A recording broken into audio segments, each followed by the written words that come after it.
In the depths of a Utah canyon, a weekend of bonding between two brothers turns into a nightmare. A simple mistake leaves one brother badly injured. It was the worst pain I'd ever felt in my life. Soaking, frozen, and miles from the canyon's exit, the other has no choice but to find a way out, alone in the dark. It just continued to get worse and worse and worse. But in such perilous terrain, can he even escape, let alone bring help before the sub-zero conditions kill his injured brother?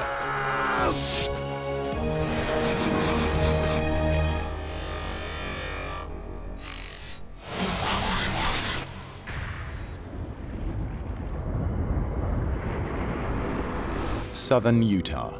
This iconic western landscape is the result of 25 million years of sandstone erosion, which have left deep canyons littered with boulders and pools of freezing water. It's harsh and uninhabited, which is exactly why it appeals to experienced canyoneers like Justin and Jeremy Harris. Jeremy and I have shared a lot of experiences as we grew up as brothers. Justin's always been an icon to me. He's always been someone that I looked up to. Canyoneering is a passion that the brothers have shared since they were 7 years old. We can share things that brothers don't very often get time to share. Today they're going to tackle a remote canyon over 50 miles from the nearest town. We were looking for something that would be a new adventure, something that was going to be a little bit more challenging. They camp for the night and wake up to a freezing winter morning. Hey, little brother, wake up. What time is it? It's time to go. It had been a while since we'd been out on a hike, and November was, you know, it was a little later than we wanted to go. It's freezing. We both had done quite a bit of winter hiking, so it wasn't something that was foreign to us, but it's definitely something that's going to complicate matters. You sure you're up for this today? I thought about that question, and I think, yeah, maybe part of me as his older brother thought that I needed to make the final say. Yeah, are you? Yeah, I'm up for it. We drove all this way, right? I made the decision that we were going to go for it that day. Justin! We started double-checking all of our equipment, making sure that we had all of the hardware that we needed, that the ropes were ready to go. Our route was going to head up towards the pinnacle and then drop down into Baptist Draw. Basically, at that point, you know, it was like a little bit of kind of elation that we'd made the decision that we were going to go forward with this.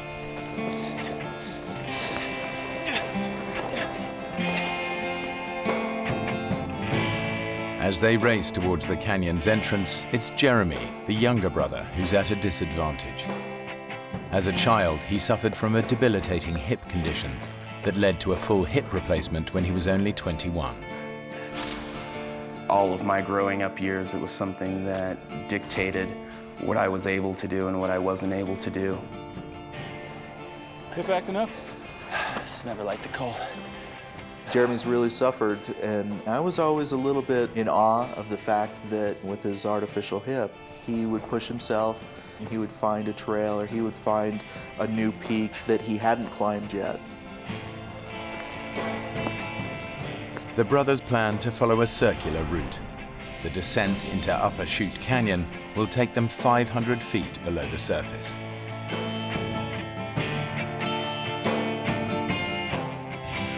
To get back out, they must look for the side canyon at Chute Junction.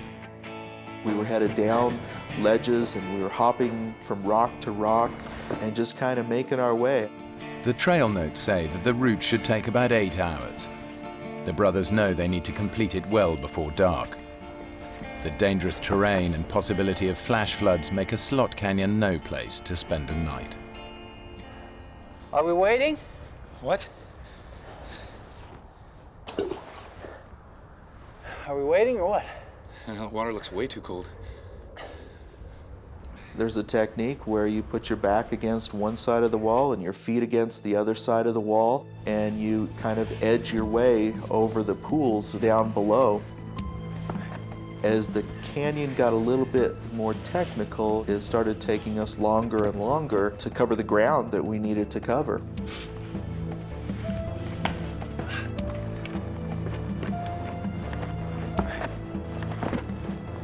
I didn't get too concerned about the pace that we were making until we got to the rappel. Is this it? That's it. The drop is too steep just to scramble down. They'll need to use ropes. I could feel the cold wind blowing up into the canyon, and I was starting to get nervous at that point. Justin had not rappelled ever before, had never even put a harness on. How far down do you think that is? 6,000 to 7,000 feet at least. You know, you're my least favorite brother. I know.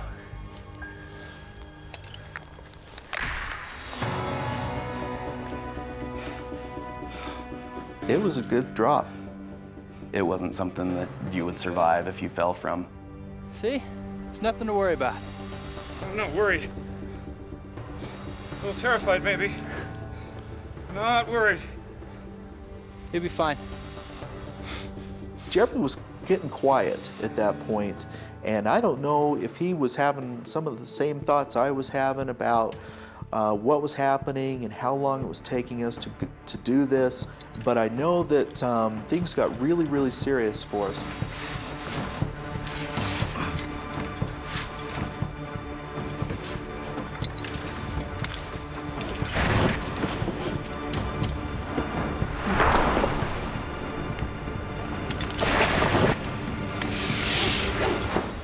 When my feet hit the bottom, it was like huge relief. I thought, hey, that really wasn't too bad.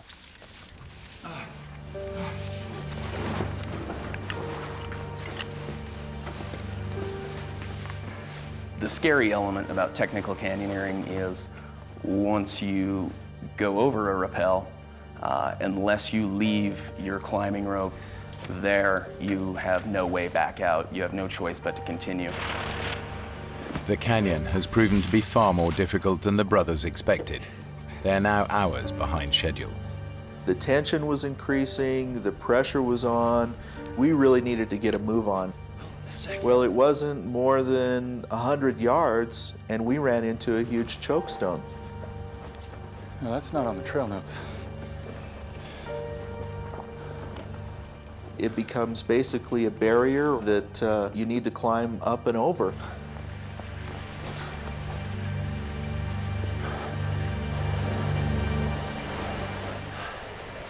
Got some water.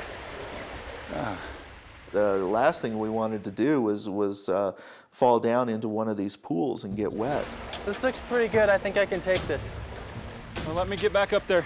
I was confident that we could down climb it and not have any problem. Jeremy, wait! Ah! Jeremy! Jeremy!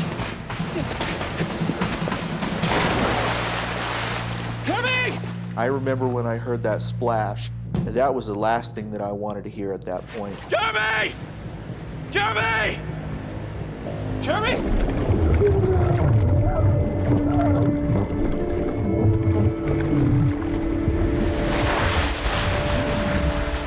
Jeremy! Are you okay? Are you okay? I can't believe I just did that. Hold on, dear, I'm coming. Both hypothermia and frostbite were a major concern. It's the end of November and it's in Utah. I don't know exactly what the temperature was during the day, but it was well below freezing. Freezing. There's no way we're climbing out of here. Just double time the rest of the canyon. Get back to camp. Dusk is just 3 hours away and the temperature's dropping fast. Justin and Jeremy will have to move even quicker now if they're to have any chance of getting out of the canyon before dark. More fire. Hot cup. It's real good right now. I think we were even in a bigger hurry after that happened. I know I definitely was. All right.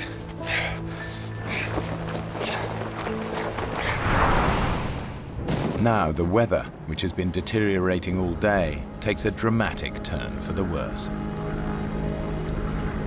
It probably wasn't 10, 15 minutes before there was maybe an inch of snow. It was very cold. And then we hit another big chokestone. I remember looking down over the back of it and looking at that pool and thinking, oh great, water again. You think this canyon has something against us, do you? Yeah, I think it might just. It was a very tricky down climb, even though it wasn't far. There were very few handholds and very few places to stand on the way down. And footing was a little slippery because of the snow. I'm slipping. I'm glad you were there. And I remember just holding on to his hand because that was the firmest thing that I had to hold on to. Okay. I remember feeling a shift in his movement and believing he was going to jump to the floor because it really wasn't that far. I let go.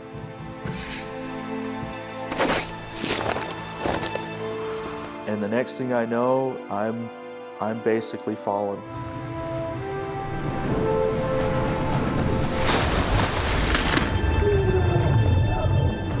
Justin! I knew without a doubt I had just broken my leg, and all I could do was scream. It was the worst pain I'd ever felt in my life. Just stop screaming, you gotta calm down! I had never quite heard someone scream in pain like that. It was a really helpless feeling to hear him scream like that in pain and not be able to do anything for him. Just take it easy, bro!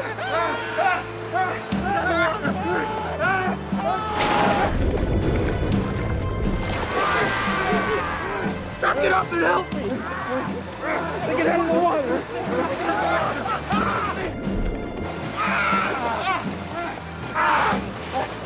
Come on! And I could really feel how bad he was hurt. It was very obvious that that there were things in places where they shouldn't be. It's really bad, Justin.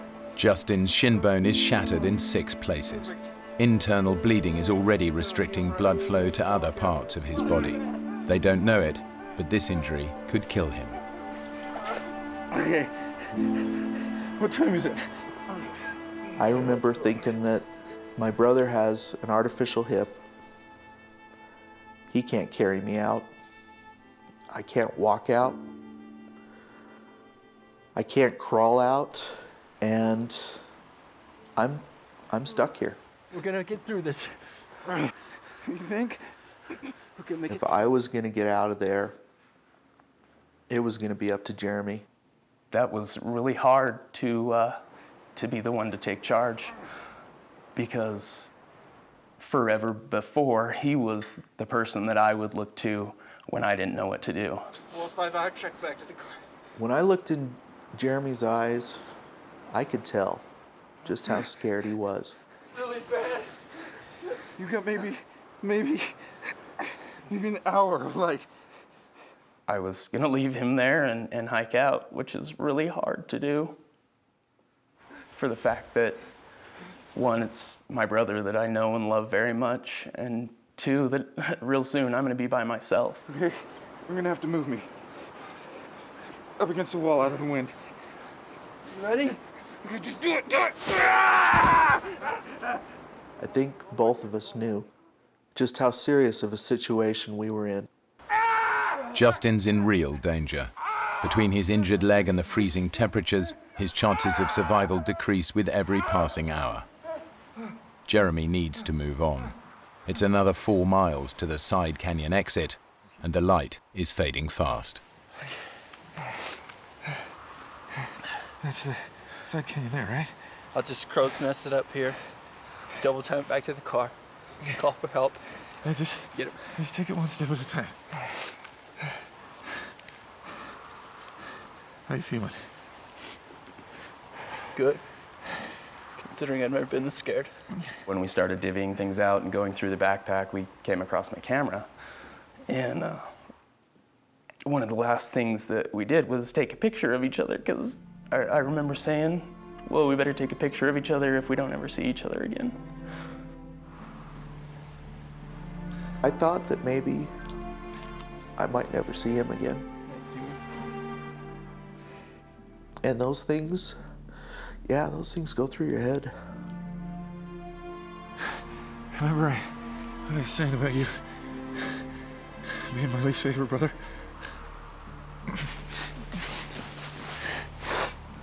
I never liked you much either.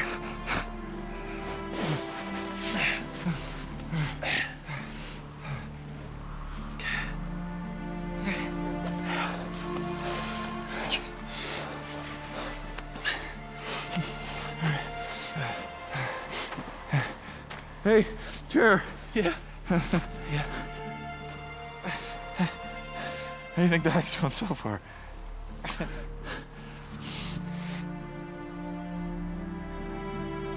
Be careful. Okay.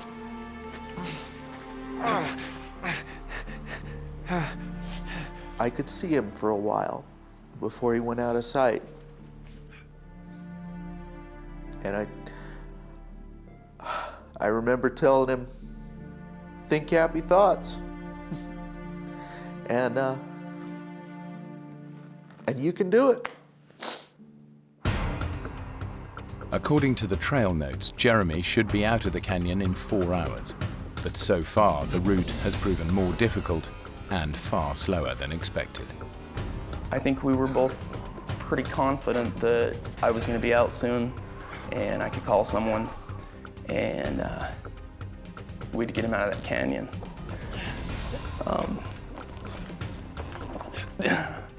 Had no idea what was really going to happen. But Jeremy can't find the side turning that will lead him back out of the canyon to the car. And he's running out of daylight. When it went from light to dark, it was so hard to conceive how far I'd gone, but I kept thinking that I had gone too far. And I ran into pools.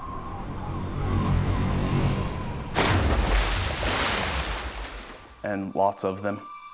At that point, I didn't have a choice whether I was going to get wet or not.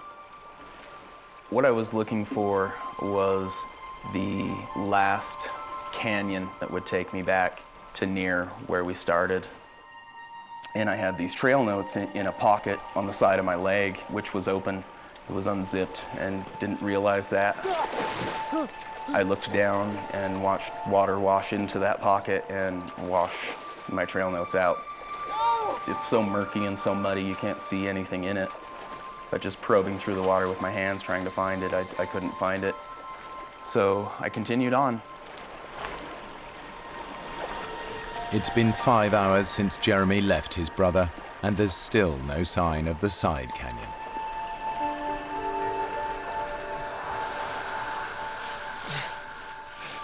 The sense of time was kind of messed up for me. But as I'm sitting there freezing to death and trying to stay alive, you can't help but think that we may have been a lot better off going golfing that weekend. And then I hear little scratching noises, what sounds like something's fidgeting around. And it's completely dark and I can't see anything.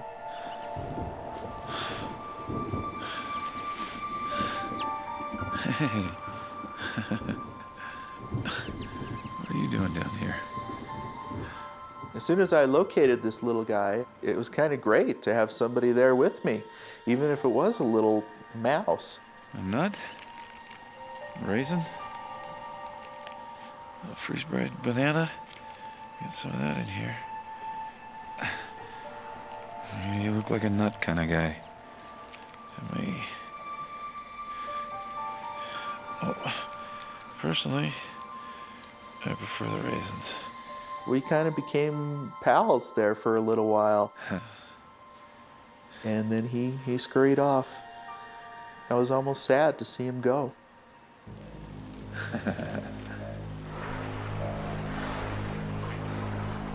Jeremy has now been searching for the side canyon exit for more than 9 hours.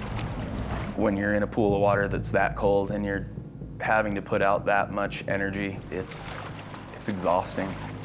He is disoriented by the darkness, wet and freezing cold. The physical and mental punishment is becoming unbearable. The whole time it had seemed as if it cannot get worse than this. And it just continued to get worse and worse and worse.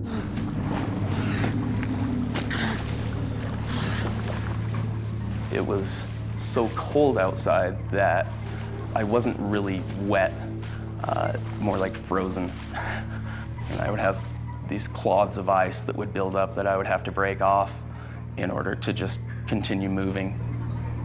Jeremy is close to collapse. He desperately needs to rest and dry out. I decided it was time to rest. And there was driftwood that looked dry, and built a very large fire, a fire that's about 4 times the size as I would normally build. But it was so cold that I had to be so close to the fire to get warmth from it. Almost had to lay in it. I just wanted to feel dry for a minute. And at the same time, it was very hard to do. I felt really guilty stopping and building a fire. More guilty than I'd ever felt before. Jeremy needs to get going again as soon as he can, but exhaustion gets the better of him, and before he knows it, he's passed out next to the fire.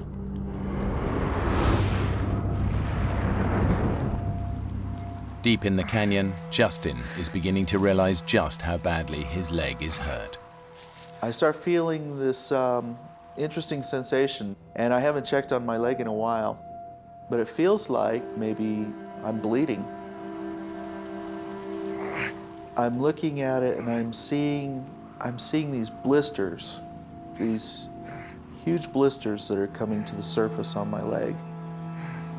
They're rupturing and the fluid is running down my leg. And the swelling has gotten a lot worse. And I didn't know exactly what to make of this. I knew it couldn't be good. Swelling in Justin's broken leg has created so much pressure that blood fluids have burst the veins and capillaries to create fracture blisters. If infection sets in, Justin could lose his leg.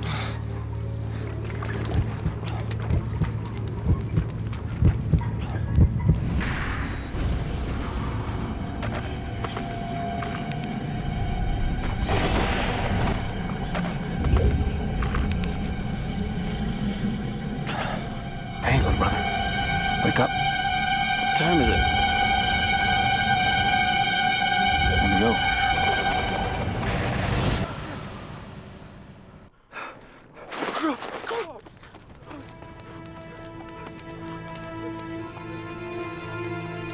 I burnt almost everything.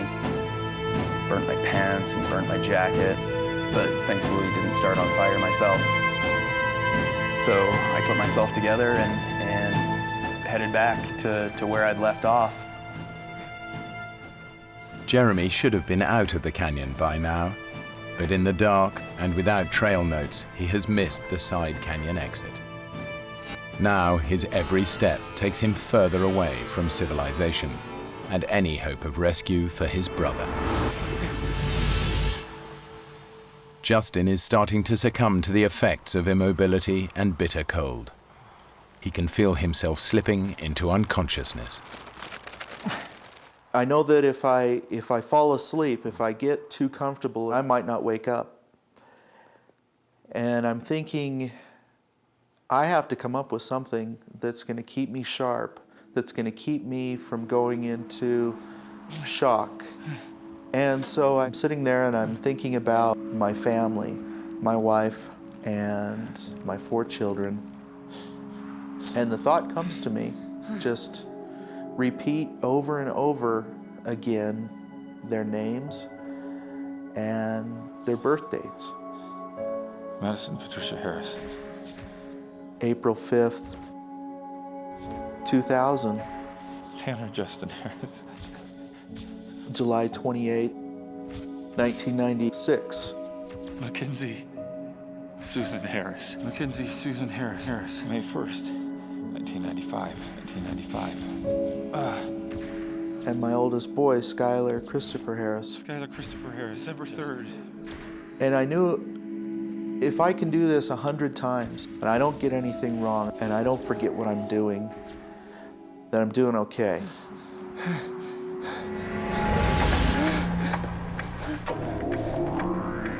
Deep inside the canyon, Jeremy hits a series of sharp drops, and for the first time realizes that he is completely lost. I'm going the wrong way. There were definitely points that made me strongly question that I was not in the right place. Maybe I veered off. Jeremy's exhaustion is adding to his confusion. Instead of listening to his instincts, he plows on, getting further and further from the canyon's only exit. Something was wrong. I knew something was wrong. And I hadn't seen my side canyon. And the terrain is getting worse and worse. In daylight, this climb would be a challenge. In the dark, it's practically suicidal.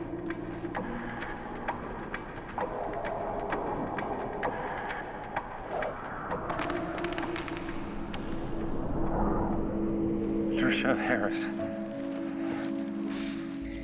April 5th, 2000. Mackenzie Susan Harris. Mackenzie Susan Harris. May 1st, 1995. Skylar Christopher Harris. December 3rd. Patricia Harris. I got stuck. And all of a sudden I realized that one of my worst fears is happening, that I might be starting to lose grip on the situation. And that really scared me. And so as painful as it was, I pretty much forced myself to stand up and endure some pain to try and get my system in check.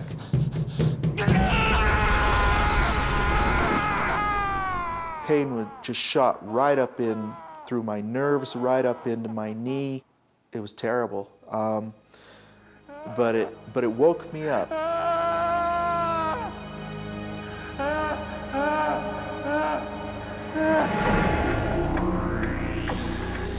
The way I'm going, that's the way. The state of mind that I was in was really insane, How do you know that? really emotional. Don't. I didn't feel like I was talking to God, You sure this is the right way? but I had to talk to somebody. I'm going the wrong way. You know, I'd have moments consumed by negative thoughts. What if Justin hasn't made it? You know, why is he sitting there and not me? I'm out there, and it seems like it's been forever since Jeremy's left. And ever so subtly, I start to see changes in the light. And high above me, it looks maybe a little bit differently. And unless I'm hallucinating at this point, unless I'm starting to see things, I've probably made it through the night. And it was almost like a new awakening. It was a new day, and I was never so glad to see the sun come up. Jeremy has somehow survived the series of perilous climbs. But tragically, he still hasn't realized he's been going in the wrong direction for almost half the night. And I came to another area that was a choke in the canyon and walked up on top of it, and it was about 60 feet to the bottom. I didn't have a rope or a harness, and my thought was, Jump in. Good idea. I was going to jump off the top of this into this pool. Jeremy is so exhausted that it's affecting his judgment. There is no chance that he will survive this jump. Jump in. Yeah.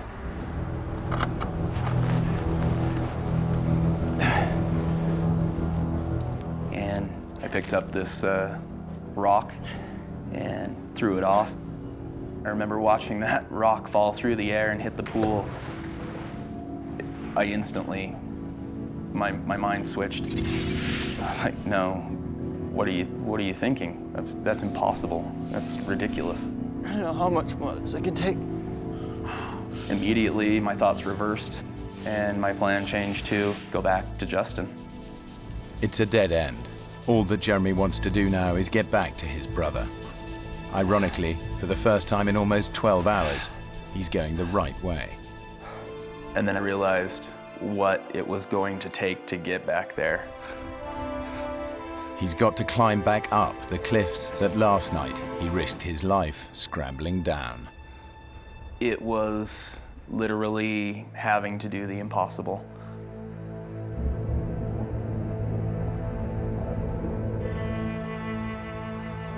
For Justin, daylight brings a new sense of hope that rescue is on its way. I could see the sunlight on the cliffs above me changing, and it's getting closer to me. And it's warming up a little bit.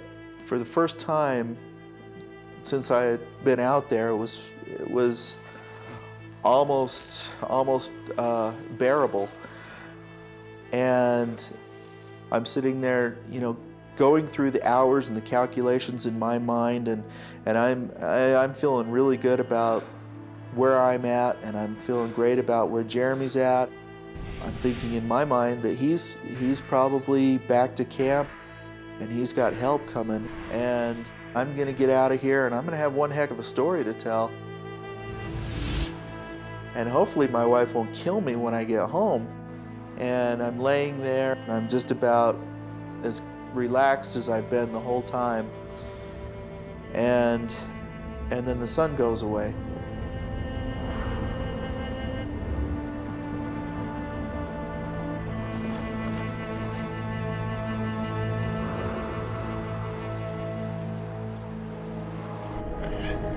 Jeremy has now been climbing through the canyon for over 24 hours. He's exhausted, but driven on by a single thought: to get back to his brother. Climbing up and taking so much energy, getting part of the way or most of the way up, I had never felt so drained.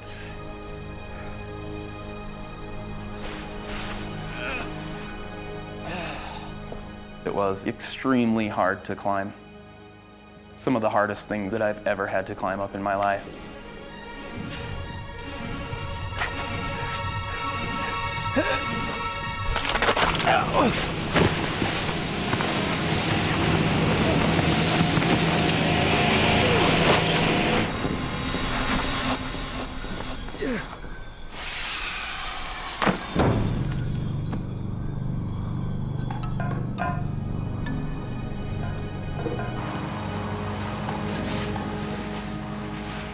I'm thinking that by now I should have seen somebody.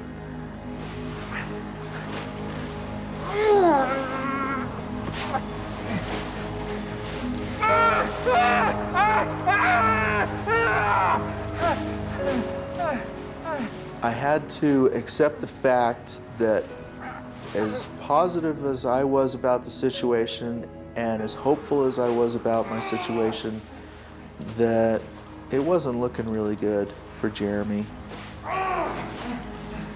And now it wasn't looking really good for me.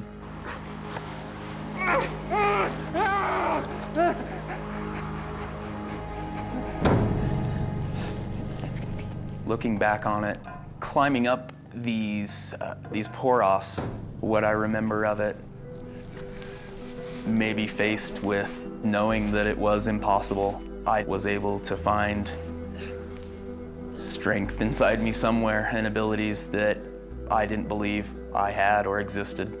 It's strange to think about, and I truly don't know how, but I made it.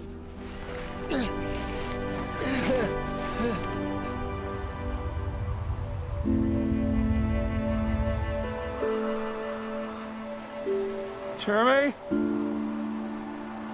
Jeremy! I'm thinking about my brother out there somewhere, and I'm picturing him frozen somewhere because it's too cold and he just can't make it. And I'm starting to lose hope. And I started to think that maybe he was dead.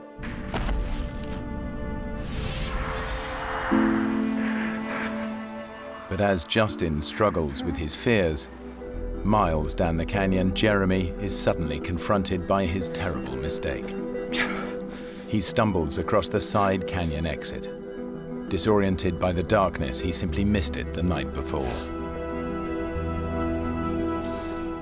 It was so obvious. I can't conceive how I would have missed it, other than just the state of mind that I was in. I definitely should have seen it.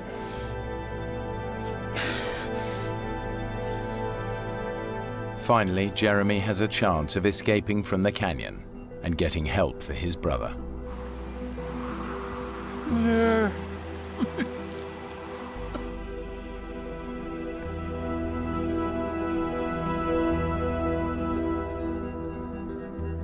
The brothers' camp should be 20 minutes from the side canyon exit, but after 2 hours of searching, he still can't find it.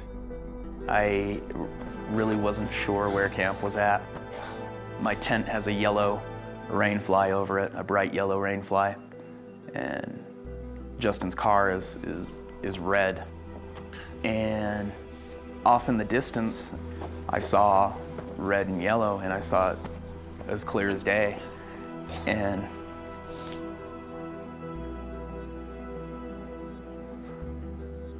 literally dropped to my knees and was so thankful that I was back.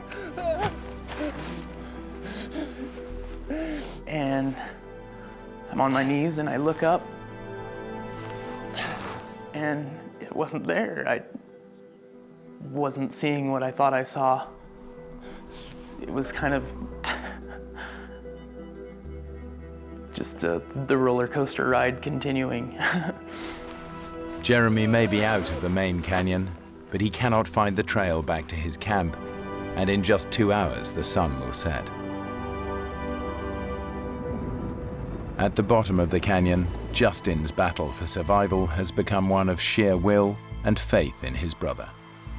I knew he would do everything that he possibly could to get out of that canyon and to get help in for me. I knew he wouldn't give up, no matter what. It's really hard to convey to someone how exhausted I was. I'd gone so far beyond what I had imagined my limits were. I wasn't sure whether I should believe that it was really there or not.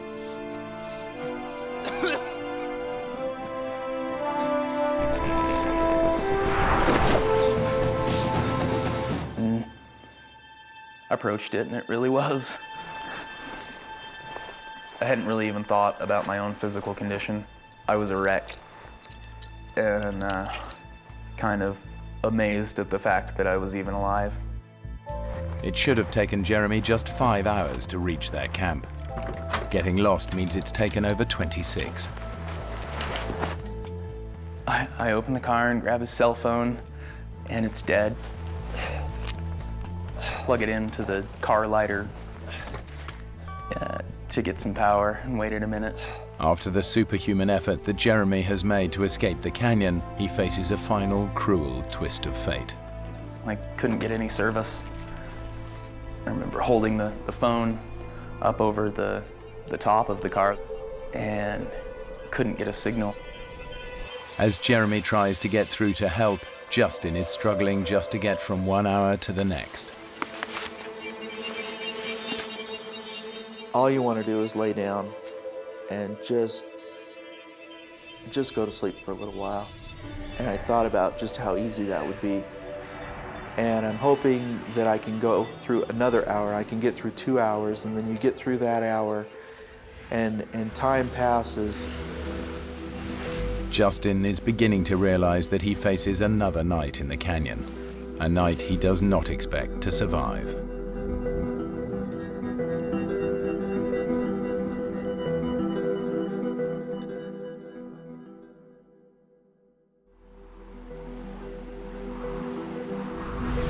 As the sun rises after a second night exposed to sub-zero temperatures, and with no idea if his brother is alive or dead, Justin knows he cannot survive much longer. Hello? Hello? Oh! Hey. And then all of a sudden, out of the corner of my eye, I see a face pop around this boulder. And I think we were probably both pretty surprised to see each other. Justin, we see you. He's right over there. Base, we found him. And it was like, you know, they're here. They made it. They made it down. It was wonderful. So how are you feeling?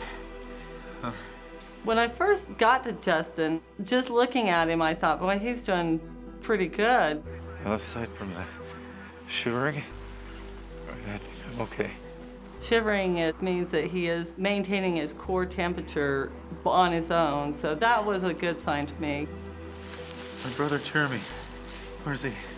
He needed some medical attention. Why, what happened? No, he just got into a little disagreement with the canyon over who was tougher. But he's gonna be okay. I was overcome with emotion. For the first time, I knew that you know, he was out for sure, and I'm getting out of here now. Right. Let's take a look at that leg. I cut up his pant leg just enough to expose the injury where his leg was, and it just totally took me by surprise. As soon as I saw his leg, I knew that we had a very serious situation. Although Justin seems okay, toxins and poisons have built up in his shattered leg to such a degree that moving him risks releasing them into his system.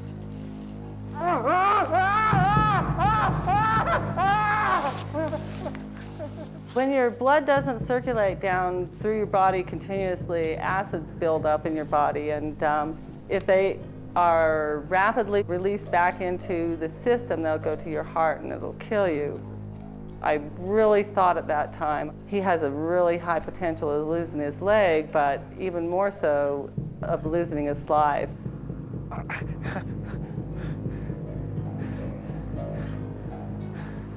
How bad is it? I'm gonna get you some morphine before we move you. At that point, I knew that it really was bad. I need to get my patient out of here right now. And I was probably a lot worse off than I thought I was. Yeah, thanks. And that was kind of a tough pill to swallow. Good to go.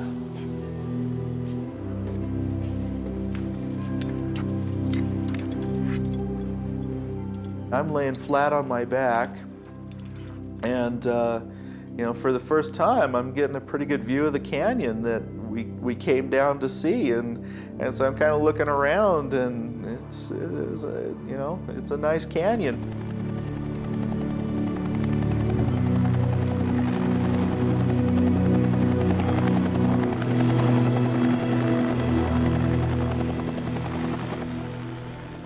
When we finally got up over the lip of the canyon wall, all I could see was a bunch of faces that I didn't know, and they were all looking at me and smiling. Thank you. Okay? Thanks. You do great. Thank you, guys. Hey, Justin, would you like to speak to your wife? I says, yeah, I want to talk to her. Trish? And Tricia says, hey, are you okay? And I says, yeah, I'm alive. I love you, and I'm alive.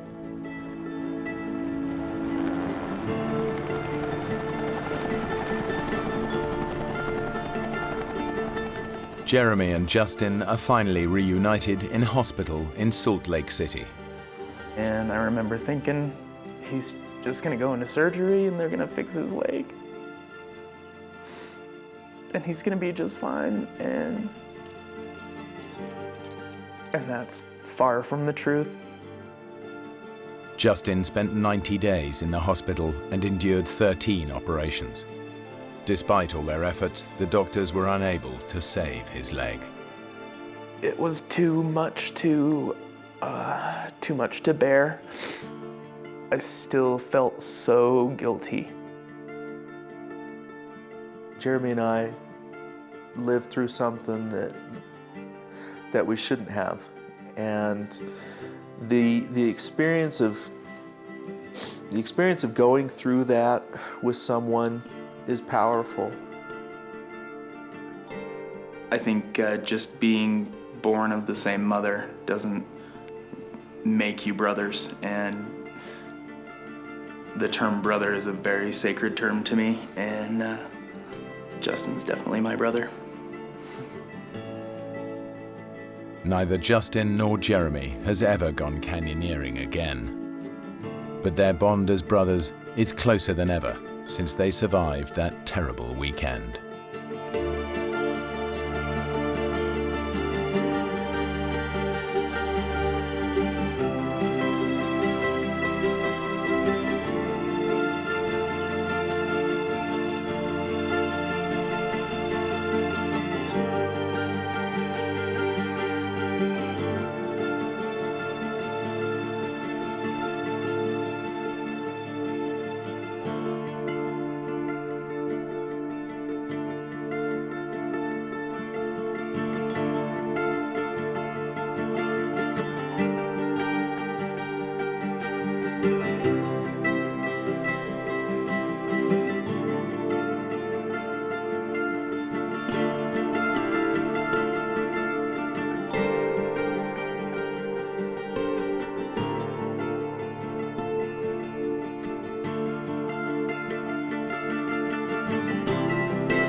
Three British mountaineers attempt the climb of their lives in Alaska. But within sight of the summit, the weather stops them in their tracks. Stay! When frostbite threatens the life of one climber, the others must decide.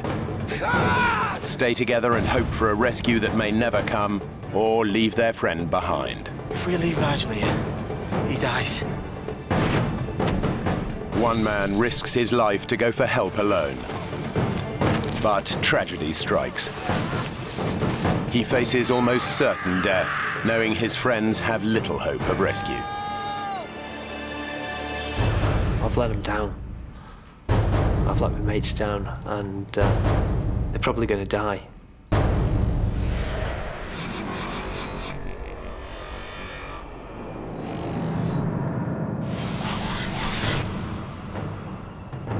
Mount McKinley is the highest mountain in North America. It stands in the Arctic Circle. It's one of the toughest climbs in the world. The team has set their sights on the 20,000-foot peak. They've been climbing for an energy-sapping 2.5 weeks and should be one day from the summit.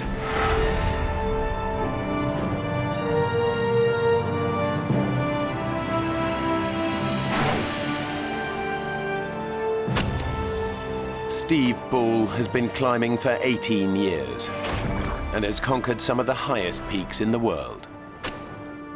For me, the mountain environment is a very special and beautiful place.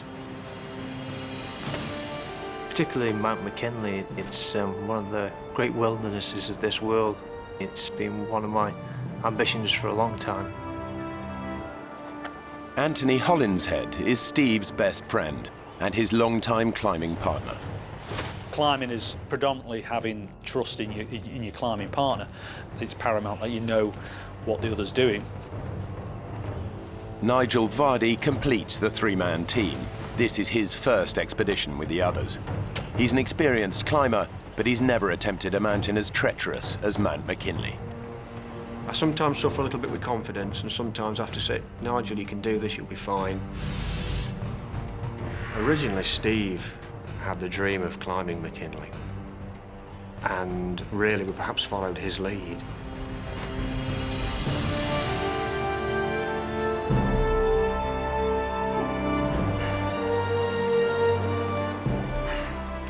It would be the first big expedition that Nigel had done, so I think he was a little unsure of what was in front of him.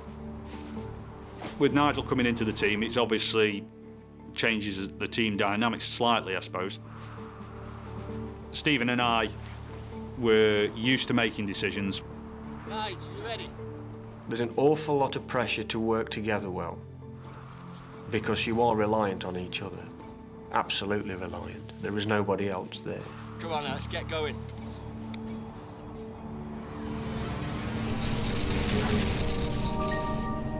There are a number of routes up Mount McKinley.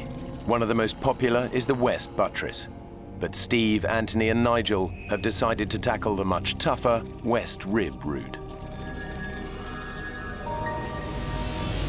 After 17 days of severe climbing, they've reached their last camp at 16,000 feet. They aim to go for the summit tomorrow. The night before the summit bed, we're in the tent. We're all pretty high. I think we're ready for it tomorrow. Now, ladies and gentlemen, dehydrated meat or fish, or how about our lovely powdered vegetarian option? He is a real comedy character to know, is Anthony. Full of life, always got a good laugh. Hey, nice bit of colour you picked up today. You'll be in swimming trunks tomorrow. Did you not put your sunblock on today? Steve's quite the opposite. Steve's a very serious character. Should be like a religion to you, Nigel. You know what the sun can do to your skin up here? Right. Fast up, fast down, OK? So let's strip all the unnecessary gear and pack a kit. What we agreed? Frillies and tutus. The conditions can be extremely hostile at this altitude. The team must be sure of the weather before they decide on making the challenging climb for the summit. Base to Denson. Weather's looking fairly good for the next 24 hours. Copy that, base. Good night. Good enough? We better get some beauty sleep then, eh? To infinity and beyond.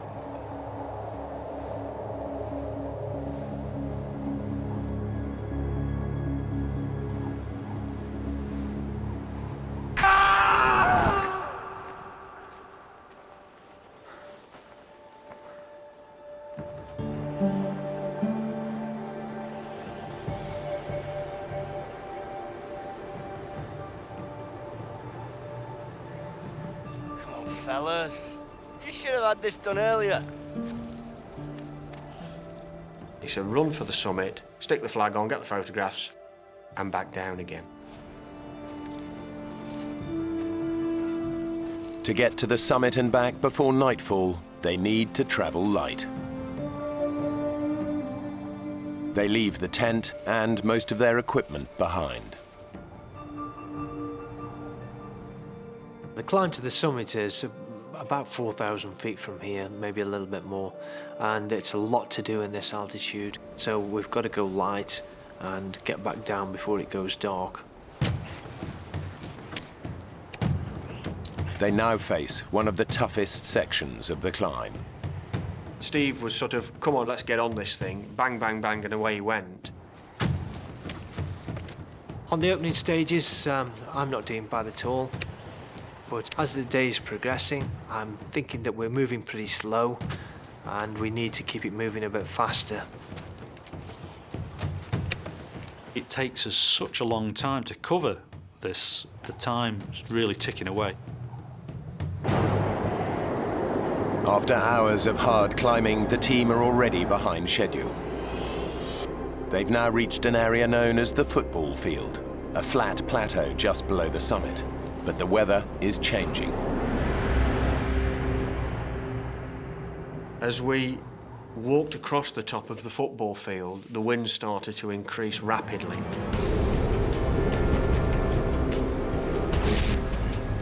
The temperatures dropped to around -50 degrees centigrade, with the wind howling over the summit ridge at about 70 miles an hour. I don't know what that takes you down to, but it's cold, believe me. Every step is just draining. You're almost crawling, really, just to sort of get your face out of the wind. It can be like being hit with hailstones, frozen peas, if you've got exposed flesh. Weather conditions on Mount McKinley are some of the most unpredictable in the world and can cause death by flash freezing in seconds. We'd all got 17 days hard climbing behind us, which means you don't carry a lot of excess fat, which is what you need in a situation like this. These conditions are very tough for all of them, but for one, the conditions are proving too much. What I didn't realise was how cold Steve was getting. Steve was getting bitterly cold. I can feel myself going down. I'm shivering, my teeth are chattering, my thought process is slowing down, I'm becoming lethargic. Steve, who is leading the team, is beginning to feel the effects of hypothermia. He's literally freezing to death. They're at over 19,000 feet, and the temperature is plummeting. At such altitudes, the impact of an unpredicted storm like this is devastating. Steve is suffering badly. Anthony and Nigel know that they have to get him out of the freezing cold. We need to look for shelter! Get somewhere safe, now! Finding anywhere to hide up there is very difficult. You really are out on your own. Wait! Up there!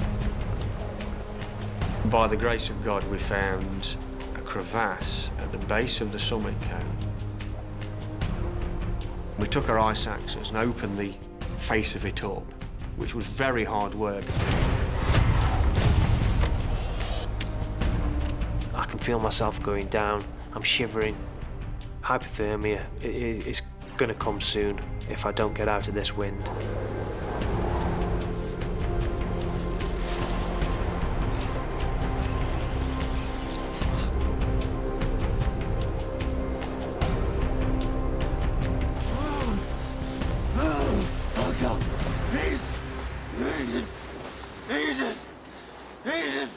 It was a wind that was killing us.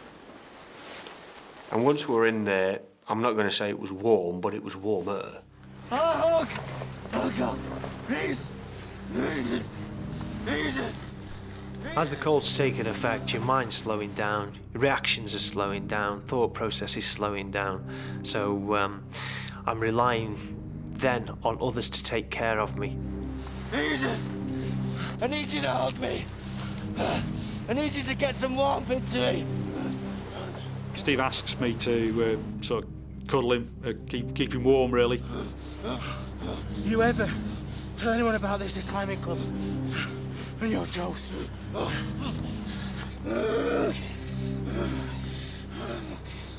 Anthony was talking to Steve quite a lot, and I think that probably came from the fact that they were great friends anyway. They'd known each other a long, long time, and Anthony just wasn't going to let him go. Thirsty. Give us a drink. Nice drink. Let's see what we've got here.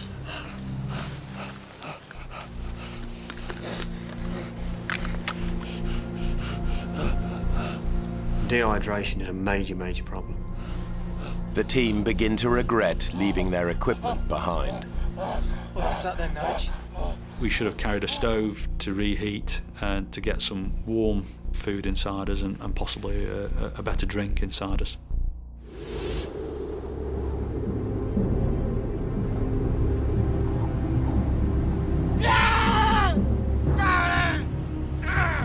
It's all right, mate. It's all right.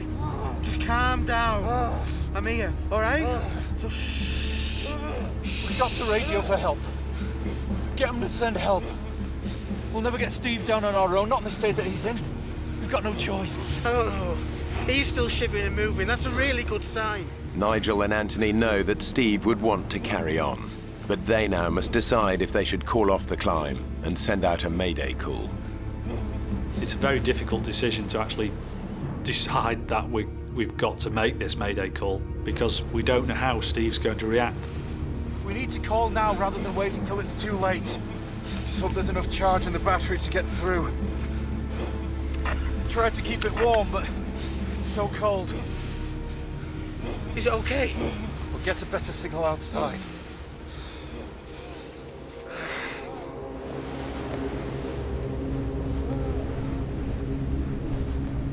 Base camp! This is Expedition Denson. Do you copy? This is Expedition Denson, requesting urgent assistance. Over.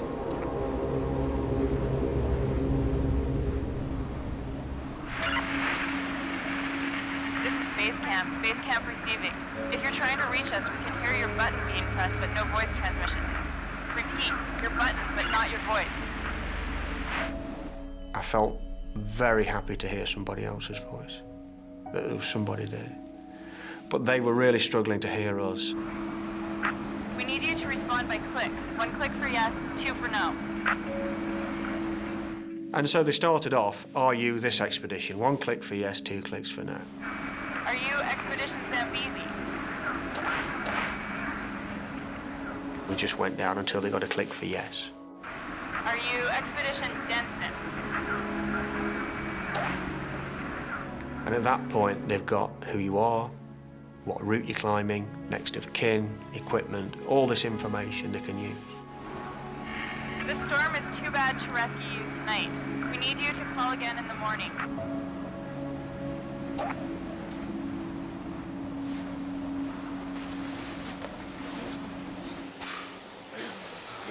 What did they say?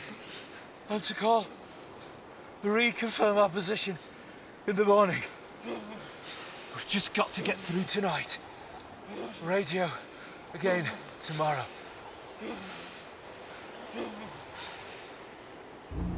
Steve? Nige! Steve, stop moving! Steve! Steve! Steve is becoming dangerously hypothermic. And now Nigel is also losing his battle against the cold. I don't realise I'm going hypothermic. And my own mind is shutting down. Anthony must try to keep his 2 friends alive in temperatures of minus 30 degrees at almost 20,000 feet.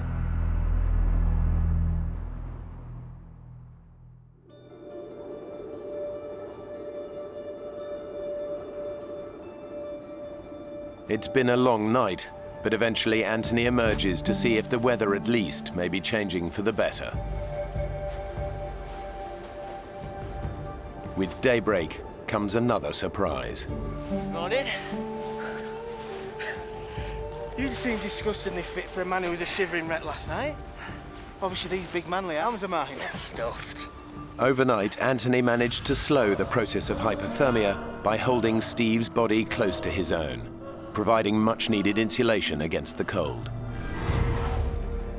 It was a vast improvement from the previous night. Steve actually was in a good condition. Come on, let's go and check where we are. What about Nige? Oh, we can get him later. Look, just like you and I, let's go and have a look at this mountain that we've been talking about for so long. Okay. At this point, I'm still hoping to make it to the summit, for all 3 of us to get there.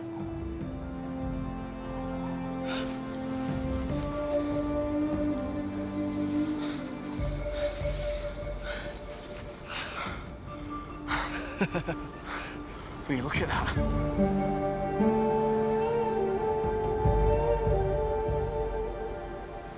It's there for the taking. Come on, let's go for it. Steve, last night you were pretty bad, you know. Nigel thought, we both thought that he should radio a distress call. What the hell did you do that for? And what did they say? Nigel went outside to make the call. He said the radio didn't seem to be working. One last push and we're there. So let's get back, radio base, and tell them that we're all fine now. I'm sorry, mate, but you were a real mess. It's fine. Really.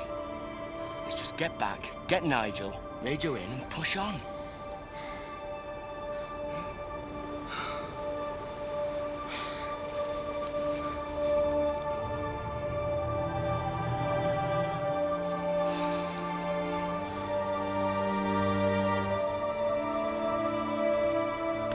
Nigel still needs to radio in to confirm their position and let base camp know that their emergency is over. I took the radio and I put it on the edge of the crevasse top while I hauled myself up and my rucksack. And I knocked it with my elbow. And just watched this little black dot go flying down the slope. And I thought, you prat.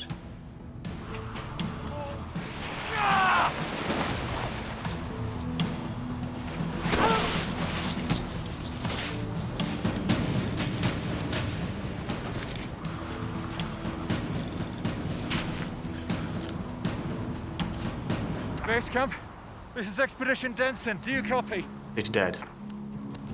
Which was a hell of a thing to realise. Base camp, this is Expedition Denson. Please come in. Your only means of contact with the outside world was gone. And it's the one thing that could save you, is being able to talk to people.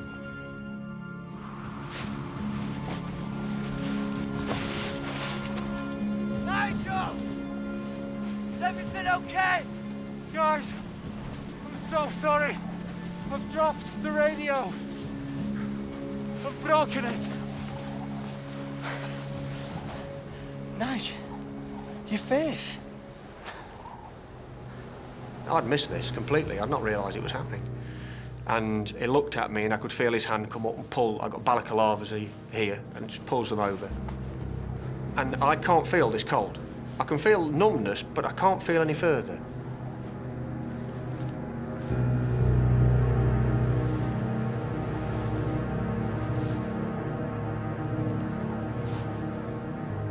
I look at Nigel and I'm shocked.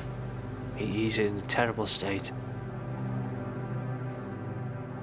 The day before, he got sunburnt on his cheek, and overnight frost must have got into this because his face was swollen up the size of a football.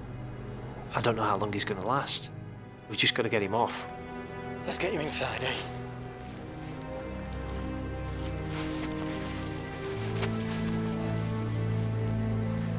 Look, Steve, I'm so sorry. Maybe the two of you can push on. I know how important getting to the top is for the both of you. Look, let's not worry about that now, okay?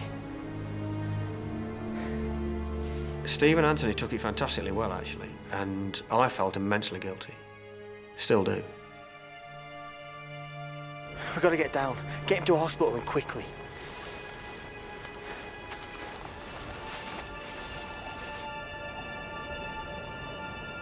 The mountain will be here next year, be here the year after. If we leave Nigel like this, he might not be. We've got to get down. With the radio now broken, all chance of communication is gone. It's a race against time for Steve and Anthony to get Nigel down the mountain. As soon as they start their descent, the team realize that Nigel is suffering from more than just frostbite. When we set off back, it's obvious that Nigel is struggling, and we didn't realise that his eyesight was quite as bad as it was. The swelling on Nigel's face has forced his eyes shut. He's becoming weaker and confused, slower with every step.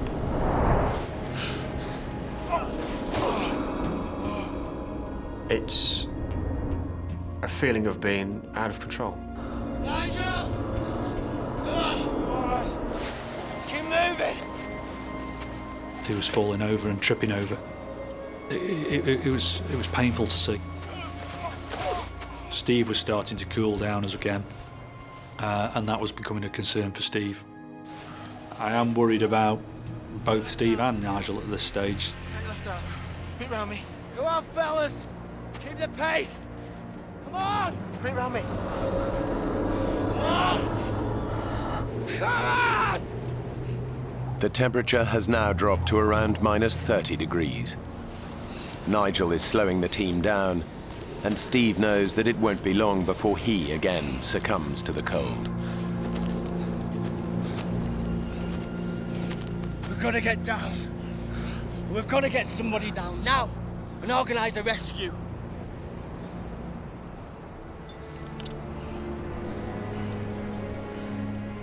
Tony, I can't keep going at this slow pace. I'm gonna go hypothermic again. I'm gonna have to go down on my own. The decision when Steve says this to me is do I stay with Nigel or do I go with Steve? If we leave Nigel here, he dies. I didn't think Nigel was in a fit condition to sit it out on his own. I don't think he would have lasted very long if he'd been left to his own devices.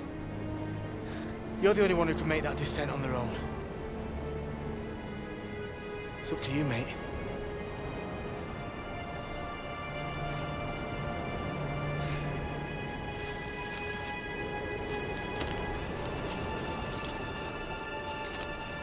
Are you sure?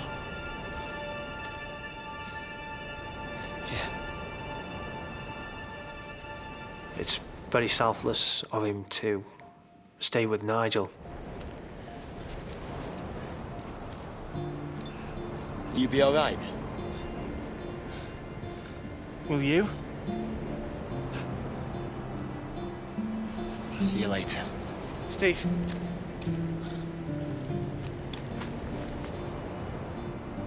What's your step?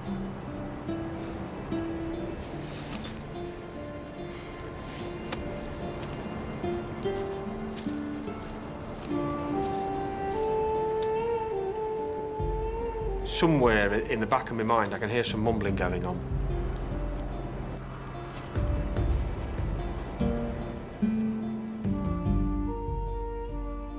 And Steve walks away. And I'm looking at him, squinting, thinking, Steve, where are you going? And he's gone.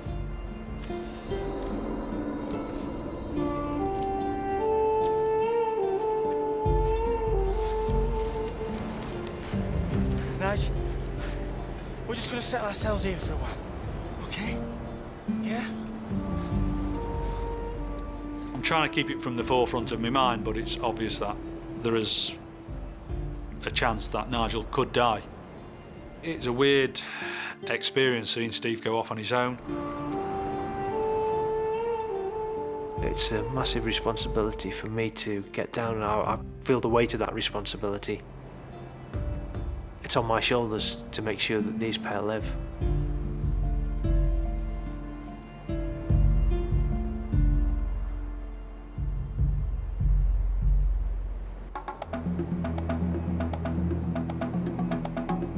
Steve believes the lives of his friends now depend on him, successfully making the treacherous descent down the mountain alone to raise the alarm.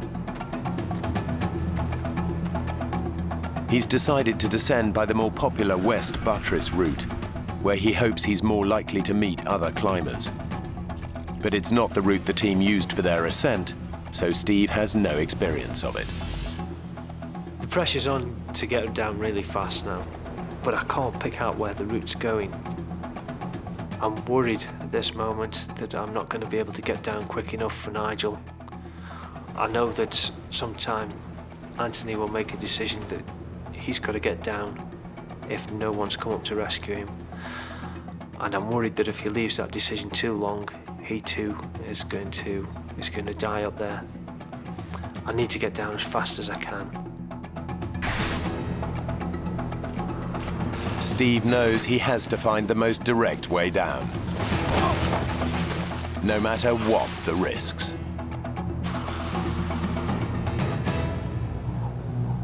I'm going to go for the ice chute. I think it's the fastest option, and I can clearly see where I'm going.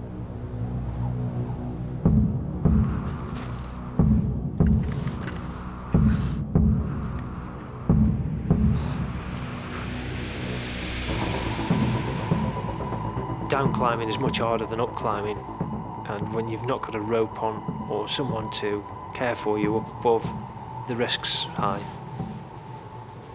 My heart's pounding a little bit.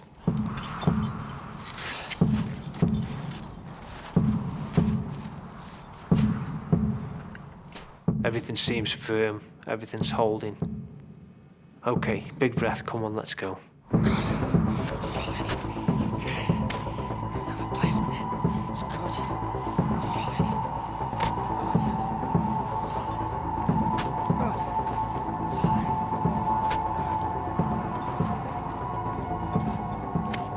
All of a sudden there's a crack. And I'm off. The adrenaline's going and I'm thinking so fast that these seconds I'm falling feels like minutes. There's absolutely no way I can plant this ice axe to stop my fall. It would just rip my arm out of the socket. I need to stop.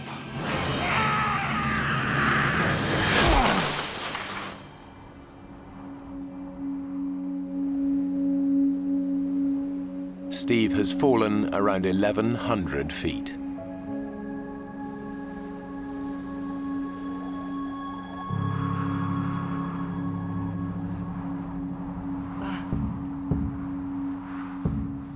Oh, I can't believe I'm still alive. The fall should have killed me.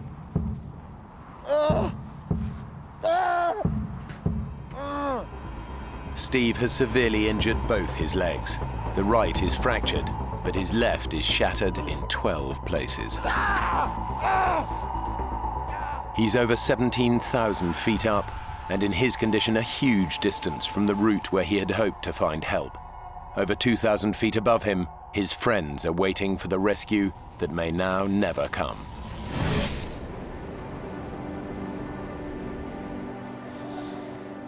We still can't eat or drink anything, and this is almost 36 hours after we'd set off. So, you know, it's a long time to go without taking anything on board. There is little we can do to stay warm without using our energies up. Not knowing quite what the next step is going to be. And we're telling kiddies jokes, which aren't very funny. How do you keep a dog from smelling? Hold his nose.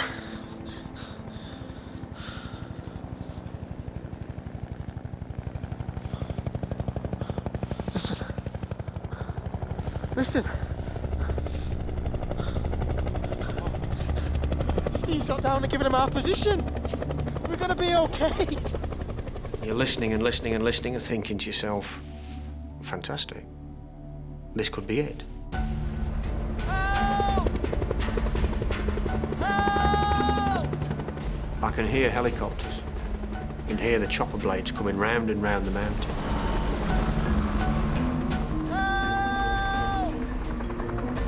Thinking to myself, are they looking for us? There's a rescue party coming up the mountain now, or we're going to be saved.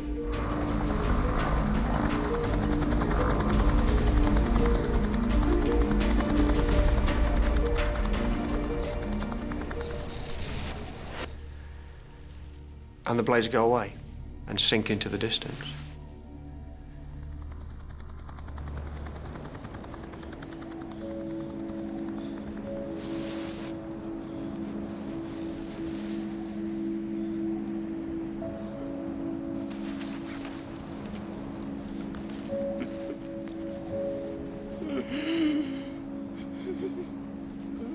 At this kind of altitude, a helicopter rescue is virtually impossible. Whatever they can hear, it's unlikely that it's deliverance.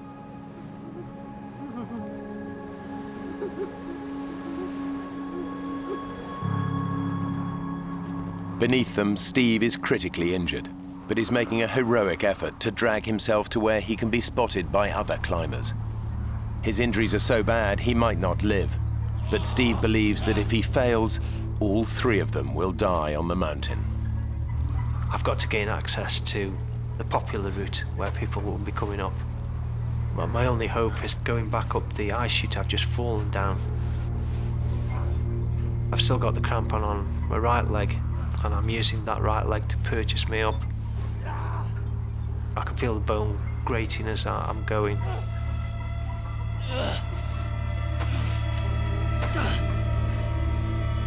I get so far up and my crampon slips and I'm sliding back down again. On the way down, I bang my left leg.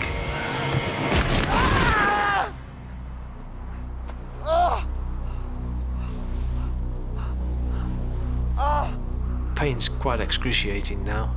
I need to take a look at my legs and see what condition they're in.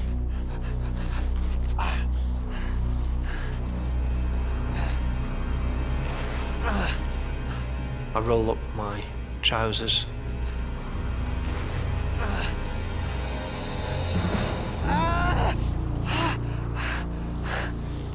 The bone on my left leg is sticking through the skin. I'm really concerned now that I might bleed to death. And try to put pressure on the wound to stem the flow. Now I'm pressing down onto bone end and just raw fibres showing through the skin.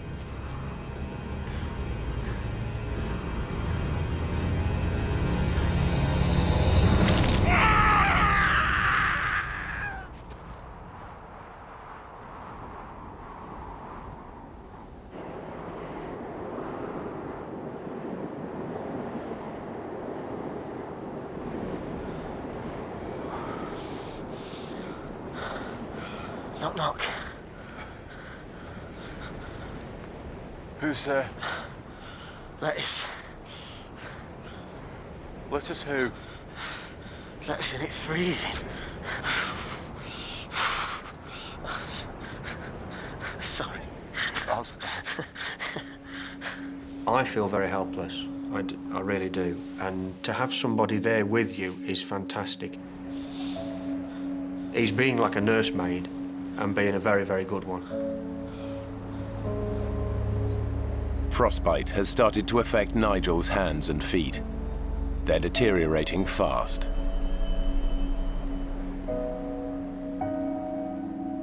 Nigel's extremely weak. He's very cold.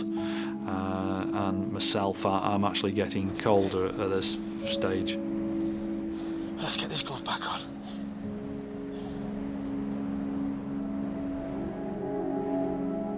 As time ticks on now, I am becoming a bit disconcerted about being out another night with Nigel in a very weak condition.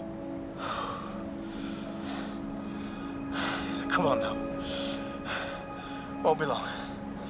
Could be on the way any minute.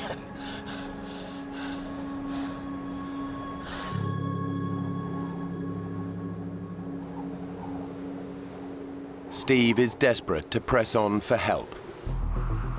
He must splint his leg to keep going.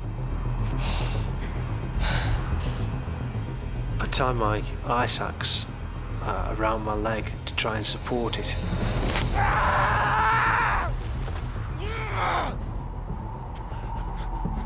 Everything's lined up now, and I'm looking in better condition.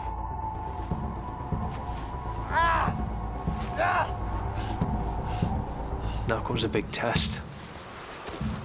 What am I going to do? If I don't put my weight on the leg, I'll never know, I'll never get off. Gotta give it a go.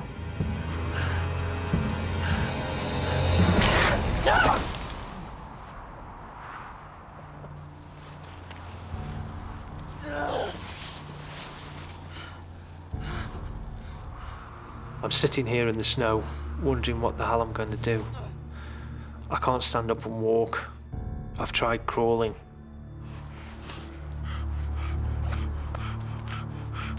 I've got a whistle. I start to blow my whistle in case there's anybody just the other side of the rib. I'm sitting there thinking, what else can I do to attract attention? I've got nothing else. I've let them down. I've let my mates down, and they're probably going to die.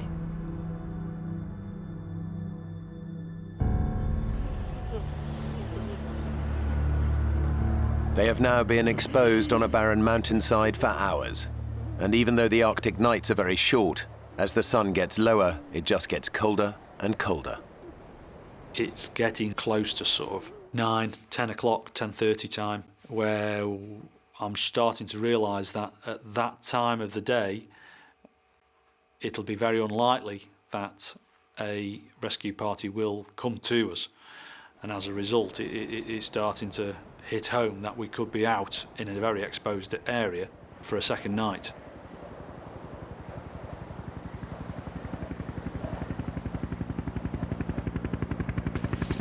Nigel?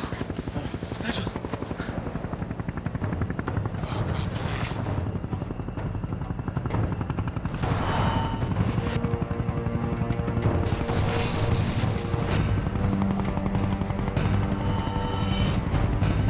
Nigel! Look!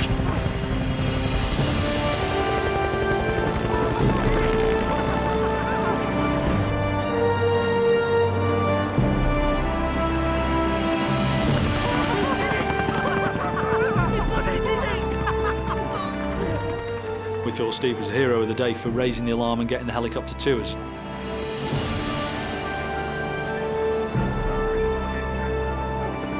At 19,500 feet, this is still the highest helicopter rescue on record in North America.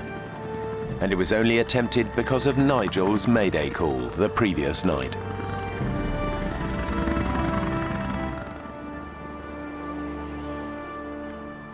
But it's not looking good for Steve.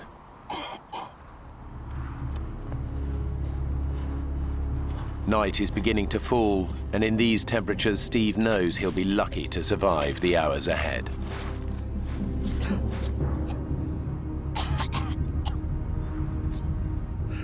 I've got to look after myself for the night now. I've got to think about shelter, about keeping myself warm. What if the wind comes down the mountain? I untie my ice axe from my leg and I etch out a shallow hollow and build up a small wall. It's enough to keep any wind off. I need to make sure that I stay awake when it's dark. If I don't stay awake, I die.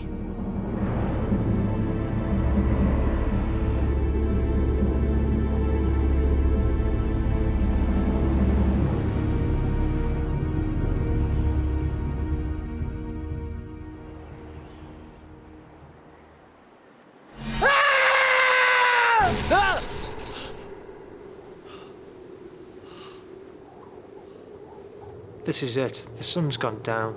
If I think about 4 hours in the dark, temperature's down to -50 centigrade, and surviving it, it's a long, long way to go. Steve's body is succumbing to the cold. He tries desperately to stay alive. I'm thinking about my family back home in England. That's keeping me going. I want to see my family. I want to go home to them. I've got to stay awake.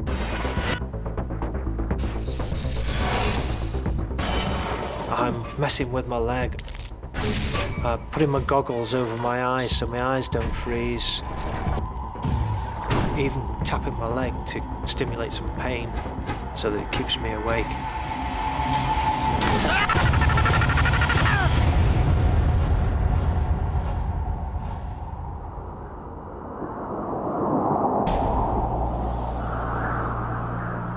Climber Steve Ball has had an horrific fall on Mount McKinley. He's been stranded for 15 hours with terrible injuries in unbelievable cold.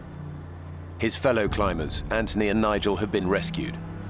All he can do now is hope someone finds him before he dies. Steve! His friends have no idea that Steve is still lost on the mountain. Somebody came into my room in the hospital to ask me what Steve was wearing. It's only then I actually realised that Steve wasn't in a place of safety. He'd been there for up to 12 hours out, exposed on the mountainside, and nobody knew where he was.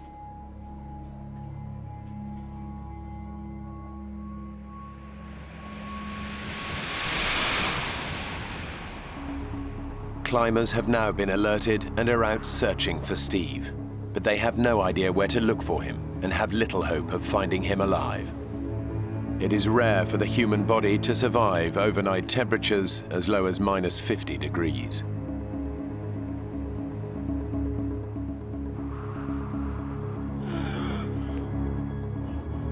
I can't feel my feet anymore. My nose is cold. I don't want to take my fingers out of my pockets.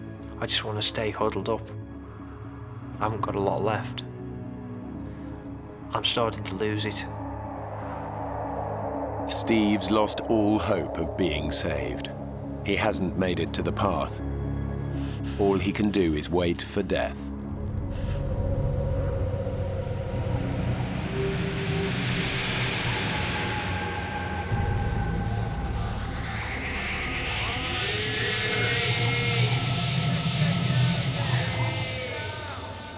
I'm hearing voices, and I don't know who it is. I think I'm dreaming. But it's not a dream. These voices are real.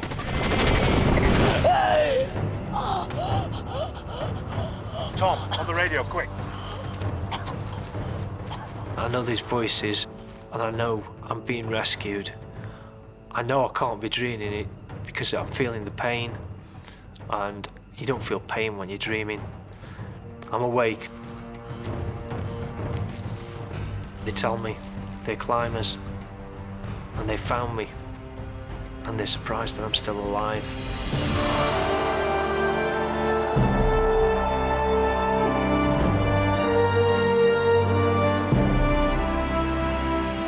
I'm cold, but I'm alive, and I'm going to stay alive.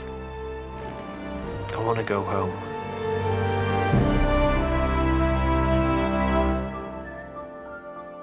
After 2 weeks in Alaska in intensive care, Steve was allowed to travel back to the UK.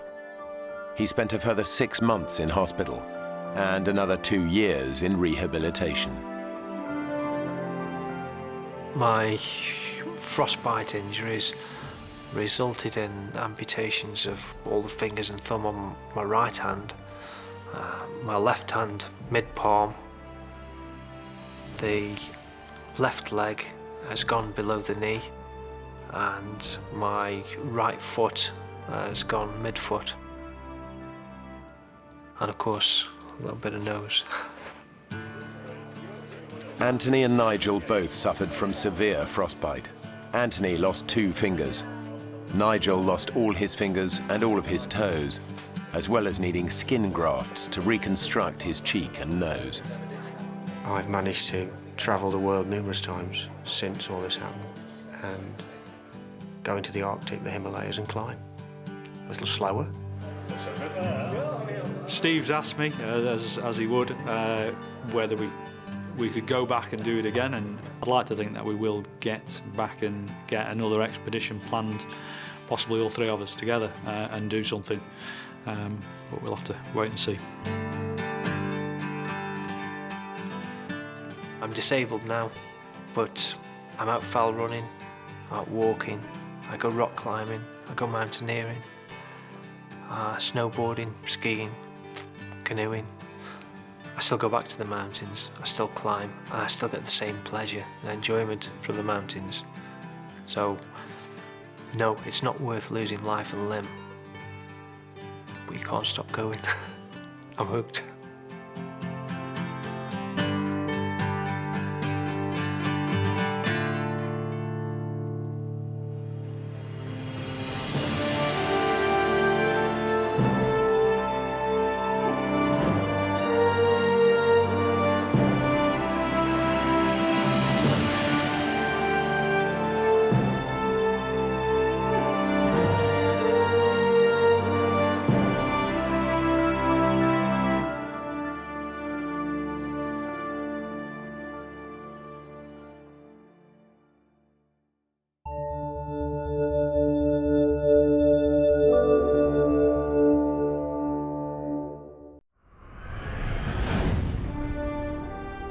In the heart of the Alaskan wilderness, a father and son set out on the trip of a lifetime. Then, disaster strikes. Watch out, Flint! Hold on! Swept under an ice shelf, they fight for their lives in freezing water.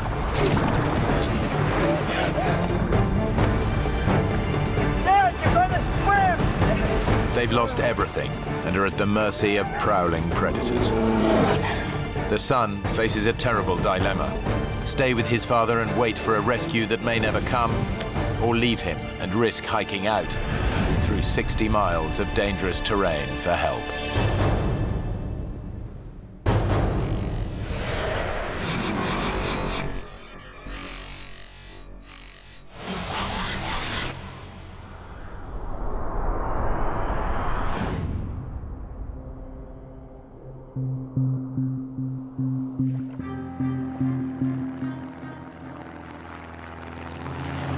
A specially chartered plane has dropped Blake Stanfield and his father Neil in a remote Alaskan wilderness 60 miles from the nearest settlement. How's the raft coming? We're almost there. Good. Get the coffee on. Neil runs a building management firm, and Blake is a doctor. They'd taken leave to spend some time together. My father and I started backpacking when I was a young boy. Always ended up loving that. He taught me to appreciate the outdoors. Isn't it beautiful, Dad? Well, a long way from Oklahoma City. Blake and I are good friends. We talk every day and share our experiences. He's always been a good kid. Blake's organized the rafting trip as a gift to his dad to celebrate a very special occasion. For my father's 65th birthday, I had planned this rafting trip to the gates of the Arctic as a present to him. Although Neil's been looking forward to this, he knows it's going to be tough. Hey, Dad. Yeah? Man over here? Sure. He'd really wanted Blake to book them on an organized group trip, but Blake had other ideas. Blake is very independently minded and decided that, oh no, we don't want to do that. We want to be able to do whatever we want to do. Since he knew I'd made up my mind, there wasn't much he was going to say that could make me change my mind. Okay, Dad? Yeah. It would have been kind of nice to watch someone else do the hauling and shoving. Come on, Dad. You want to share this with 10 strangers and a tour guide? Matter of fact, yeah. I had never wanted to, and still never want to go on a guided tour. Let's load her up. It was, an experience that I wanted to have with my father, just the two of us. Better get going, Dad. Just checking everything's shipshape. Where in the world did I put that lighter? I got it. Very repellent. Extra strength, very repellent. Almost anywhere in Alaska, you're going to run into many different types of wildlife, which includes bear, and of course, that's something that you always need to be prepared for. The gates of the Arctic National Park is spectacular but dangerous. It's home to hundreds of black bears and grizzlies, not to mention roaming packs of wolves. It's 13,000 square miles of near untouched wilderness. Father and son have no way of contacting the outside world. They've packed no radio or mobile phone. Blake's itinerary has them traveling south by raft down the Koyukuk River to the town of Bettles. It should take around 6 days. Let's go!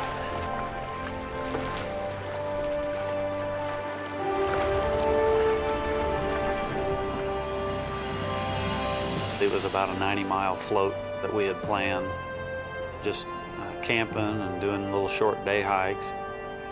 We were just going to have fun. Oh, it's beautiful. Isn't it? Thanks, son. A wonderful, wonderful birthday present. Well, Most of our conversation was just how amazed we were with the beauty that we were surrounded by and how remote it was and how quiet it was. Blake and Neil have deliberately avoided the crowds by arriving in early June. It's 2 weeks before the start of the rafting season, so the men have the Koyukuk River all to themselves. Quite exciting, isn't it? I'm glad I came. We commented on the way down the river that wasn't it great to be the only ones on the river, the first ones on the river that year, and there was a reason, as it turned out.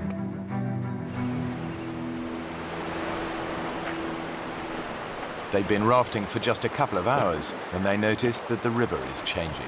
Blake, ice. Oh yeah, thought it would all be melted by now. Yeah, me too.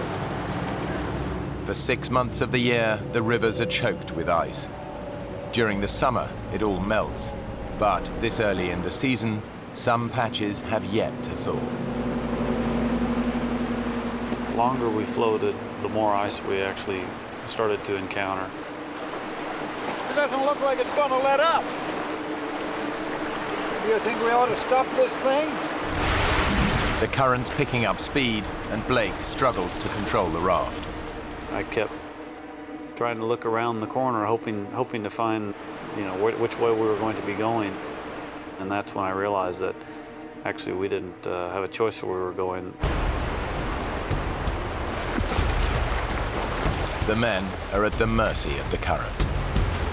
We're going to have to pull in and stop this. I'm trying, Dad. I can't slow it down, though.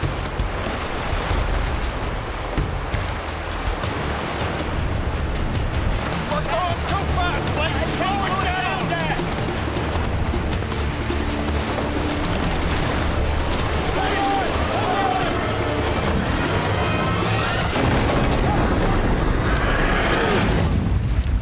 It was sheer panic at the time, and it happened so quickly there wasn't much time at all to think. The next thing I actually remember was being pulled right underneath the ice. There was so little time to realize what had happened, except that it was a real problem.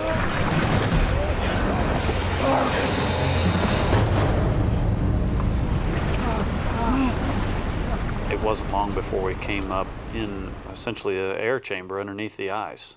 The air pocket saves their lives, but the ice shelf could stretch on for miles. I remember looking over at my father, yelling at him. Blake yelled. Dad, I'm sorry. Of course, it wasn't his fault. Give a hand. Blake manages to grab Neil's hand, Hold on. but the current's too strong. His dad is swept away beneath the ice.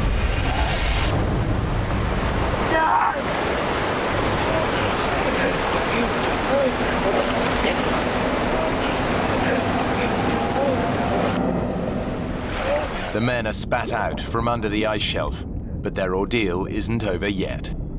We were being carried rapidly toward the second ice shelf. I saw it coming.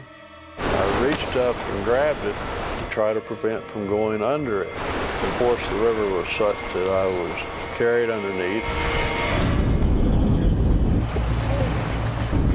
The roof of this ice shelf is even lower than the last. And the second ice shelf had no room to breathe. I really thought I had taken my last breath.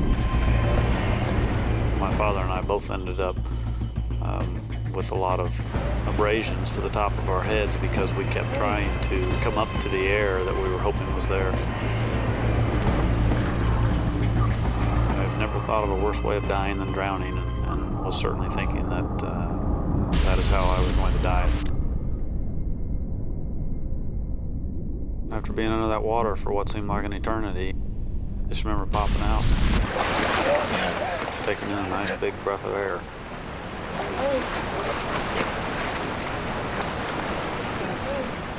At this time, I had no idea where my father was. He had been pushed up against something and trapped.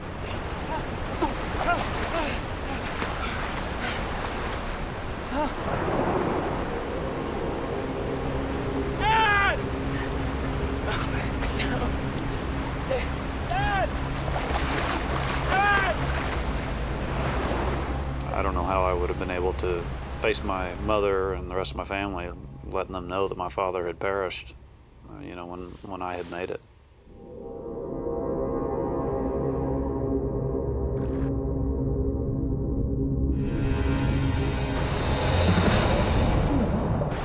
And the next thing I remember seeing was his head above the water.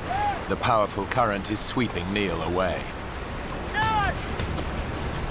It didn't appear like he was making any attempt to get out of the river, and for all I knew, he was injured and couldn't. Neil's disorientated, but somehow he catches hold of a rock and hauls himself out. Blake knows that his dad has got to get to shore fast before he's paralyzed by cold and shock. And Blake, in the meantime, is yelling at me, and I can't hear him above the roar of the river. So eventually I managed to get my breath long enough to tell him to shut up. Will you let me think for a minute? Blake was telling me that I had to swim over to him, which was the last thing in the world I wanted to do. Dad! Come get! Getting back in the river is dangerous. But Blake knows it's his dad's only chance. Come on, Dad! You can do it! You can do it, Dad! Dad!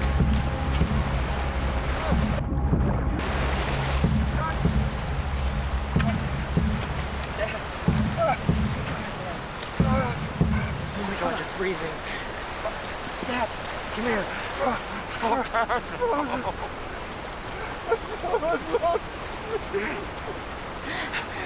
I'm so sorry, Dad. It's okay. It's okay. It was just bad luck. Bad luck. As a doctor, Blake knows that his dad's in the first stages of hypothermia. I thought you were gone. The second I got him out, I realized he was shaking uncontrollably. It was mild seizure-like.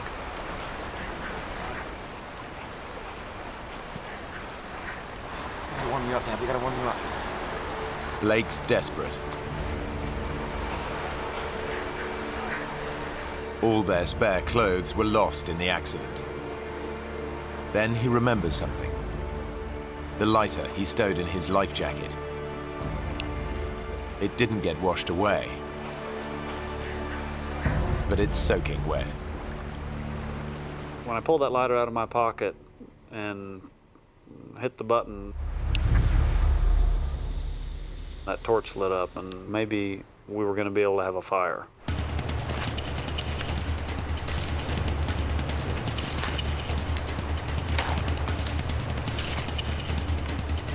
I knew that we had to get a fire started. We had to get him out of those cold, wet clothes. We gotta get you dry.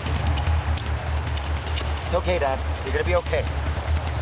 All right? Neil's wet clothes are making his temperature fall even faster. It's okay. Basically, while this fire got started, I hugged him and tried to give him some of the warmth that I had. Eventually got him to where he wasn't shaking anymore.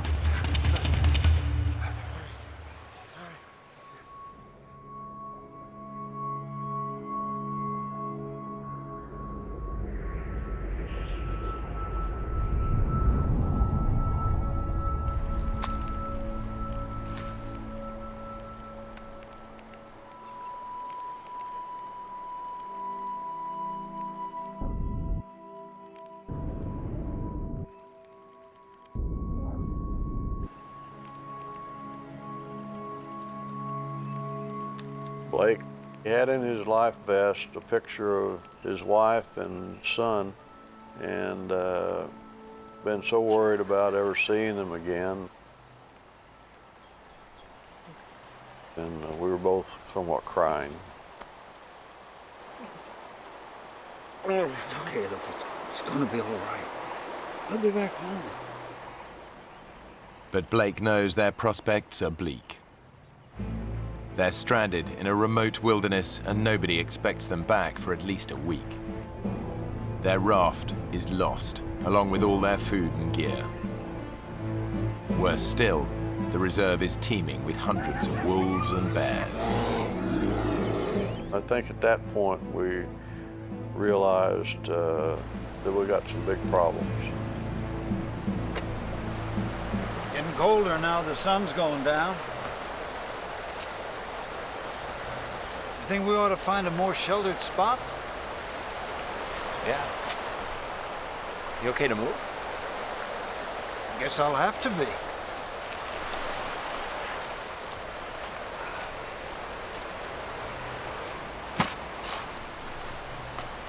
What are you doing? Show people where we're going. Pity there'll be no one to see it. Come on now. Blake and Neil set off to look for shelter. Blake lost his boots in the accident, but his pace still leaves his father lagging behind.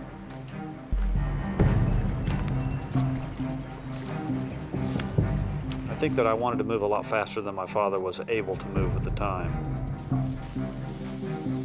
The freezing water has drained Neil's strength.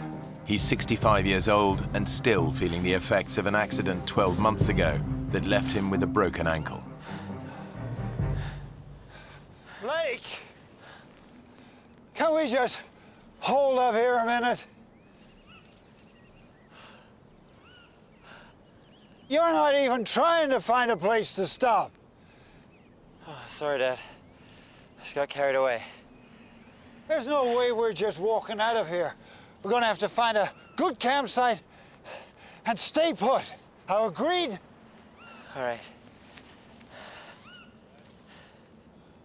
Okay. Give me your hand. Here we were in the middle of this vast wilderness, a good 60 miles from the nearest human being. No one was expected to be flown into the area for at least 2 weeks after our trip.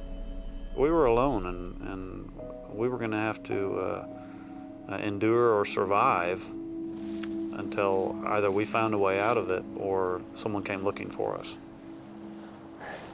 It's the rainy season, so the men set about building a shelter to protect them. It's crucial they stay warm and dry. But that's just the start of their problems. Hey, Blake! Come take a look at this! What? Tracks. What do you think?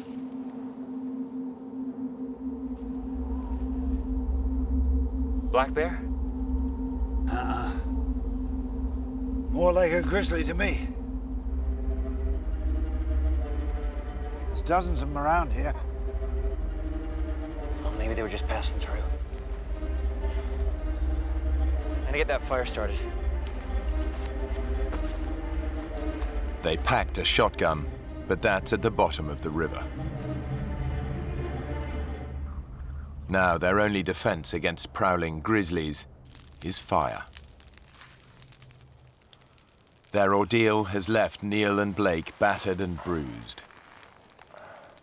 Now they have to contend with the cold. We got enough wood? Yeah, we got lots. You get closer to the fire. I'm warm enough. There. My father and I took turns laying towards the front of the shelter where the fire was. Try and get some sleep, okay? Yeah. And then whoever was laying in back would bear hug the person in front.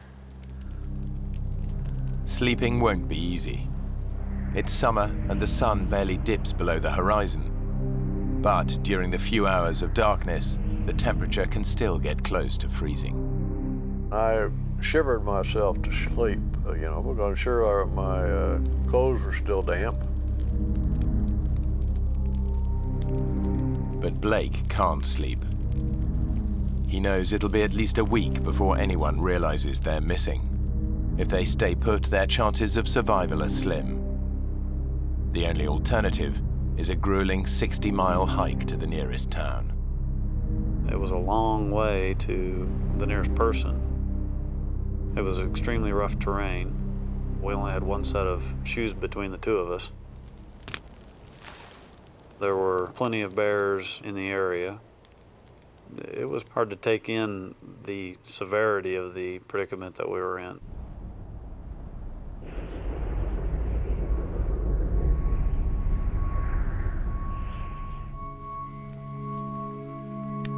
During the night, Blake has made a tough decision.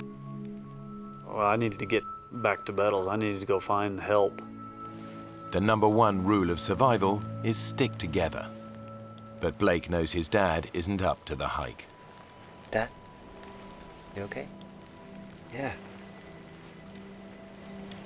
Pretty sore, though. You slept? Not so much, no. You know, I've been thinking, we gotta get ourselves organized.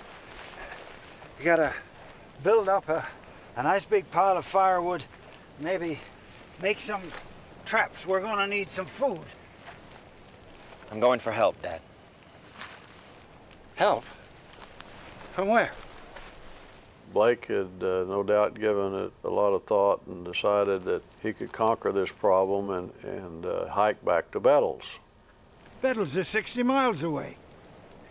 This is just plain crazy.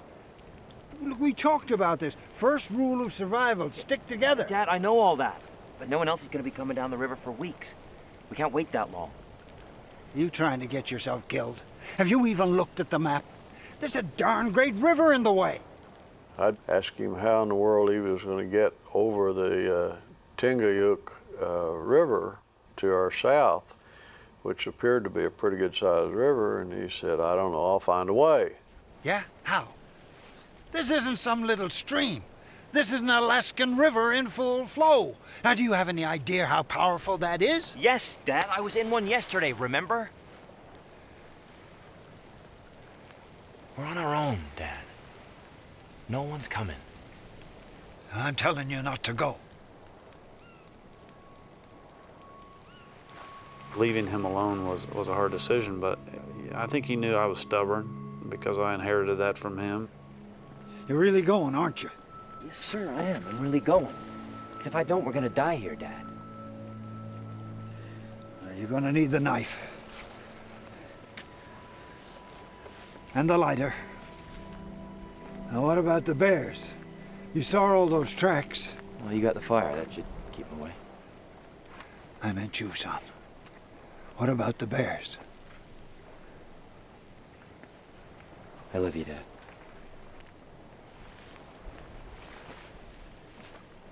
Yeah. Me too. Well, you know I do. I'm gonna come back, Dad.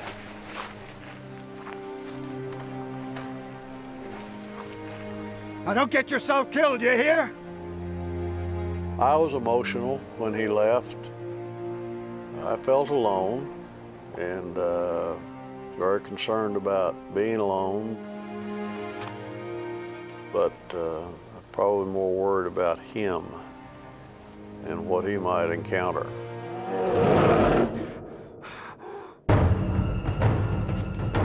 Ahead of Blake is a 60-mile hike south to the nearest town. In such a vast expanse, he can't afford to get lost. One wrong turn could spell disaster. Now Blake's made a gut-wrenching decision to leave his dad alone and hike out for help. He's heading south for the town of Bettles, 60 miles away. The biggest obstacle in his path is the Tingayuk River. But first, he has to find it. Because of the scale of this map, it was a little bit difficult telling exactly where we were. I didn't have any great landmarks.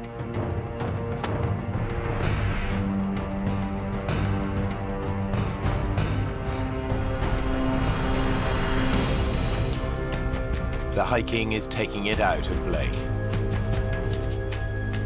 The ground is rough and uneven, and he hasn't eaten for over 24 hours.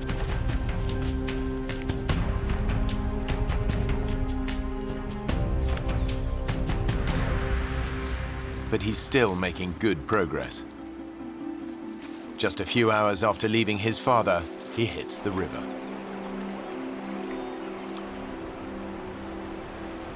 His dad warned him that crossing it would be impossible. It's freezing cold and fast running. He could even be dragged under another ice shelf. But Blake promised to get help, and the only way he can do that is to plunge in. As soon as I started to cross, the water was flowing fast enough that I realized I was just going to have to jump and swim over to the other side.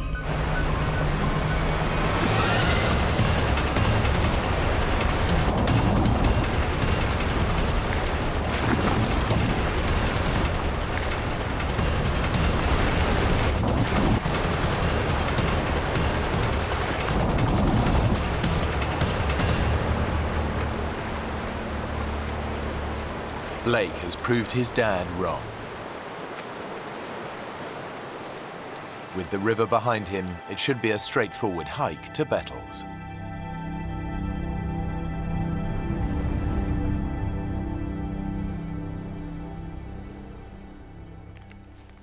Back at camp, 65-year-old Neil is hungry and tired. But he can't rest. Blake has their only lighter, so Neil's got to keep the fire alight. It's his only source of warmth and his sole defense against the bears. The difficulty of keeping the fire going was essentially being able to walk with only stocking-foot waders on really rocky soil. Neil hopes the fire will be enough to keep the bears and wolves at bay, but he also shouts to try to discourage an attack. Anybody home? Oh, I'm down and join me! Despite his hardships, what really preys on his mind is what might be happening to his son. I was very worried about Blake and what he might have run into.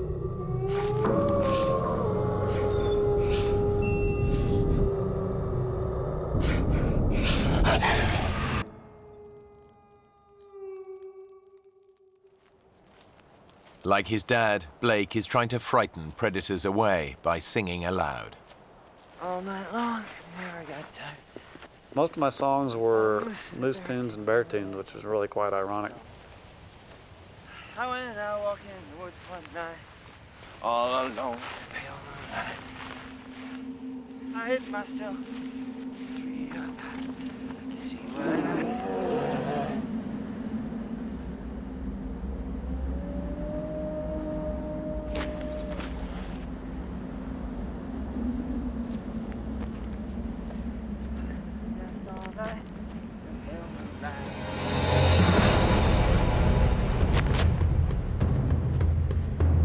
Suddenly, Blake comes face to face with a grizzly bear. A grizzly can tear your head off with one bite, but their claws can rip holes through you like nobody's business, so you don't want to mess with them. The bear is some way off, but even the slightest sound could alert it to Blake's presence.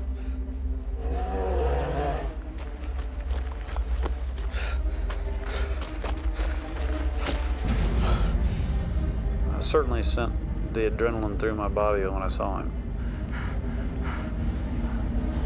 Blake daren't make a sound. The bear's too close. It was scary seeing him out there. He wasn't far enough away for my liking.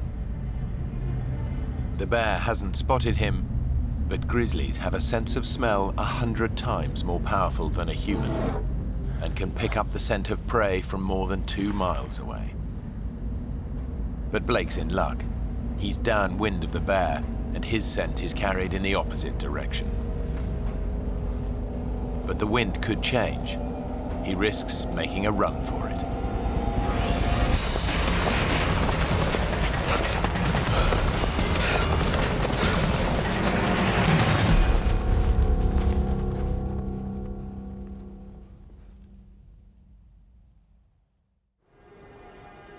It's a lucky escape, but there's still a long way to go.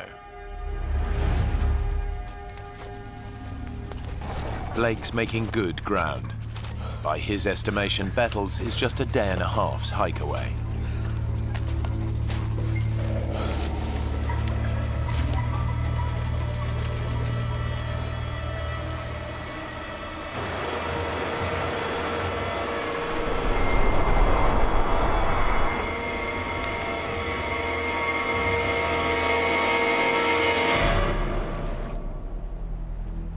This is the Tinyaguk River, the one Blake thought he'd crossed earlier that day. But that was just a minor tributary. His father was right. The Tinyaguk is just too huge to cross. There's no way he can reach Bettles. I kind of lost a lot of that optimism that I had as soon as I saw that there was no way to cross this thing, because it was so wide and so swiftly moving and so cold. It's a dead end. Blake defied his father and the basic rules of survival by hiking off by himself. Alone, both men are at far greater risk. I had a hard time deciding whether or not I should stay there, because I knew I wasn't that far from my father. I certainly had some feelings of guilt that I had put him in this predicament.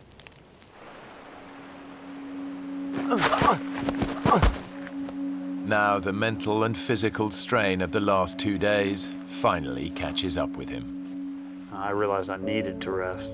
That was something my body was asking for at the time, because it had been a long sludge.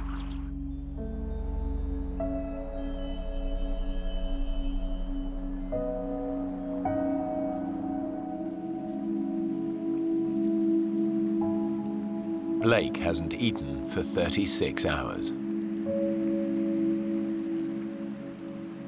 The only thing that I really saw were some spiders, and there were a few that I swatted and ate, just because I thought maybe I'll start to see more of these and have some nutrition.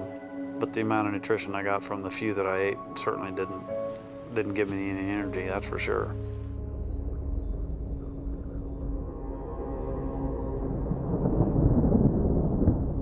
I was awakened by some raindrops that were hitting me on the face. I was worried about my father because, he would have gotten just as wet. He didn't have a lighter to restart a fire had his gone out. In the rainy season, downpours can be intense. If the fire goes out, Neil risks bear attack and hypothermia. The possibility of rain was a real problem. It would put out a fire, and there wasn't any way to keep a fire going. And that's what I had to try to do. The rain clouds blow over. Now Neil faces his first night alone in a wilderness bristling with predators.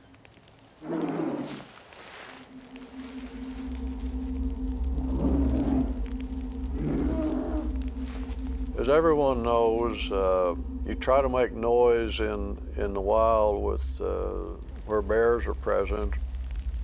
I said a lot of stupid things in order to make noise, and one of them was, "I'm the king of this valley. Everyone who lives here at my pleasure." You want to see me, you have to go through my nights. Blake, where are you? I hope you're all right, Blake. I want to see you back here. His only defense against bears and wolves is his fire. And the difficulty of keeping the fire going was staying awake enough. I would wake up in the middle of the night and maybe have a problem and have to work to get her going again. If the fire goes out, Neil is in big trouble.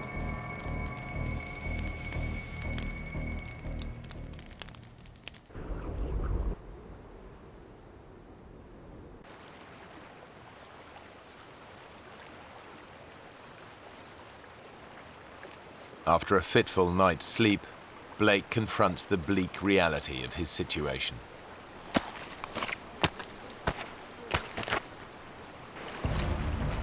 I was distraught when I realized that there's pretty much no way to get to Bettles. I was a long way from what I'd hoped to be my final destination. But he has one slim hope. I kept thinking about the fact that these bush pilots fly up and down these rivers, so they might be flying directly overhead.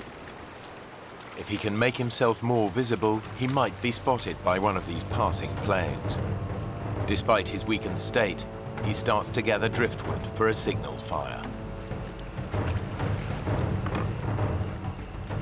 I actually set one of these log jams on fire, hoping that someone might see the smoke. But even this simple plan fails. Every time I looked up into the sky, the smoke wasn't very white and smoky like you always see in the TV shows. You know, it wasn't that noticeable.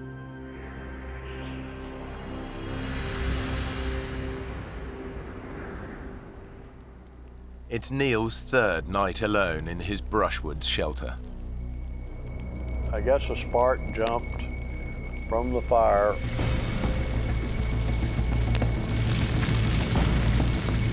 All of a sudden, there was a fire going on right above my head, and I'm talking like 18 inches above my head. So I had to get out of there fast. He can only watch, helpless as his precious shelter burns to the ground. I got out of there and watched as fire just burst into an inferno. Neil knows he must save part of it to light a new fire.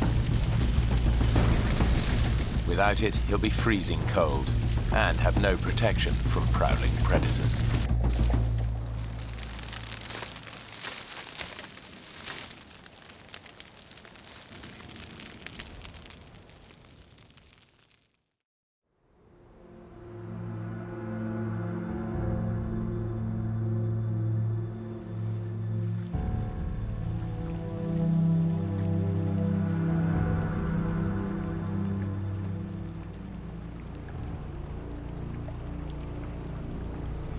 During the night, meltwater has flooded the river.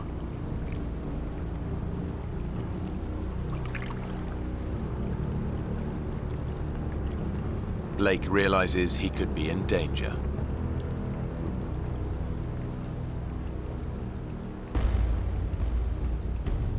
When I realized that the river was rising that quickly, I moved up into the forest because I was worried that I was actually going to end up on a small island out there and be trapped by water on all sides. Upriver, Neil is exhausted and hungry. His precious shelter was destroyed in the fire, leaving him exposed to the risk of a freezing downpour. Now daybreak brings a new enemy, the blazing sun.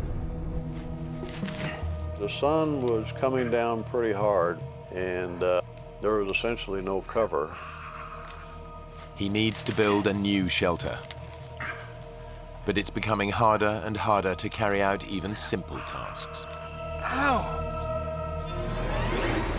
There's only so much punishment a 65-year-old body can take. After 3 days without food, Neil is weakening. Blake's decision to hike for help has backfired. Now his actions could cost his father's life.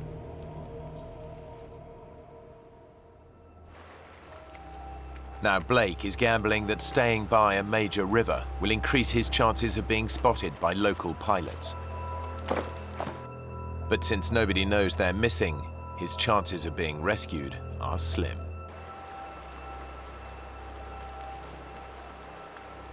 I was definitely depressed about the situation that we were in, especially because I had so much time to think about it.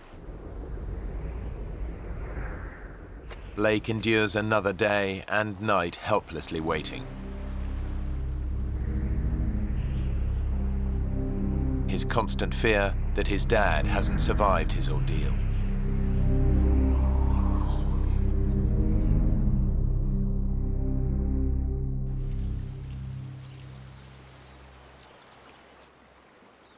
Blake's decision to hike out looks increasingly like a bad move. Around 6 or 7 in the evening on Tuesday, I was laying over by my fire when I heard the sound of an airplane. And my God, he was coming up on me quick, I could tell. I ran as fast as I could. Hey! Hey! Hey!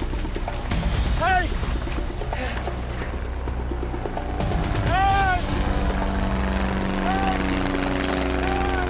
I realized that he spotted me. He spotted me.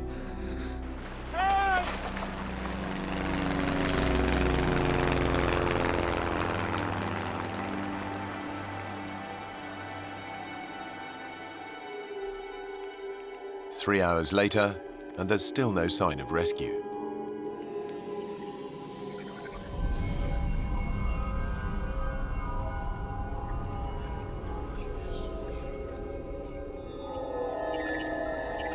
Boy, after a while, I started thinking, did I just hallucinate? Did I imagine that plane? If help doesn't come soon, Blake knows they're as good as dead.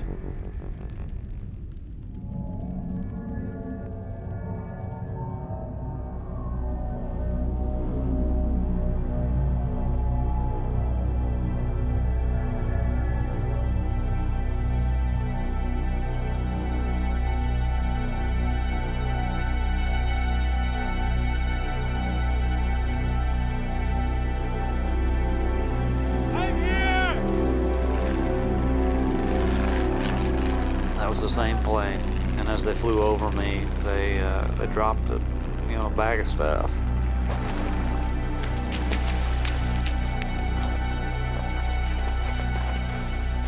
The bag contains supplies and a walkie-talkie. I turned that radio on. I kind of told him what had happened. There's only one thought on Blake's mind. Please hurry! You gotta go find my dad! He's 15 miles upstream. There'll be a fire going. You see a fire. The pilot launches an aerial search for Neil. And Tango, where are you guys at? Okay, we're gonna head north. A plane reaches the right area within 10 minutes. Neil's camp should be easy to spot. But when the pilot reports back to Blake, the news is bad.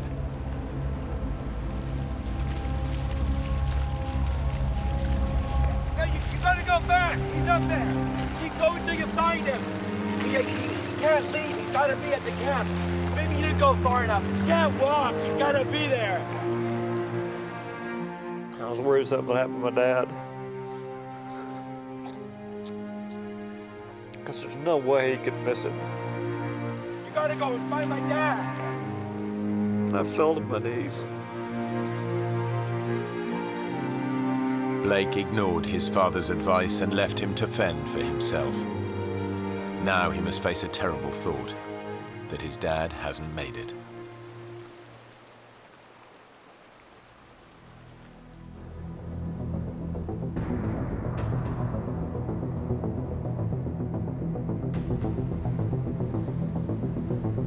The aerial search continues. But in such a vast wilderness, Neil's camp is proving hard to locate.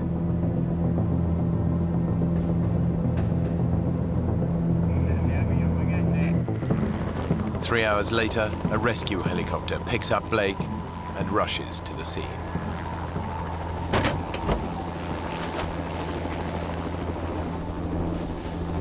Neil! Neil! You okay?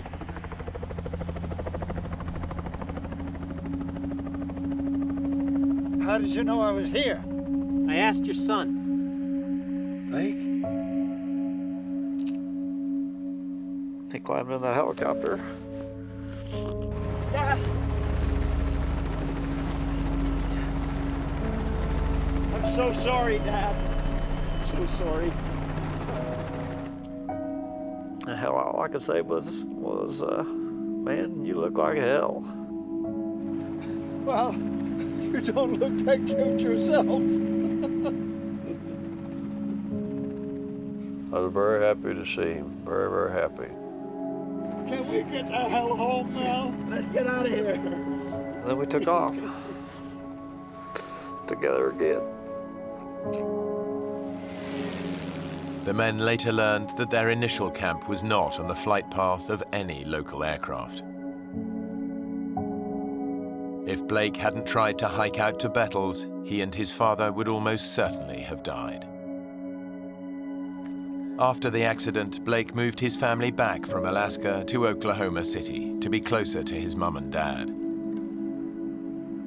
He now runs a GP practice there, while Neil continues to run his building management firm.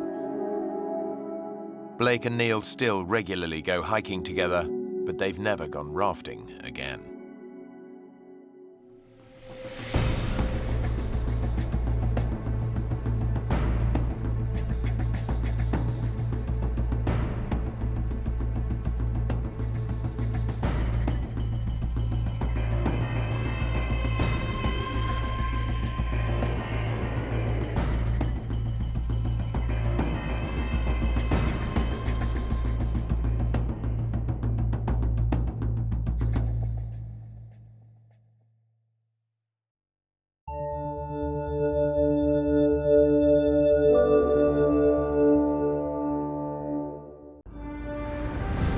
When two former college lovers set off on a trip of a lifetime, they have no idea they'll end up fighting for their lives. Dave! Lost in the rainforest without food or water. Snake. They're easy prey to predators. There's something out there. With no hope of rescue, Think we should just slash our wrists? they decide to take their own lives. We were going to die out there. Having control over when we die is all that we had.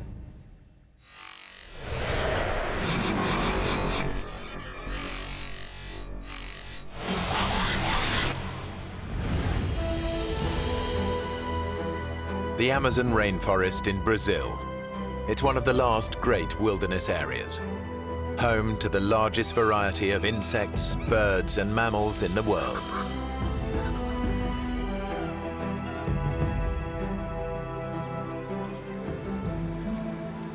For Dave Boyer and Crystal Ramsey, it's the trip of a lifetime. Can you believe it? We're actually here in the Amazon. Hey, you know when I make a promise, I keep it. It's the realization of a dream they shared 2 years ago when they were a couple. Crystal and I dated for about 3 years, and really were the closest you could possibly be. One day we were talking about our passions, and I asked her the question, if you could go any one place in the world, where would that be? And the Amazon was #1 for both of us. Dave and Crystal aren't together anymore, but they are still close friends. There was no one I would have rather gone with than him. Dave knows that Crystal has had a long-standing struggle with depression. In school, where I met Dave, I had a very bad time with depression. Dave thinks this trip will be good for her, but he's also nursing a secret hope that it might just reignite their romance. She was the love of my life. I still envisioned spending the rest of my life with her.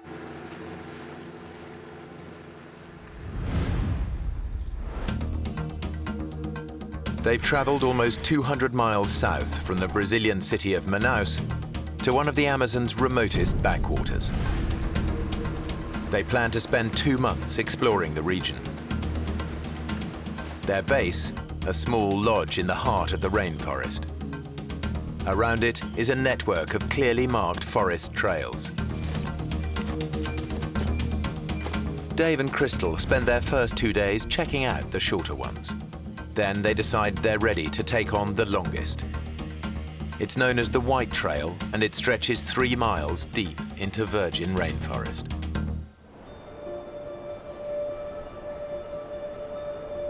Dave and Crystal set off in the morning with enough water for a 3-hour hike. We left just before 10 o'clock and expected to be back in time for a late lunch. They've spent 2 years reading up on the rainforest, but nothing prepares them for the real thing. As soon as we went in, we started to see more than we had ever seen before, such as bats and different kind of bugs than we had ever seen, and it was a fantastic morning. I was really excited. Dave, look. We had tunnel vision. We were focused on one thing, and that was exploring and seeing the rainforest. We were oblivious to any dangers that were involved. They are so absorbed by the sights and sounds of the forest, they don't notice that they've stepped off the marked trail. Our awareness was elsewhere. It was on the trees, on the animals, on the sounds. They are now following paths made by animals. As we got further along, the jungle seemed to creep in on each side. We now had to walk in a single file line.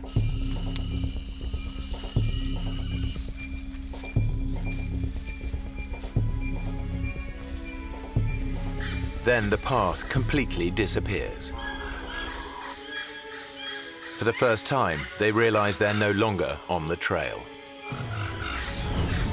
That's when I didn't know what to do. I was really worried. Let's see the map. I think I forgot the map at the lodge. I had left the map sitting on the dresser in our cabin. Dave. Look, I can remember it. I can. The map Dave left behind was a hand-drawn sketch of the area. He clearly remembers it showing the lodge at the bottom, which would normally indicate that it lies to their south. But the map isn't laid out in the usual way. To get back to the lodge, they actually need to head north. If we head south, that should take us back. You're sure? I'm sure. I'm sure. Okay. Come on, let's go. Hiking south is the worst decision Dave could make. Ahead, there lies nothing but thousands of miles of rainforest. Uninhabited, except for rainforest creatures, many of them highly dangerous. 2 hours later, they're getting worried. This way.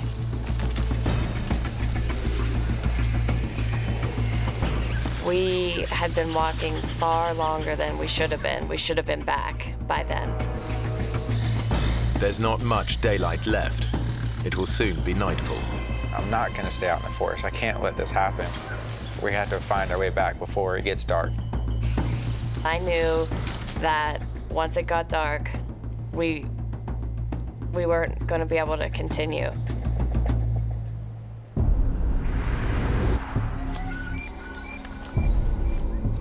As darkness descends, any chance of finding the lodge today disappears. That's really the first time we started to have some panic. What time is it? It's almost 6.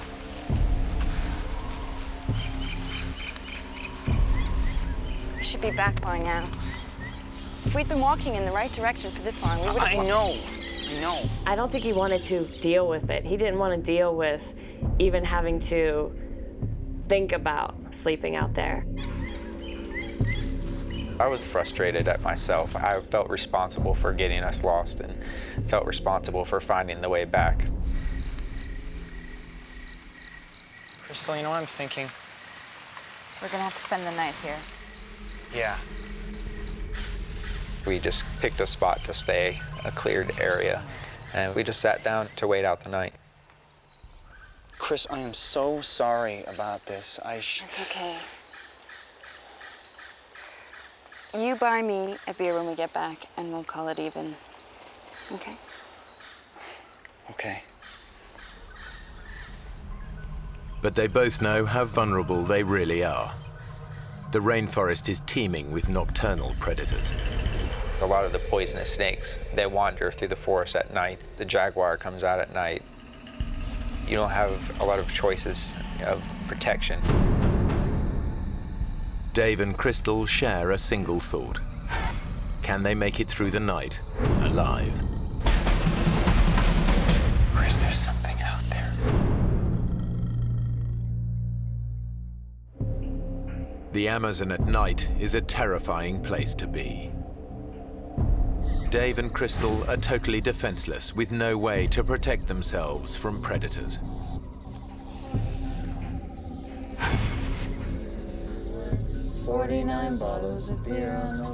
We weren't going to try to sleep at all. We were going to stay up, and that way if something stumbled upon us, we would be ready. 49 bottles of beer. Take one.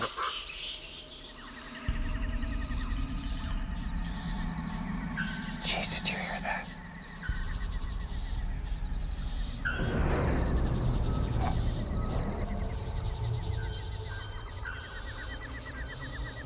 Chris, there's something out there.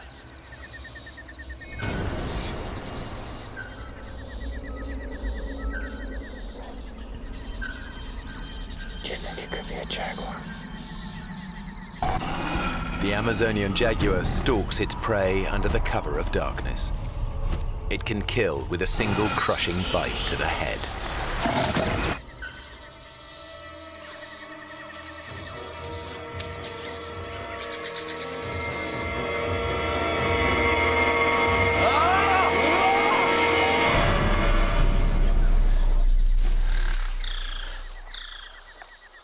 Whatever it was, Dave has scared it off for now.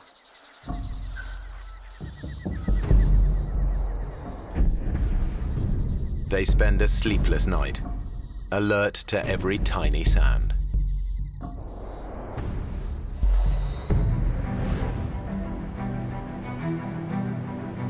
Dave and Crystal have survived the night unscathed, almost.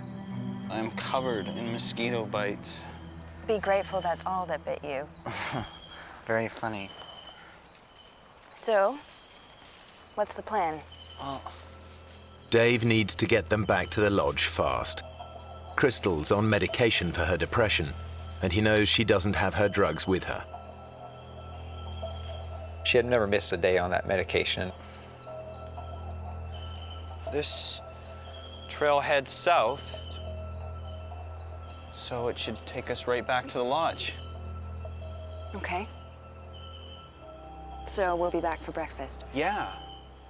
Let's get moving. I truly believed that we were close and we were heading in the right direction. We just had run out of time the night before. It was going to be a breeze. But with every step, they continue to move further away from the safety of the lodge.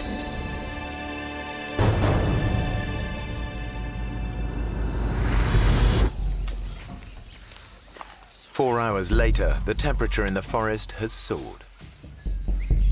The heat and the way they're pushing themselves mean that Dave and Crystal are sweating out almost 4 pints of fluid an hour.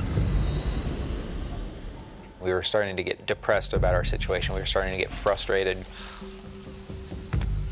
The temperature was rising really fast. It was getting up to 95 degrees. We were sweating profusely. Let's take a break.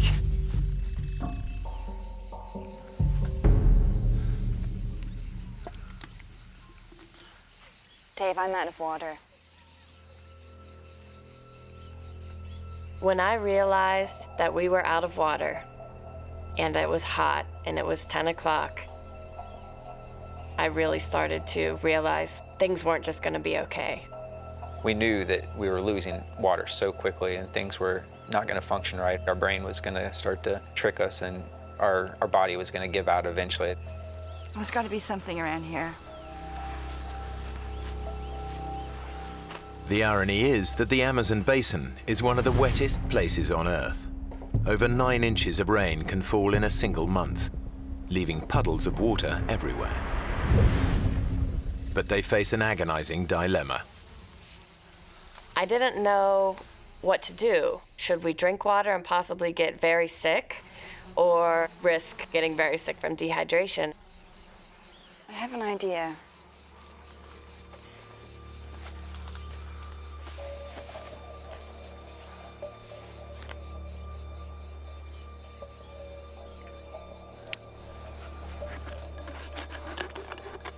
Give me that. My plan was to use my sports bra as a filter. Okay. Now I want you to pour that through the top here. Crystal's bra could actually filter out a number of nasty parasites. But it won't get rid of smaller microorganisms that could make them dangerously ill. Okay. Bottoms up.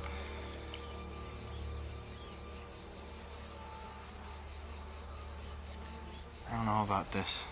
We don't have a choice. Well, cheers. I took a small sip and kind of let it sit in my mouth for a second to taste it. Tastes okay, kind of chalky. We were both worried about drinking water, but in the end, when it's 95 degrees and you're sweating like that, it's gonna be more painful not to drink it. Rehydrated, Dave and Crystal pick up the pace. But they must stay constantly on guard. The forest is alive with creatures that could kill them with a single bite. We're consistently listening to sounds and trying to figure out what was in the forest around us.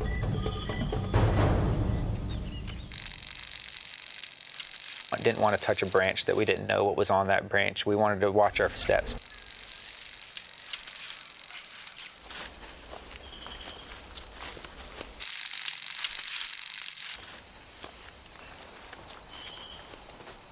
Whoa. What is it? A snake.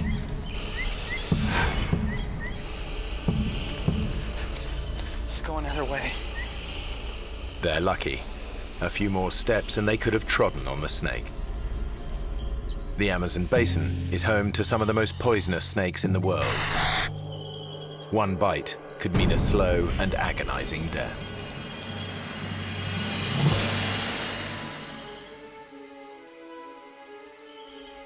By mid-afternoon, Dave is resorting to a new desperate tactic in his search for the lodge. I was trying to keep us in the same area of where we got lost in, kind of zigzagging back and forth, hoping to stumble upon the trail. Let's try over there. Crystal was starting to get a little bit frustrated with that strategy. Dave was literally almost walking in circles and didn't realize that that's what he was doing. Crystal is starting to feel the pressure. My brain was saying, things are going downhill. Now, which way are we going? East. East. 20 minutes ago, we were going south. Yeah, well, we've got to try all directions. Maybe we should head north now. Dave, this is crazy. I can't stand to listen to you talk about directions you know nothing about.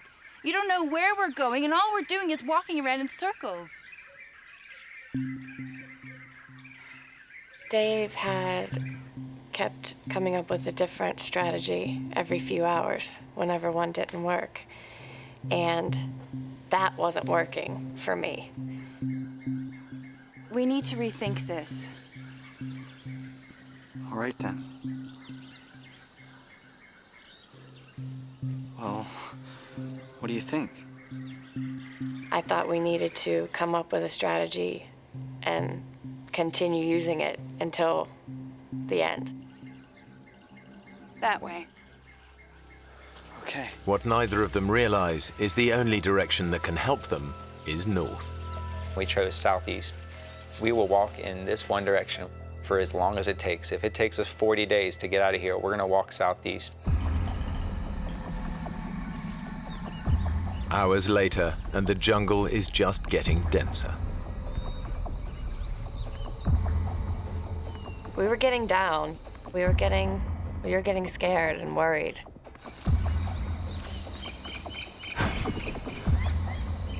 Everything just looks the same. The jungle is so dense and so thick, you can't see more than a few yards in any direction at any one time. Dave has an idea. If he can get up high, he might just be able to see the lodge.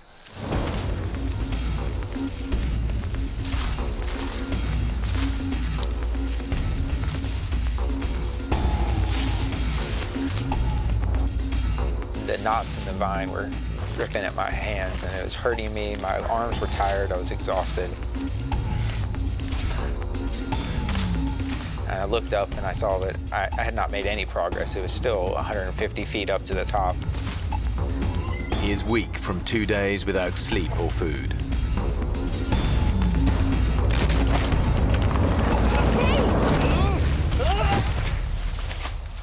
Are you okay? Did you see anything? Yeah. Rainforest. Why is no one looking for us? In fact, people are looking for them. But the search is focused around the White Trail. And that's now a very distant and dense 7 miles away.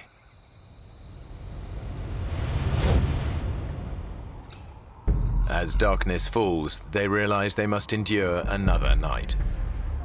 I was tired. I had not slept on the previous night. I was being driven insane by the mosquitoes. They were constantly biting me, making our bodies itch, and we would scratch it to the point where our bodies would start bleeding.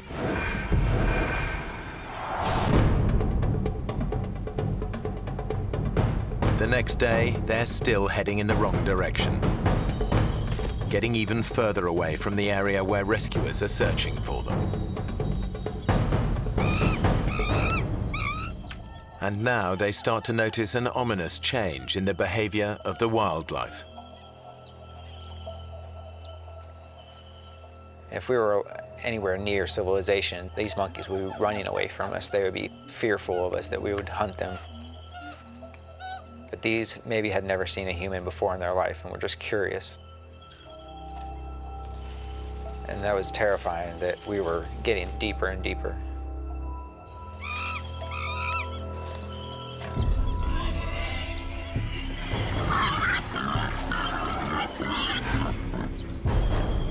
What is it? I don't know. Jaguar? No, there's more than one.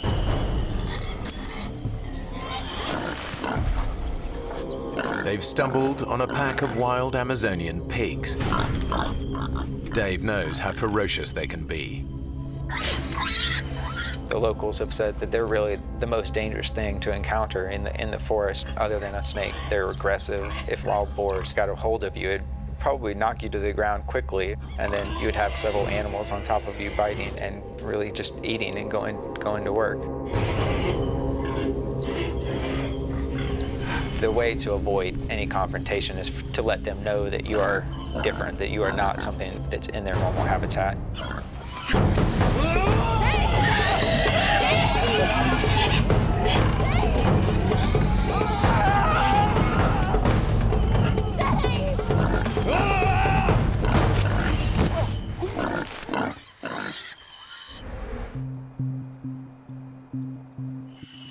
Their encounter with the pigs leaves them jumpy and exhausted. Crystal's feet are badly blistered, and she's been without her antidepressants for 3 days now. Her depression could return at any time. I can't go on much further, Dave. I'm tired. And my foot. We'll get out of this ravine and we can make camp. I thought that it would be nice, it might even be comforting if we had some type of shelter. So we came up with the idea of making a teepee.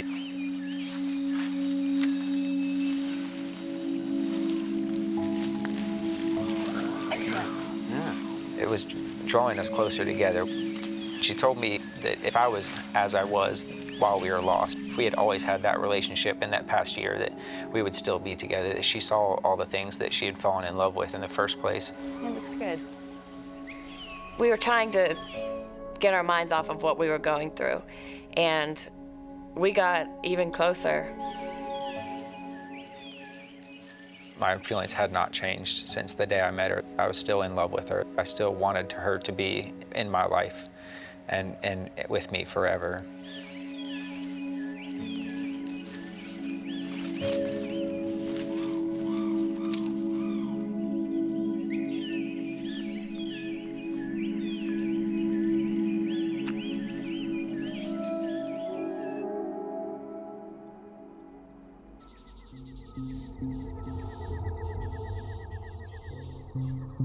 Night falls, and with it comes the nocturnal predator their shelter can't protect them from.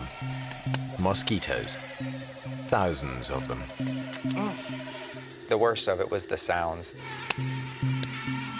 It's just this loud buzzing throughout the night, and you feel like they're everywhere. They would give me mosquito bites on my eyelids if I had my eyes closed, or on my forehead that were just driving me insane. Sleep was increasingly becoming more and more of an issue, and I knew that eventually I'm going to have sleep. I can't go multiple days without sleep. It's going to drive me insane. In a bid to escape the mosquito onslaught, they come up with a bizarre plan.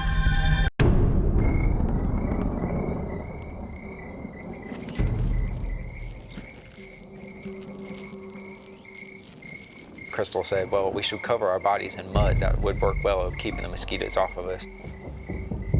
We got inside the hole and pushed the mud in on top of each other, covered our faces, and we laid there in the mud and tried to be as still as possible.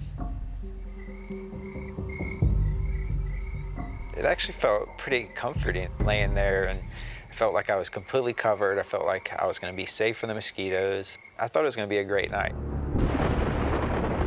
But Dave couldn't be more wrong. A massive tropical thunderstorm is building in the skies above them, and it's about to put them in the greatest danger yet.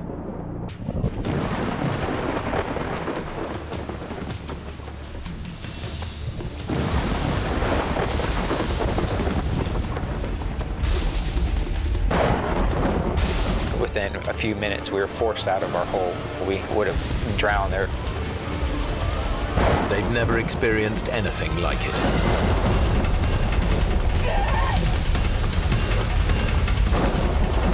It's very hard to explain how loud it can get. You can't even talk to someone who's right next to you by screaming. That's the only way I can describe how loud it was. They are soaked within seconds. It was the coldest I had ever been. Couldn't stop. My body was just going into convulsions and shaking, and my teeth were chattering. Any hope of sleep is gone. Then, just when they think things couldn't get any worse,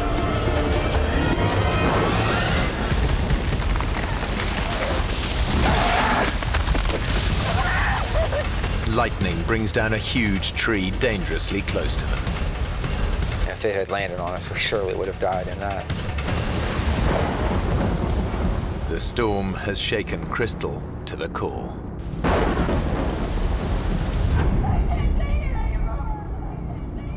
There's never been a worse night in my life than that night.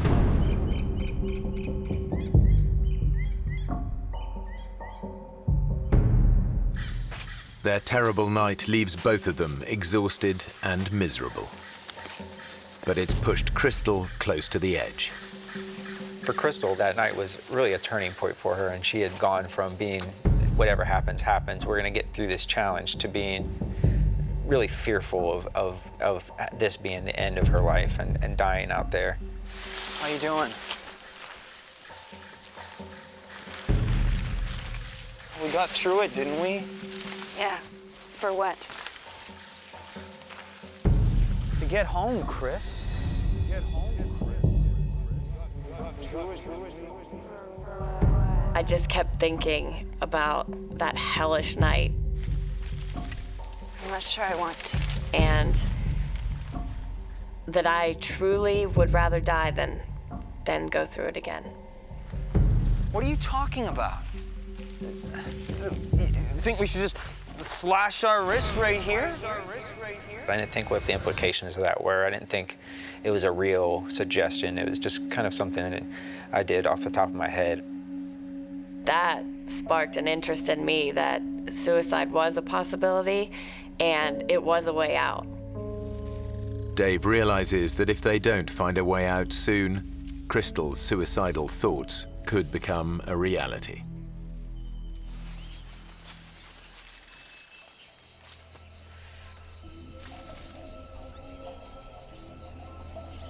Chris.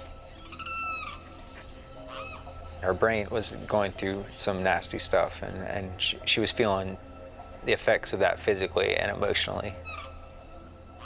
I knew that as the days go on and her withdrawal from her medication gets worse and worse, that it's going to become very difficult to keep her going and to keep that survival instinct inside her. I was so overwhelmed and so frustrated and so confused that I felt crazy. I felt like I was gonna lose it. Dave, where's the knife? It's here. I want to see it. Chris, you're really freaking me out with this. I want to see it.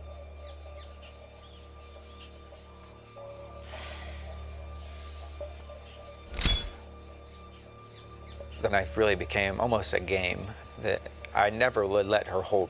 She would frequently ask me, "Where is the knife? Can I just see it? I want to know that you haven't lost it." I think my own mind was more dangerous than anything that the jungle had.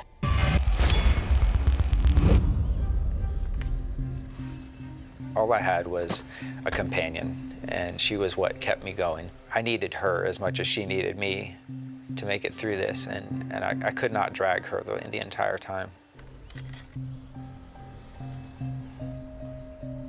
And that made me quite pessimistic for the outcome.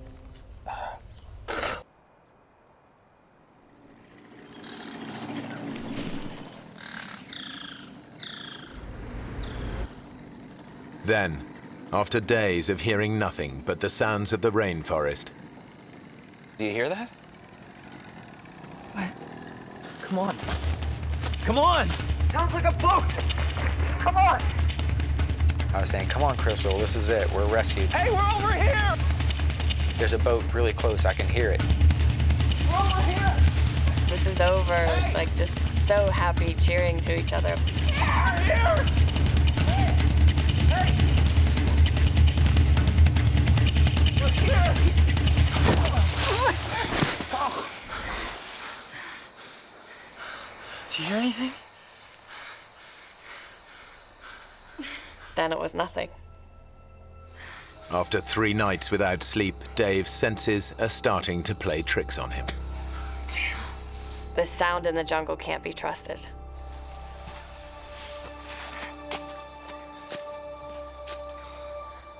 We thought that we were rescued. To have that taken away from us and our hopes just ripped from our hearts, it just killed us.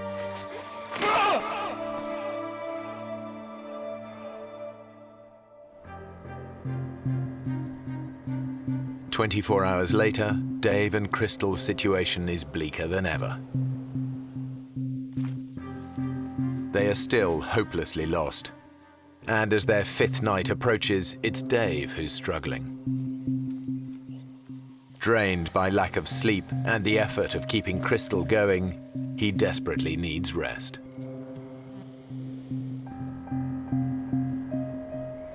Dave was exhausted. I was very worried about him, but there was nothing I could do to make him sleep. Damn it. There was no way I could help him.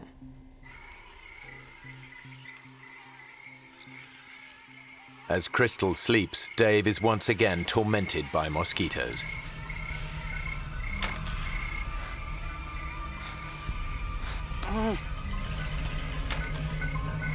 I could not get a grip. I could not get control of what I really needed, and that was to get to sleep. In his totally exhausted state, the insects soon become an obsession.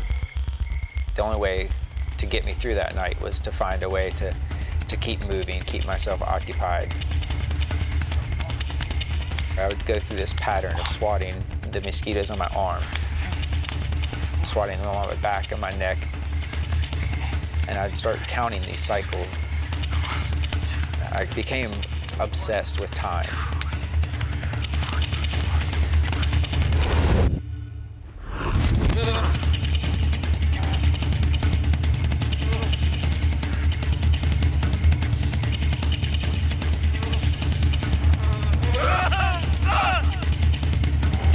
Sleep deprivation is taking its toll.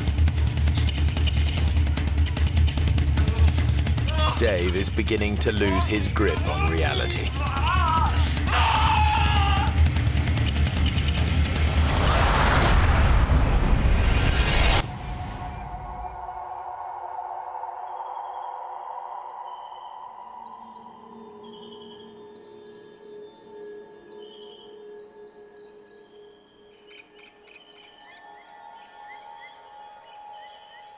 I felt like I had lost this battle between me and the mosquitoes, between me and the night, between me and any sleep that I might get. For the first time, Dave thinks they might not make it out of the Amazon alive.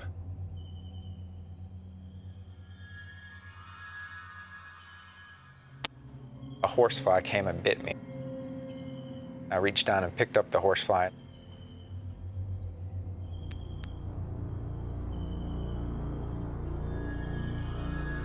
I started to pull off each of its legs.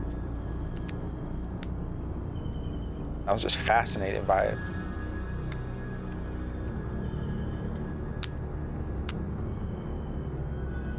And it kind of led me to look over at Crystal and imagine our bodies laying there dead, and all the things that would come, take our bodies apart, eat from our flesh and drink from our blood. If we were going to die out there, I wanted to have some record of what we went through. So as Crystal was laying there in the sand, I wrote in the sand next to her, 6th day lost.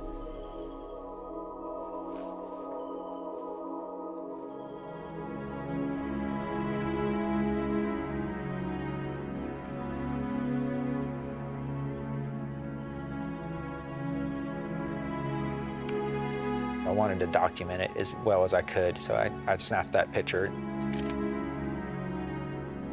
hoping that one day somebody would find our bones and our camera and see that we had been there on the 6th day.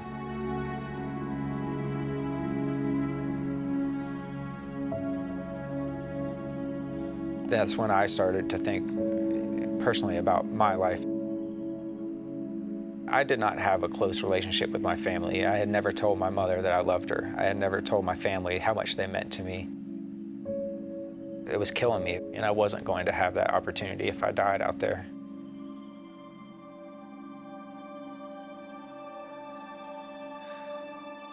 That thought gives Dave the resolve he needs to keep going.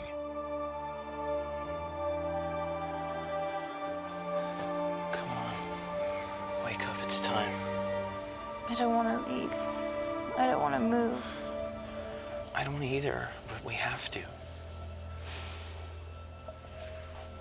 My feet were deteriorating unbelievably, and the pain was unbearable. It felt like 10 wasps were biting me at the same time.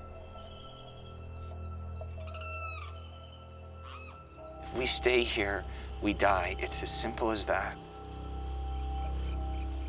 Crystal finds the strength to give it one more try.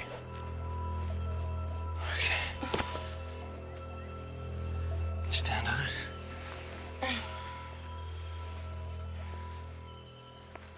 It's my girl.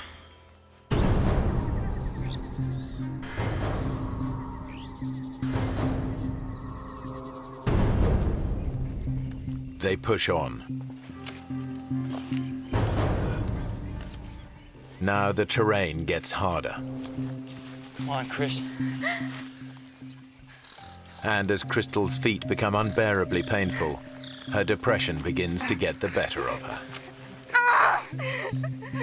I couldn't walk anymore.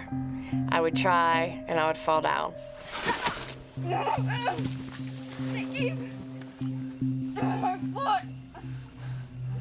I felt like that was telling me it was time to just end it myself. I don't want to go. Crystal's depression is back. Now she can see only one way out of the nightmare. You can! Come on! I decided this is it. I can't keep going.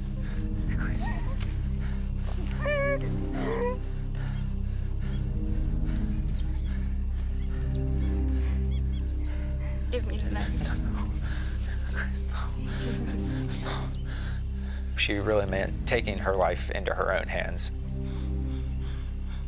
I'm gonna slash my wrists and take my life and put an end to this misery.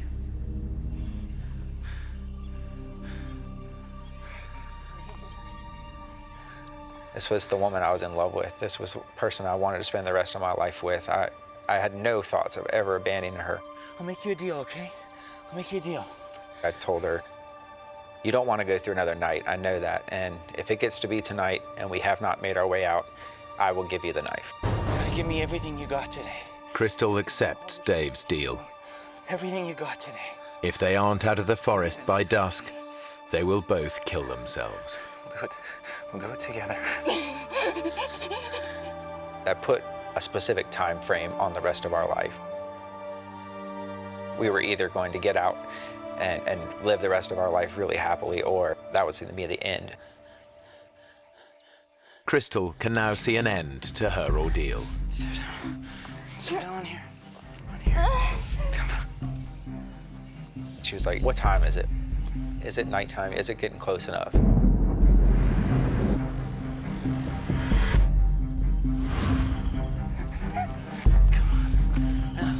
Come on! But Crystal can't keep going. Come on! She decides she can't wait until nightfall. She wants them to end their lives now. It's time. When I said it, he agreed. And he said, okay, now we can do it. We were going to have to go through with this.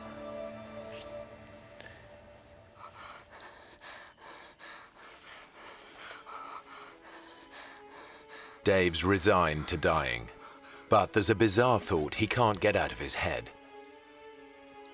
I wanted to wash the mud that was on my arms. I wanted to wash my face and have a clean body, a clean approach. If I was going to face a judgment, I needed to do it with a clean spirit as well as a clean body.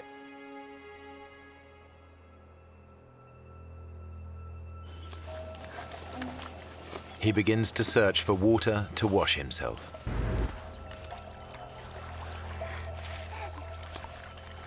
As we fought through some of the underbrush, when we got down there wasn't a creek, there wasn't a puddle. There was a flooded forest. Everywhere that we could see, there was water. It's a glimmer of hope, just enough to keep them going. This water's gotta lead somewhere. In the Amazon, rivers are like roads. If this water leads to a river, they might just spot a boat. They put aside thoughts of suicide. I got this surge of energy and some anger that made me want to fight through the water even more.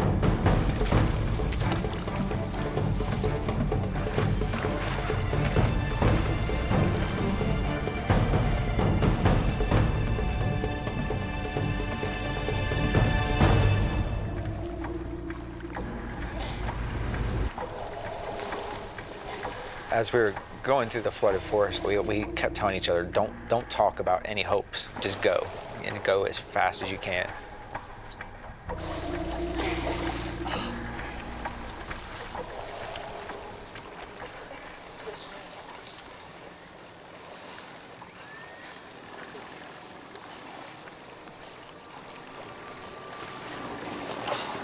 Dave, look! I thought to myself, I've got to be hallucinating. I said, David, am I really seeing that? You know, is that really real? And he said it was. Hey! Hey! Hey! Hey! He didn't wave back at us. It seemed like he was miles away. We immediately just started screaming, help, help, help, help me, please.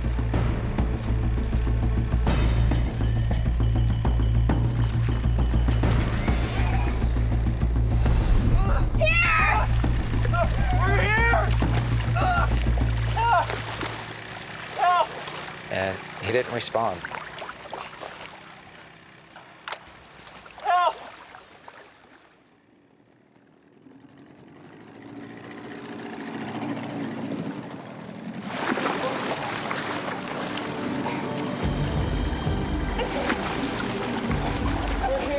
We learned in one split second that we were going to live.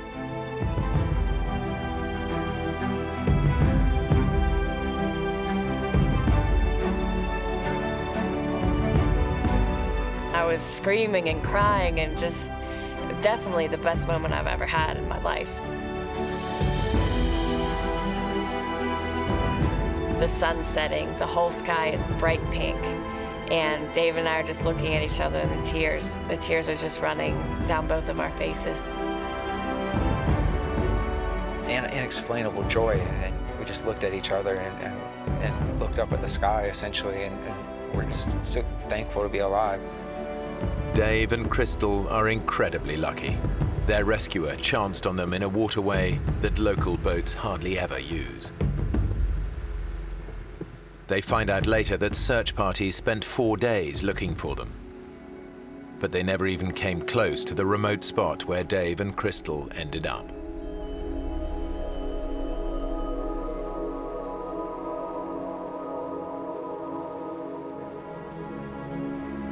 When we got out, we talked about, all the times that we had in the jungle and how we talked about getting married, but when we were finally saved and getting better, we realized that that isn't the thing that we're going to do at this time. In the forest, we kind of had said, if we get out of this, we're going to live the rest of our lives together. And when the reality of being out was there, she did not feel that way. That was not what she wanted. And that was a bit of a disappointment to me. And that continued to be a disappointment for quite some time.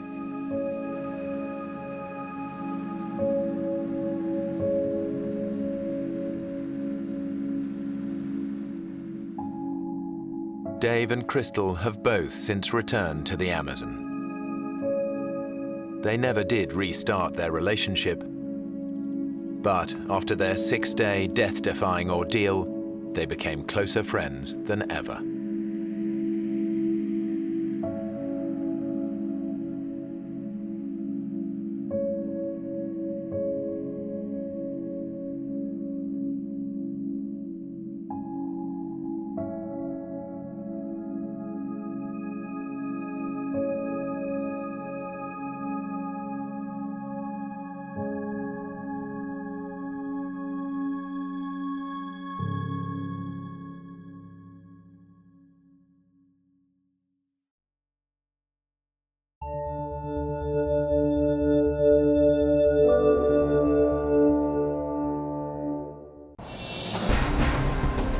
When a family of 4 join their closest friend to go fishing on the Zambezi River, the outing quickly turns into a desperate fight for survival.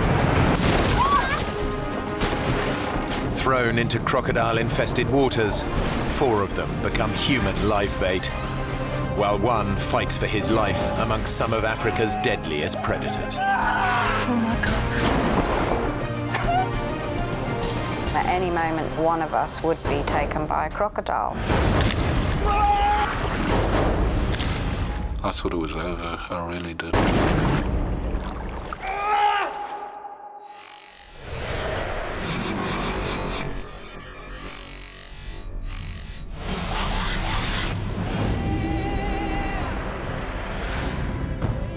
Zambia, one of the wildest countries in Africa, home to the spectacular Victoria Falls.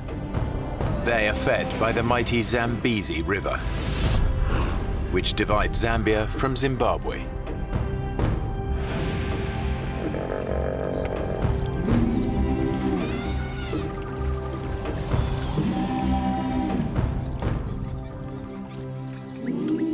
It's here on one of the river's most isolated stretches that 2 friends have planned a weekend fishing trip. Arthur Taylor and Alistair Gallatley have known each other for over 25 years. Our kids have grown up together with Alistair, basically Alistair's part of the family. He's a very good guy in a crisis and a very good friend. We've known each other a while. We've spent a lot of time together. We go fishing a lot. Where do you want the fish, mate? Usual place. As experienced safari guides, they've lived and worked alongside the Zambezi for most of their lives. Most important. Good enough. Think so? I can't wait to get on the water. Joining them are Arthur's English wife, Faye, and her parents, Clive and Brenda. They're retired teachers visiting from England. Change your mind yet? No, I think I'll just stay here and relax and read my book, all right? They've both lived in Africa on and off over the years.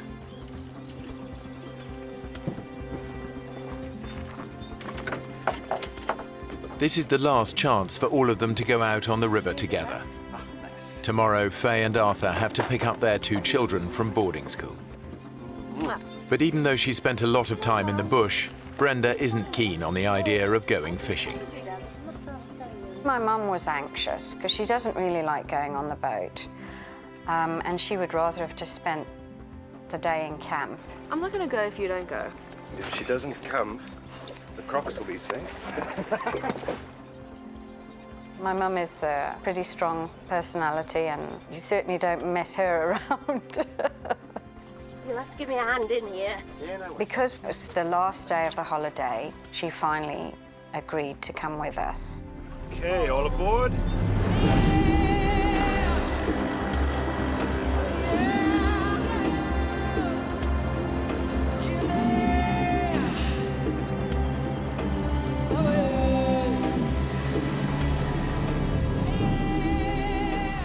This is one of the river's most remote stretches.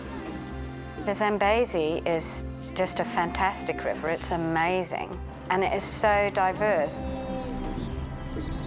The bird life is out of this world.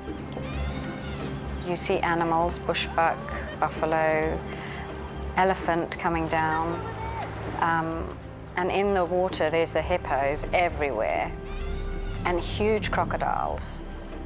It's just an amazing river, really is.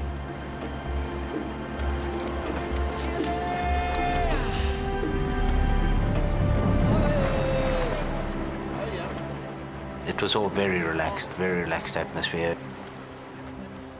Very carefree, nobody had a worry in the world. You want to try catch some fish, Brenda? Oh, no, I'm not good at that. Come on. Come on, it's easy.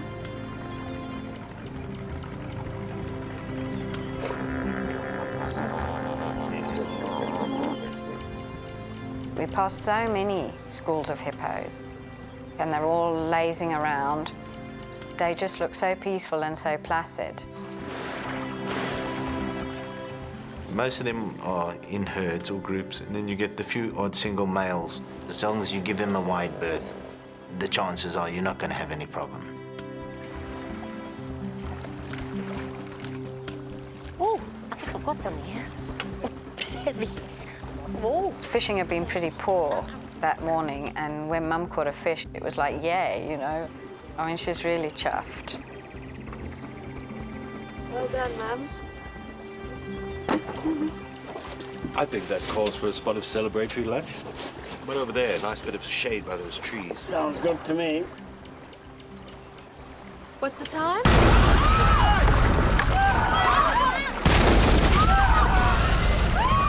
There was no warning.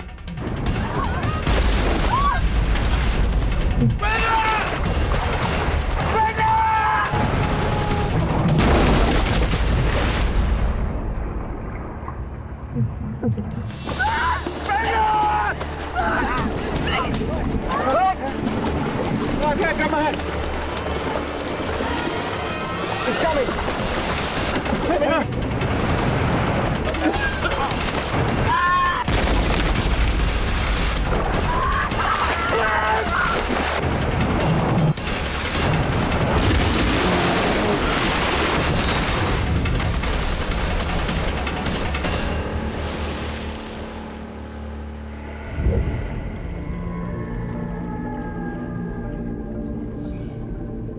It was just this huge boom, and I was in the water. I think my subconscious was saying, this is it, this is the end.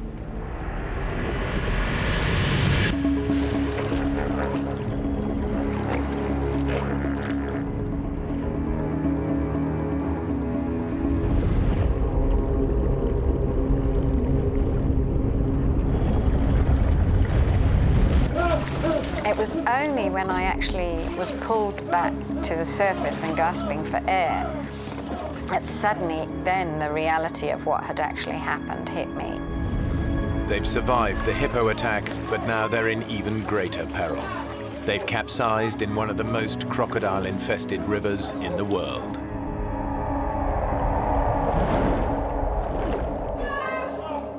To think about, you know, my bare, dangly legs, it sent a chill through me, thinking that any moment now, one of us would be taken by a crocodile.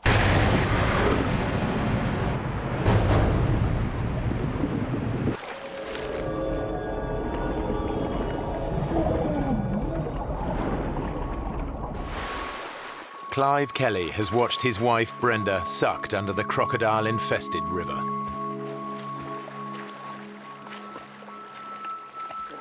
He has no idea if she is alive or dead. Brenda! Brenda! Where are you? Although Clive can't hear them, his wife, along with his daughter Faye, her husband Arthur and their best friend Alistair, have all surfaced underneath the boat. Brenda! But the group's immediate danger is not crocodiles. The current was actually so strong in that part of the river that it actually swept us out from underneath the boat. The Zambezi is famous for its unpredictable and deceptively strong currents. Many people drown in its eddies and whirlpools every year. The one thing that I thought of was the fact that my children could have been with me and that I would have lost them because they would have been just thrown out of the boat. You know, they would have just been gone. Brenda can't swim very well. She was screaming and struggling. She obviously needed something to hold on to, and she had swallowed a lot of water and was gasping for air and kind of pushed onto me so that she could get her breath back. And I'm like, you know, Mum, you know, you're pushing me down. Oh, Brenda, I got you. I got you. It's just so strong, and we were being swept away. It was just incredible that Arthur was there when we needed him. Somehow, he managed to keep hold of the two of us. We're all getting washed down together. We basically hung on to each other. It was very hard to swim against a strong current.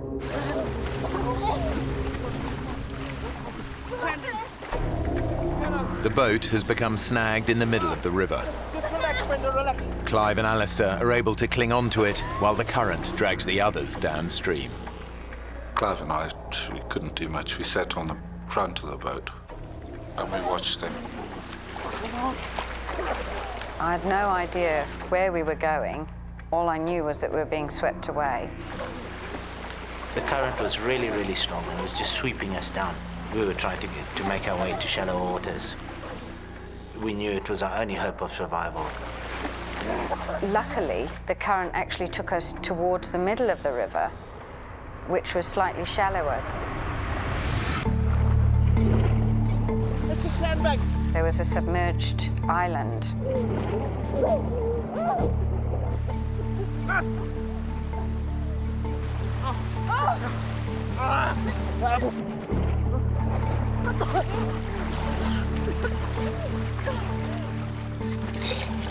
The first thing I did is start vomiting because I swallowed half a Zambezi.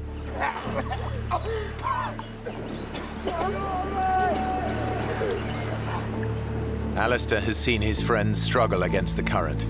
He knows Clive would find it virtually impossible to make it to the sandbank.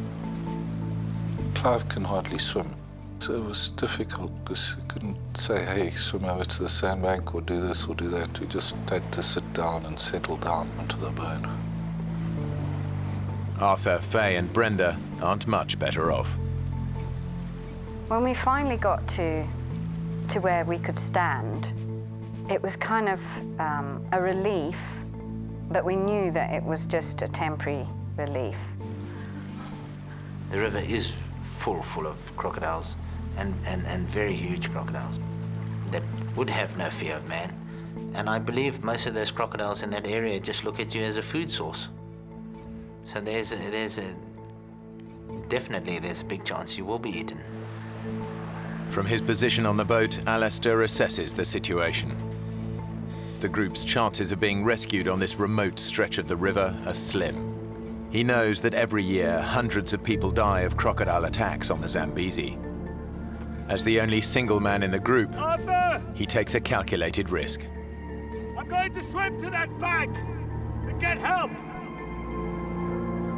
Don't risk it up!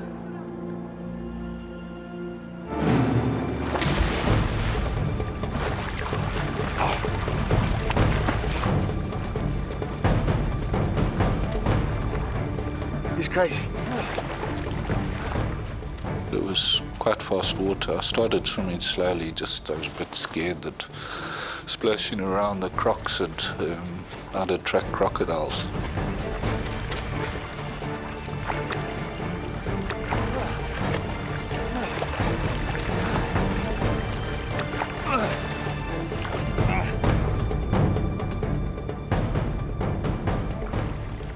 I was probably swept down 300-400 meters. I was pretty tired by then.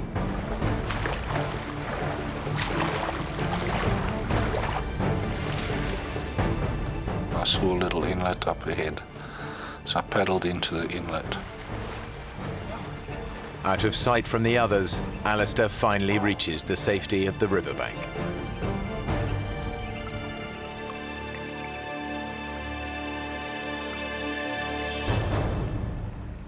As my feet touched the ground, I looked up. About 10 yards away, there was this crocodile in the water just looking at me.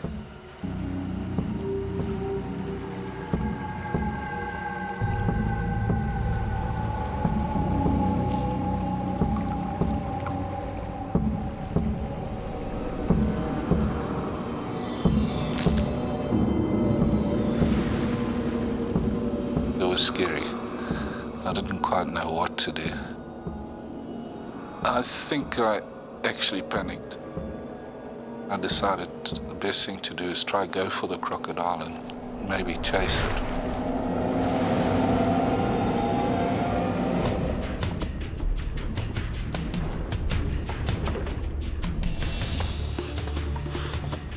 I went under the water just to try to see where the croc was. As I started to go towards the croc, it came for me.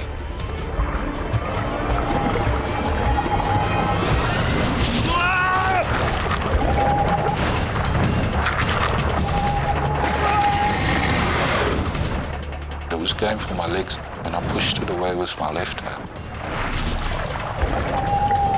Its teeth cut my left hand up a bit, and it disappeared.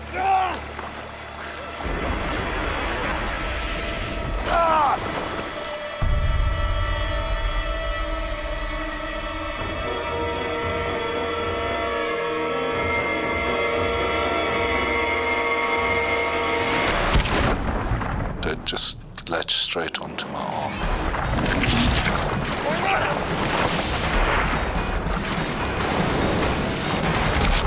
It was just trying to really tear my arm off.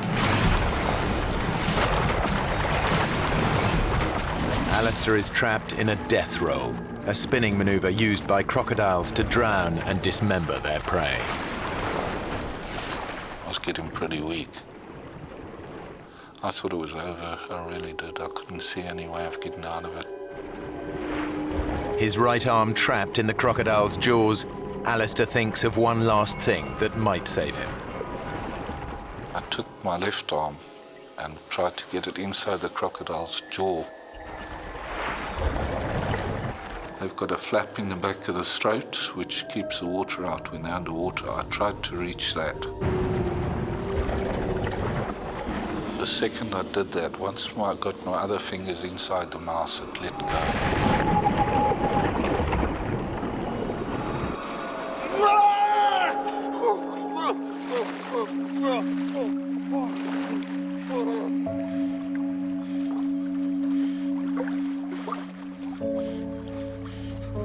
The savage attack has broken Alistair's arm in 3 places.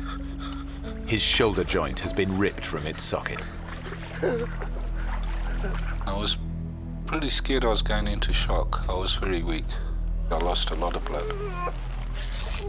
All he can do to stem the blood loss is to make a tourniquet.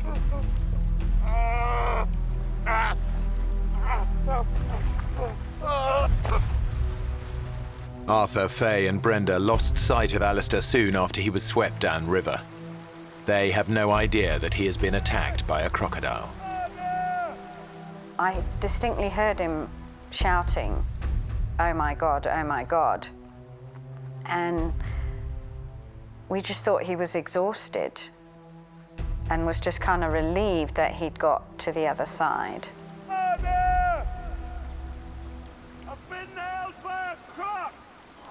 Oh, God. It was just such a terrible feeling. We weren't sure whether he'd lost an arm or a leg or where he'd been bitten. Where? How bad? How bad are you hurt?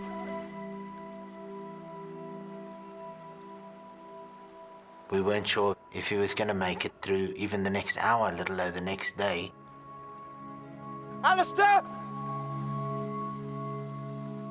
Alistair! With their best chance of rescue gone, Arthur decides to take matters into his own hands. Arthur, what the hell are you doing? I'm going for help. I walked towards the Zimbabwe side of the river to see if we could swim across there. He just went deeper and deeper into the water, and I just had these images of him being taken by a crocodile, and I couldn't handle that. Don't go, don't be stupid! Alistair's too hurt, he could die. Well, you're not going to help him if you get yourself eaten, are you?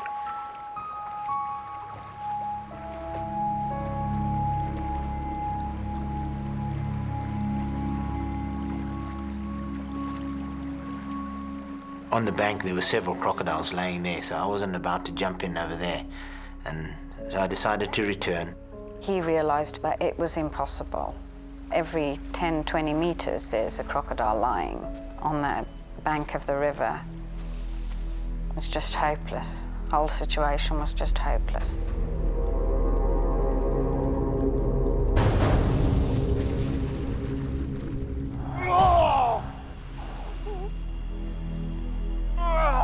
Although Alistair is clear of the water, he is still vulnerable to attack. I was worried about the croc coming back again. I wanted out of there as fast as I could.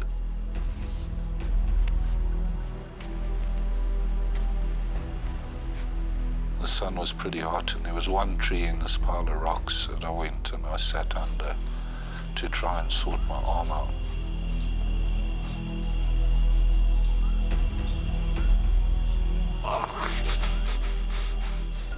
Alistair's natural painkillers are beginning to wear off. He's feeling the full force of his injuries. The slightest movement is agony.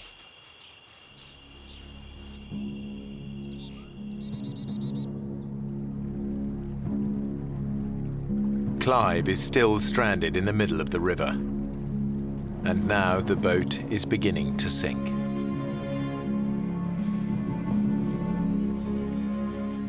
Can't stay there. He left us onto it. Dad!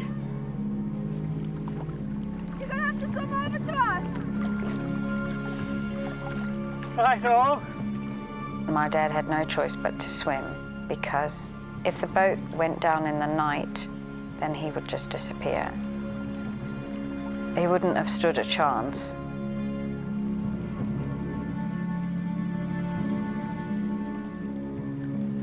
Brenda!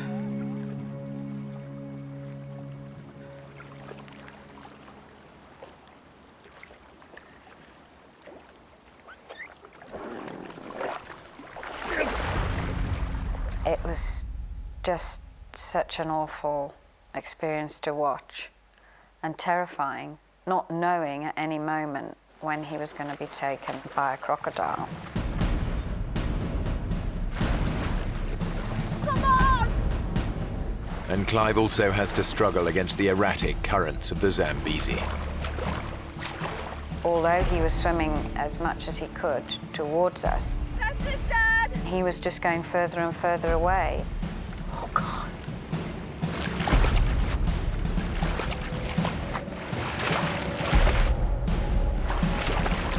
Come on, Clive! Yes. It seemed to take forever. Great! Keep at it!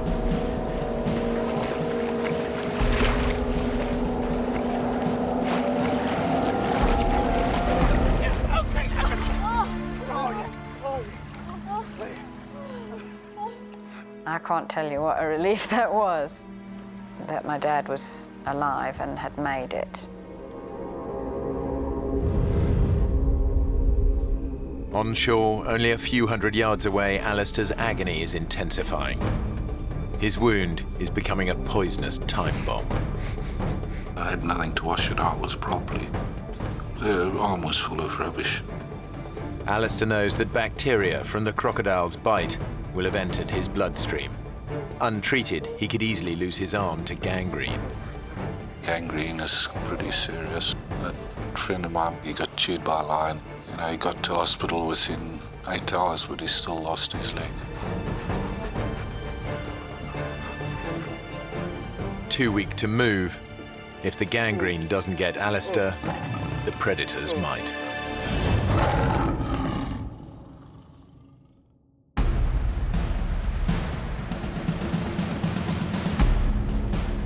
Stranded in the middle of the crocodile-infested Zambezi, the others know they've lost their only chance of rescue.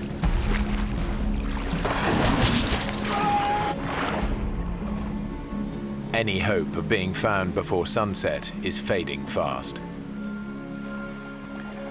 What's in your mind? No one's gonna come by. The area is so remote that the chances, I would say, are very, very slim. You're very lucky if help does come your way out there. Can't possibly survive in the river.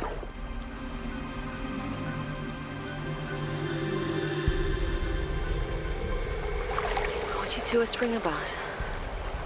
Arthur wants to swim for it. No way, we've been through this already. We've got to do something. There are too many crocs. Yeah, we can't just sit here. Arthur, wait. Arthur thought that he may try and swim towards the Zambian side so he could see how badly Alistair was injured. But I knew that I couldn't bear him to go, that I would not be able to make it without him. Please. Maybe we could all swim together. It'd be a big mass then, and that might scare anything off. Mum, do you think you can? I'll try.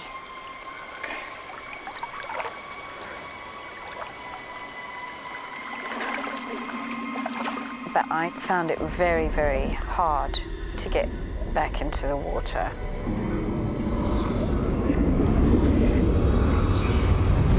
We were all so out of our element. I just freaked. No, it's no use right back. I just started to panic and said, I can't do it. I just cannot go through with this. I can't go across. Sorry, the current. Definitely, you get a sense of, well, frustration under the fact that there's nothing you can really do besides stand there and wait for help. They all face the prospect of a terrifying night with no hope of rescue.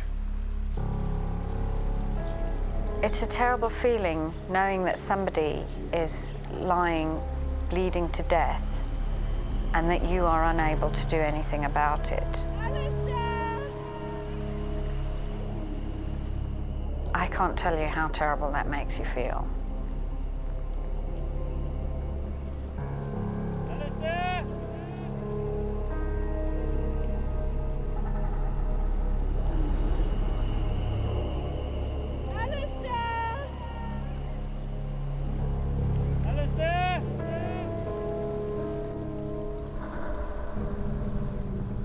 We shouted across at him until the sun started going down. And then the hyenas started calling. When the sun went down, we all decided not to call to Alistair. If he had called back to us, it would have just alerted any predator within range that Alistair was there.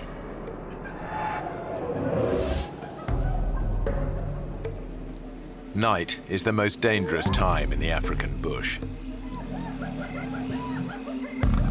Leopards, lions, and hyenas can detect the scent of blood from several miles away. I could hear the lions calling and the hyenas, but when they stop, you don't know where they are, because you don't know if they come in your direction or going away. I thought I could be in for a tough night. I just got these stones together so that if something did come up that night, I could at least throw a rock at it.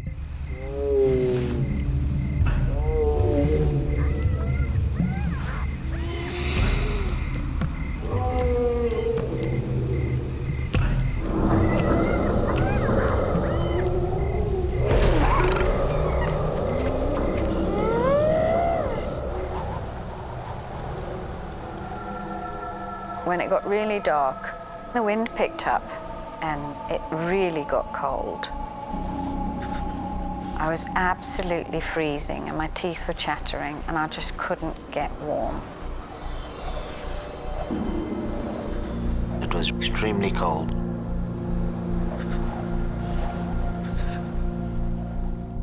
Definitely you are in extreme danger by standing in the river, because there is a very good chance that a crocodile will come and get you during the night. Let's get in a ring. We decided that we'll all huddle together. We're warm already. Gotta try and keep a lookout on all sides. The more sets of eyes you got looking all around you, the more chance you have of seeing a crocodile coming from behind or from the left or from the front. So we're all looking in different directions, just in case the crocodile came from another side. We were straining to see into the water, and all the time you're thinking about crocodiles. Those huge snapping jaws, gaping mouths. It was just a terrifying thought. What's that? What?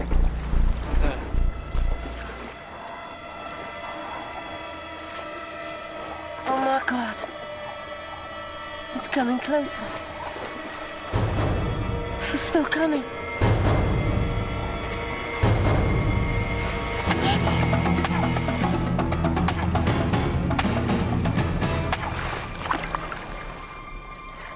Oh. Bloody cross.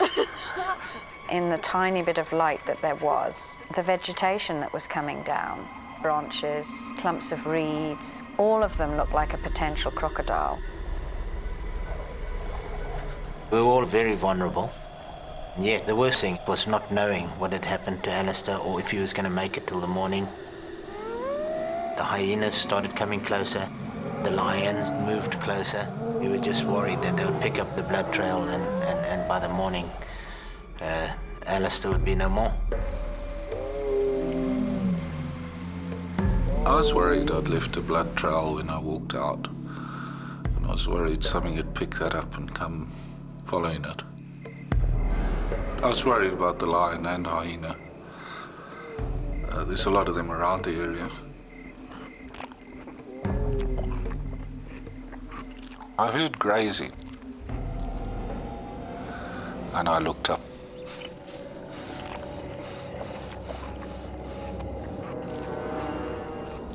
I saw the buffalo. I was looking right at it, it looked at me.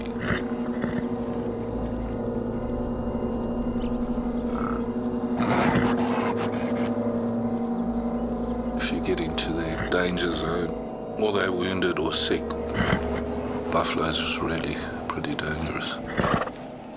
Kill a lot of people every year.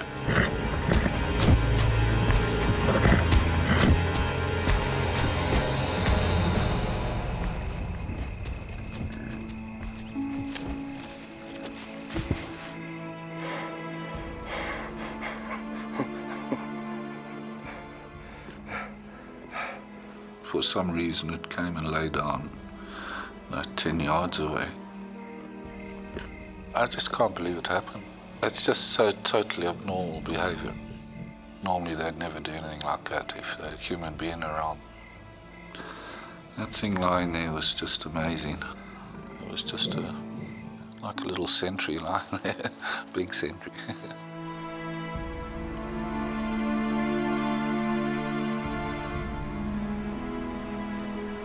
The darkness all around us just seemed to make you realize just how vulnerable you were in that great vastness. You were a nothing, and things were just out of your control.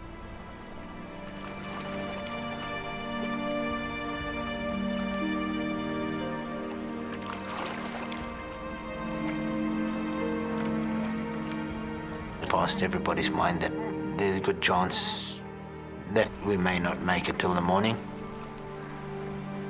especially in Faye's case. She was worried that she may never ever see her kids again.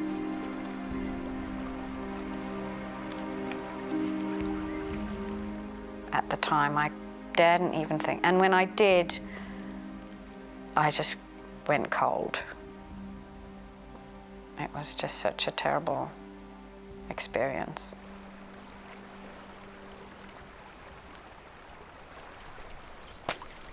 What's that?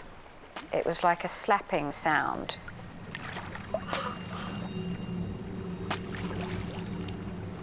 Arthur said that is a crocodile slapping its tail, and it's not far from here. You could distinctly see it was a crocodile. We could see the jagged edge of his tail as he came closer and closer.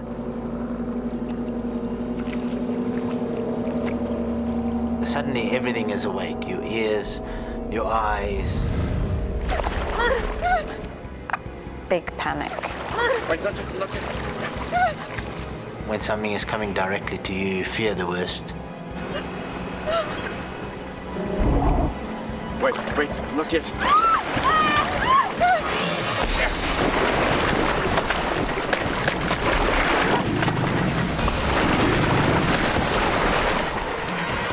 As we hit the water with the paddle, it veered off into the mainstream.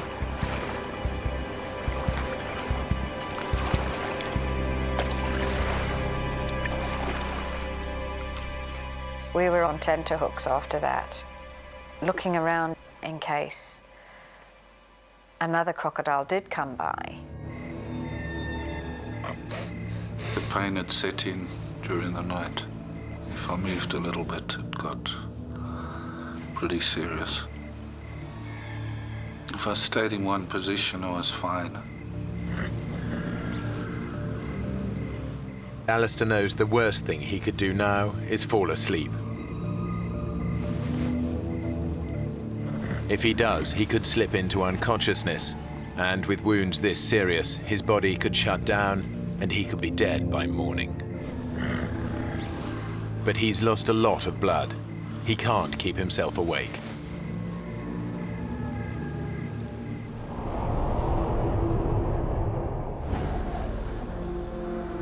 On the river, everyone is suffering.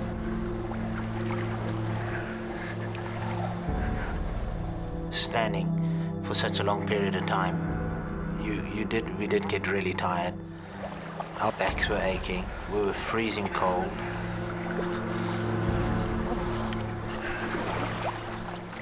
The water's warm. You want to sit down a while? Arthur wanted to sit down. It was warmer in the water than it was out the water. The water was actually warmer.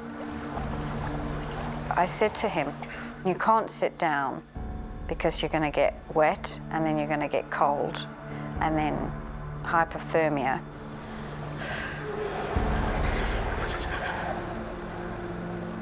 I said, we've just got to get through this. We've got 2 children to think about and they need us.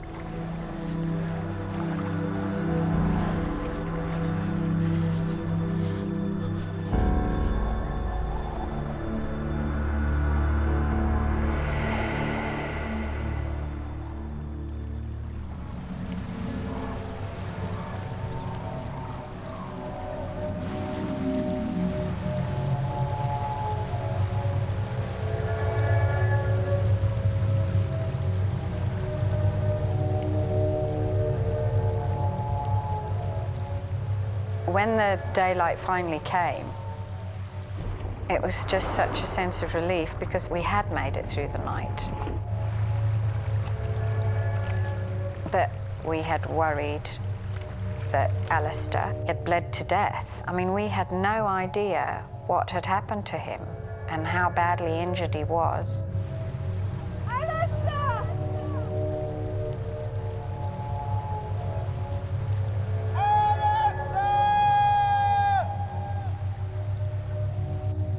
That was such a terrible feeling because you always think of the worst.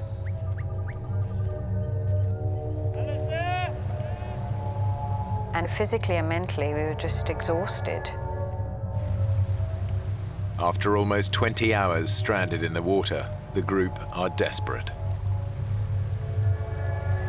We were thinking, well, you know, it's another day and somebody has got to come past.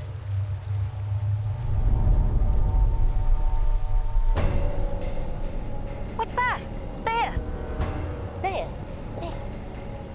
We saw some white dots on the horizon. They're coming this way. It looked like a white boat, and we were just thrilled. Over here!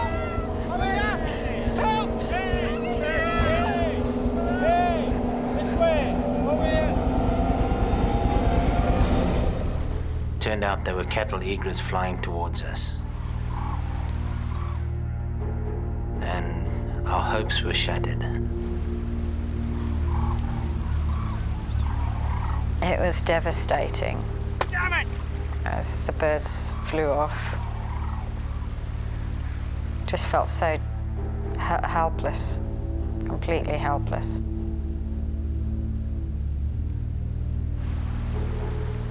On the sandbank, the group are becoming desperate.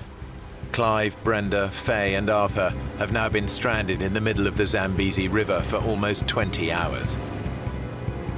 It's over 12 hours since they last heard from Alistair.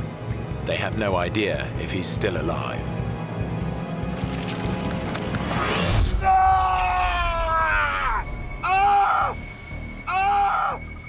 There was this pain, just like needles all over the place, especially on my arm.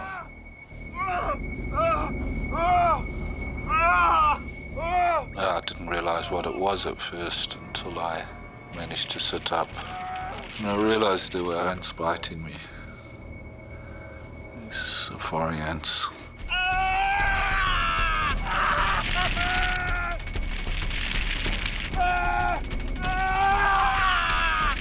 Safari ants are one of the most vicious insects in the world. They've been drawn to Alistair by the scent of his blood.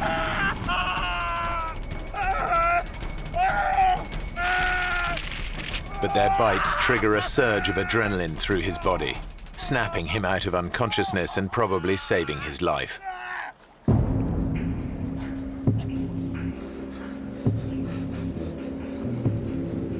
Alistair forces himself to move on. It was tough going. I couldn't stand up. I had to sort of bent over, using my left arm on my knee to try and keep support. Alistair realizes he's the only one who can find help for the others. But it's now 24 hours since the crocodile attack.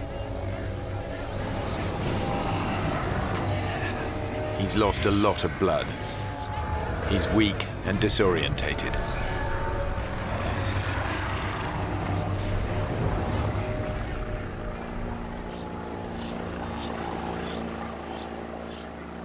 I heard a boat, and I was far from the river.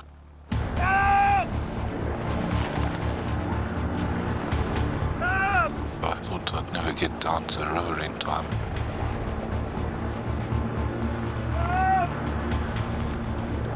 Hey! Hey! Hey!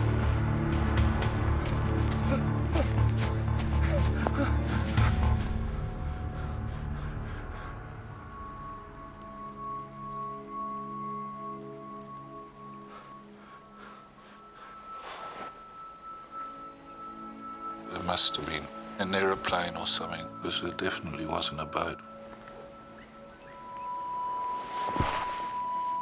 Despite the threat of crocodiles, Alistair loses consciousness. On the sandbank, the others are beginning to lose hope.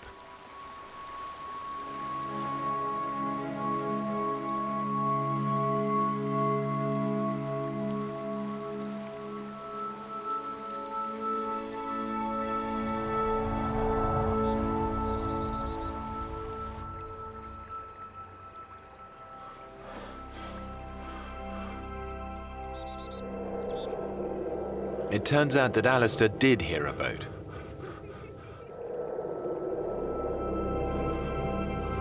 I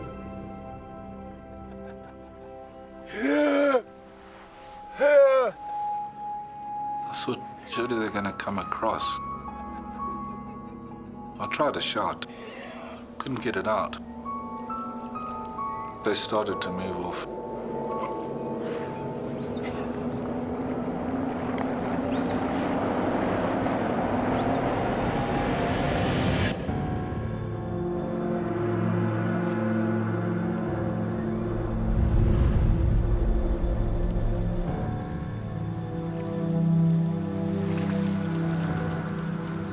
On the river, his friends can do nothing but await their fate.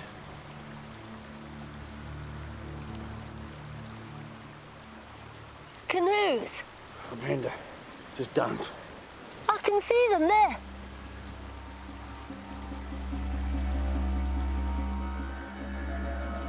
There.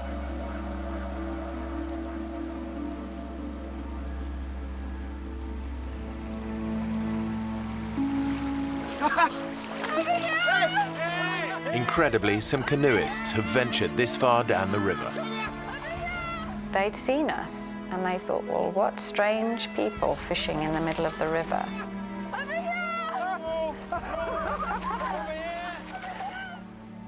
I can't tell you how that felt, really. I mean, it was just a sense of relief. We were going to be all right. It was also still worry for Alistair. We hadn't heard from Alistair for several hours.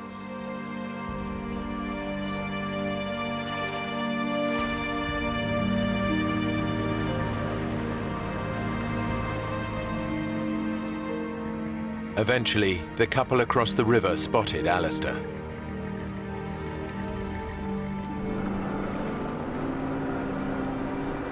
They took him to safety, where he was reunited with the others. Despite his terrible injuries, surgeons were able to save Alistair's arm.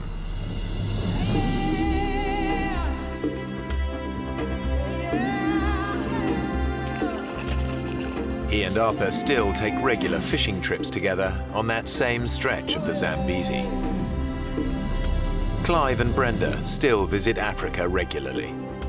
Mr. and Mrs. Carey won't go fishing with us anymore, but... Faye spends most of her weekends in the bush, but she rarely goes out on the river. I always feel anxious when I get in a boat, even now, after all these years. It's just such a terrible experience. But we all survived, all 5 of us.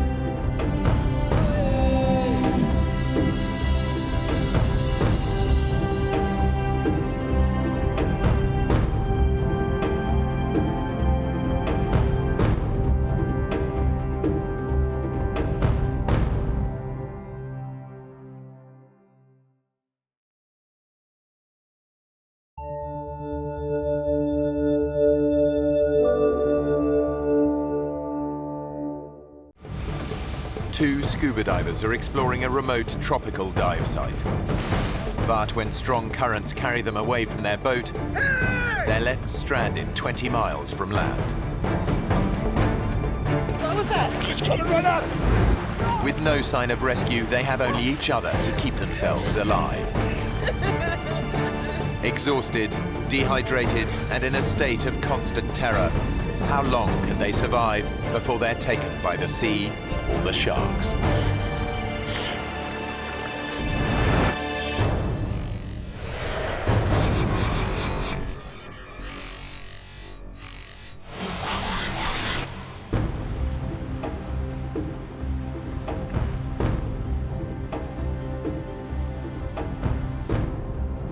I didn't know what to expect going to the Solomon Islands for the first time.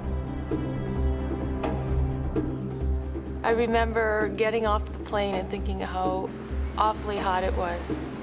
35-year-old Melissa Armstrong was a hotel manager in Toronto. But fed up with metropolitan life, she quit her job and traveled here in search of adventure. I wasn't feeling fulfilled. I was really wanting to make a change in my life. And I thought, okay, this will be an adventure. She's found a job working with marine researcher David Tomlinson, who spent almost 30 years studying the oceans. I began diving in 1963 in the Bahamas. I'm very lucky to be able to study much of our oceans and see things that not a lot of people get a chance to see. Hey. Hi. How you doing? Good. Stephen, Peter, this is Melissa. Hey. So you all set to see Cavachi? Yeah. Yeah? All right. Come on aboard. Cavachi is an oceanic volcano which David has been studying for years. After he filmed this eruption, the volcano disappeared beneath the waves. Now he wants to find out what's left under the surface. The four of us went out, and I mean, the weather seemed to be ideal. Everything was supposed to go like clockwork. The dive site is 20 miles offshore. Melissa has never been diving so far from land. I was excited. I felt good about the dive. It wasn't until I went out there that I thought, oh, wow, I'm really out in the middle of nowhere. And then when we got to the dive site, something inside of me changed, and I thought, there's something wrong. What's up? Nothing. Well, I guess maybe I'm just a little nervous. What about? I was a little embarrassed because I wanted to be like the guys, one of the guys, and I said, I'm afraid of sharks. No, you don't have to worry about sharks. They're much more afraid of us than we are of them. I doubt it. I'm serious. They hardly ever bother divers. Now, if you were up on the surface like a surfer, flapping around, then you look like shark bait. But when you're down below, there's nothing to worry about. Can you zip me up? If it was me, I wouldn't be worried about the sharks. I'd be worried about you diving right on top of a volcano. Well, that wasn't something I had ever even contemplated. So now I'm thinking sharks, volcano exploding, sharks and volcano. Don't listen to him. If it wasn't safe, we wouldn't be here. But David knows more than he's letting on. I had heard from the local fishermen that there was a couple big sharks out here, big hammerheads, that have been coming in and bothering some of the local fishermen. But at that stage, she didn't need to know that. David has dived with sharks before and is confident they won't get attacked while underwater. He's more worried about the weather. We're watching the weather very carefully because it's very exposed out there. And I noticed off in the distance a funny-looking cloud. It looked like an eyebrow, but it was nothing that deeply concerned me. David's confident they'll be in and out of the water long before the cloud reaches them. So what's your dive plan, mate? Well, we're going to drop in around 30 meters, have a look around. The plan is to dive for around half an hour while the boat stays in position above them. The boatman went over exactly where we would be dropped off, exactly when and where we would be picked up. I didn't pay too much attention. I just let them do their thing. But the anxiety just kept growing and growing.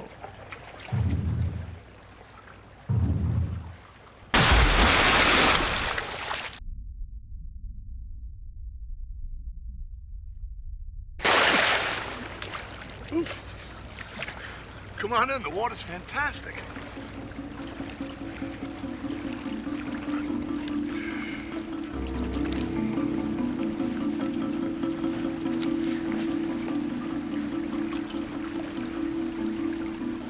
Then I got my gear on. I looked at the boatman and I said, Here I go.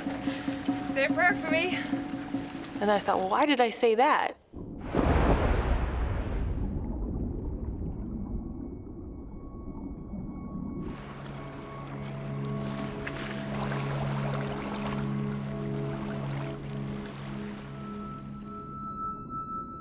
The dive was completely different than anything I'd ever experienced. It was amazing. We started going through this white haze. It was quite dreamlike, and there were bubbles funneling up around us coming from the vents of Kavachi. The volcano is out of sight beneath the divers, far deeper than they can safely descend. All they can see are clouds of sulfur dioxide rising towards them from below. It was such an amazing celestial scene. It was just breathtaking.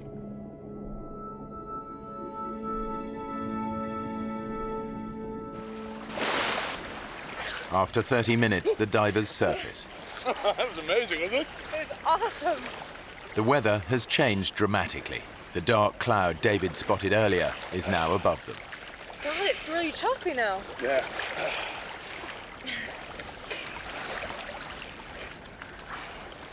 There's the boat, it's miles away. Yeah, the current must be really strong. Hey! Hey, guys! Hey! We're behind you! Hey! I remember thinking, oh, okay, that's no big deal. I was just looking forward to getting in the boat and putting a towel around myself. And then they didn't turn around. They got the engines on. I can't hear us over the engines. Turn them off! Cut the engines! Turn it off! Hey! I said, David, why aren't they turning around? And he couldn't answer that question. You're yelling, you're screaming at the top of your voice. Why isn't he looking? We're here. Can't you see us? The boatmen know the divers must be out of air by now. They expect to see them surface, but the dark sky has made the divers impossible to spot. While the engine is keeping the boat in position, they have no idea that a strong current is pulling the divers further away. Where are they going? They're not going anywhere. It's, They are. No, it's the current. It's pulling us away. Hey! Yes, you feel anger. You feel like, come on, turn around and have a look at us. Why aren't you looking at us? Hey! The current was pushing us away. We could see him. They couldn't see us. Running the engine to hold the boat in position is burning up fuel. If the boatmen don't leave soon, they risk being stranded.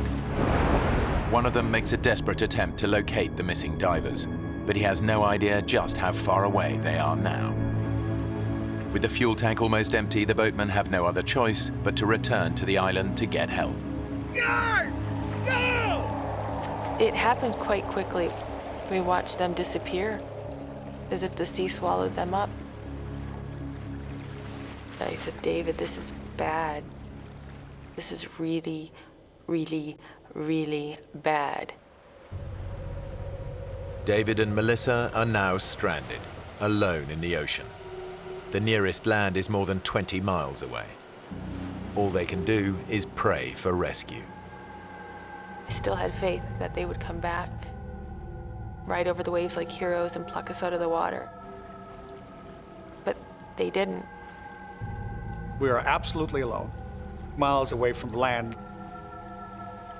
I knew we were in trouble. So do you think we could swim for it? No. It's too far. They're gonna be looking for us down current. I think we should just stay put. Huh? I said, let's not ruin the chance of them finding us, because the boat driver was the only one that knew we were in trouble, and he knew that if he'd come looking for us, he'd come down current. So we were going to stay down current. How do you know they're coming back? Well, if they went to get gas, it's an hour there, and it's an hour back, so. I think we'll be out of the water by 4 o'clock the latest. Yeah?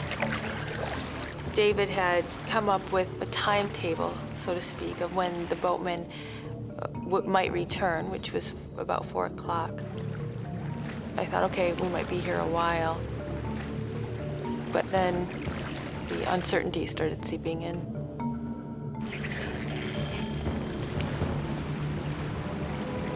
David, are you looking for something? Just being aware, that's all. I really, really, really do not want to get eaten by sharks. Hey, you need to calm down. I think at that point, a bit of anger was coming in. He should have known better. How could we be in this situation? Please don't tell me to calm down. We're in the middle of the ocean. You've lost that boat. I think I have the right to vent here. I won't say what I said, but I swore a little bit. Melissa's reacting as one might expect. She had a little bit of a dummy spit, and she was swearing profusely. She's relying on me to ensure that everything went smoothly. And at that stage, I'd shot myself in the foot, big time. And it just was turning sour as the moments went on. David and Melissa ignore each other, forgetting they're floating in a powerful current. David! David! The current pushes that far away. It was scary. Come here! We had to try to swim against a knot to a knot and a half current. Swim to me!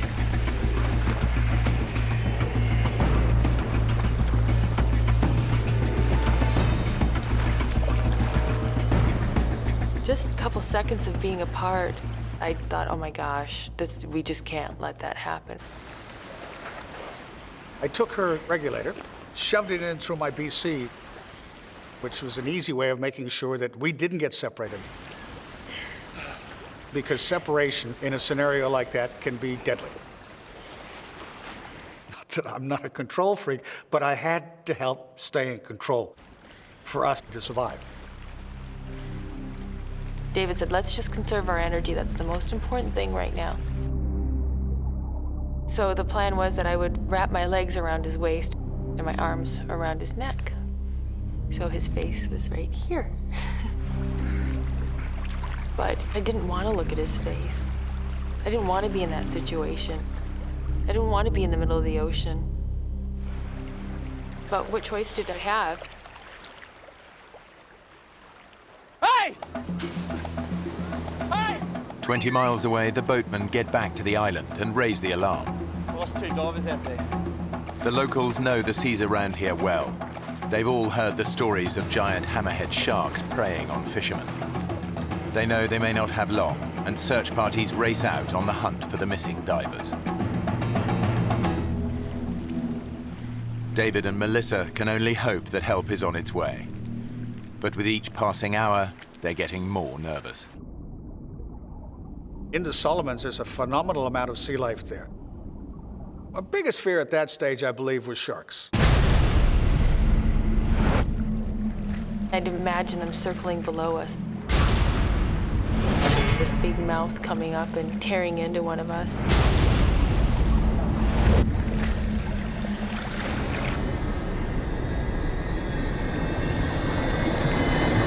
What was that? What? Was that you? What? Something's on my leg. Ah! Get it off! It's my gauge. It's my gauge. Look, get it off me! I'm trying. Would you stop kicking?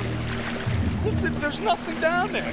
There's everything down there. If there's anything dangerous down there. Like sharks, you mean? Yeah. Just say it! Yeah, and you keep kicking and splashing, they're sure as heck gonna come and check us out, right? All I could think about was sharks. One nibble, one drop of blood in the water, and then we're gone.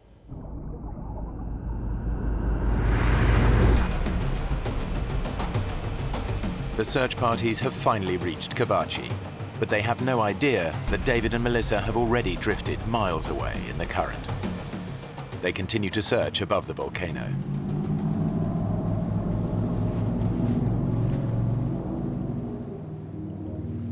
David was convinced they'd be found by 4 o'clock.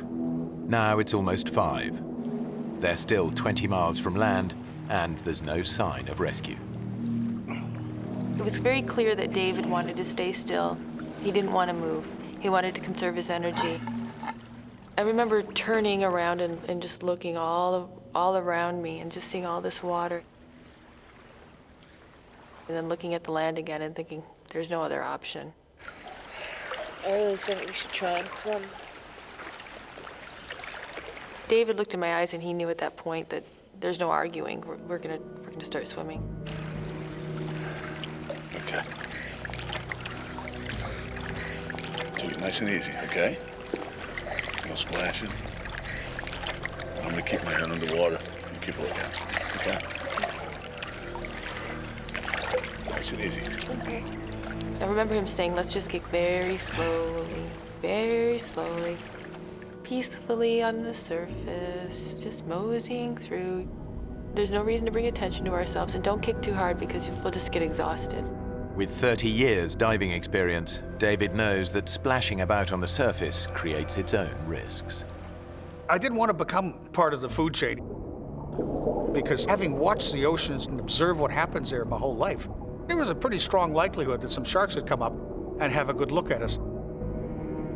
You're on edge, totally. It was not a good feeling, not at all. While David keeps watch below the surface, Melissa scans above for any sign of danger. You see these pointed gray waves, and then all of a sudden you think you see fins. What? And so your mind plays tricks with you. What? Nothing. Sorry. It was a constant battle to not let my imagination go.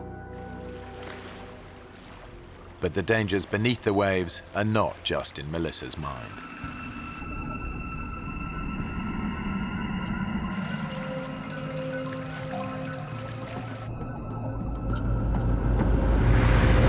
Ow! Something bit me! What? Where? What? Oh, Ow! Then I looked in the water, and there were millions of these little globs, little translucent balls. Oh, jellyfish! All right, look, they hurt. They're not gonna kill you, okay? Just swim through them.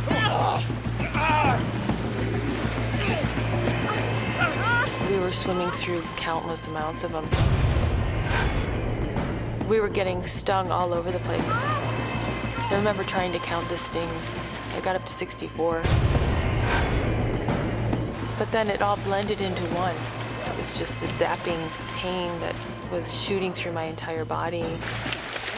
Oh, my lip is killing me. my hands are on fire! That's okay. I'll go down in about an hour. Are you okay to go on? Yeah. Yeah? Desperate to escape the jellyfish, the divers splashed around on the surface. They've broken David's golden rule and become a magnet for predators. As I'm looking around, I'm looking straight down, and I see this little dot coming. I felt David, he pulled me to the right, abruptly. David! David, what are you doing? And I pulled back, and he pulled me, and I'm like, what?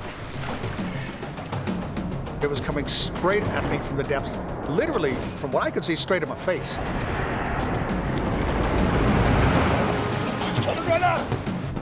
It was this huge, ugly barracuda, probably 5.5 feet. They can be very aggressive, and they have been known to attack people before. David knows the great barracuda has a ferocious bite. All he has to do is hit me in my hand, my arm, my leg. If I start bleeding, I've got another major problem. I've got a problem with sharks. Against 2 sets of razor-sharp teeth, David's only defense is his camera. I needed something to ram and protect us. That was the first thing to use.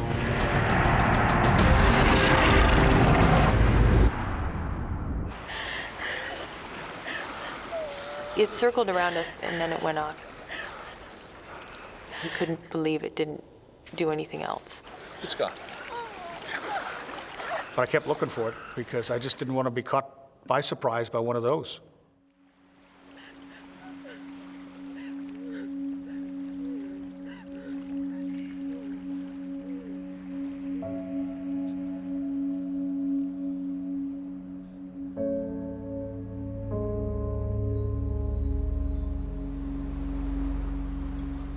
With daylight fading, the search parties have no choice but to return to the island. They've spent over 6 hours searching for the missing divers. They'll start again at first light, but everyone knows that by then, the odds are they'll be looking for dead bodies. As the sun went down, I felt really sad. I didn't understand why they didn't come back for us. I was hurt. How could this be? How could they not come back? Maybe they're back there looking.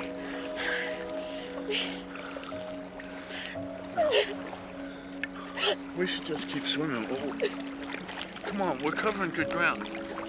Outwardly, you're bold and brave, and you're sort of smiling, and inside, you're packing it.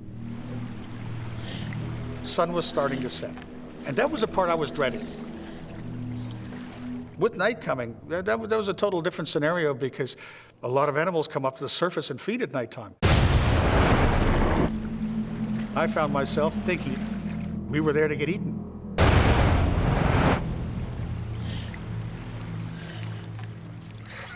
Despite David's fears, they're still 15 miles from land.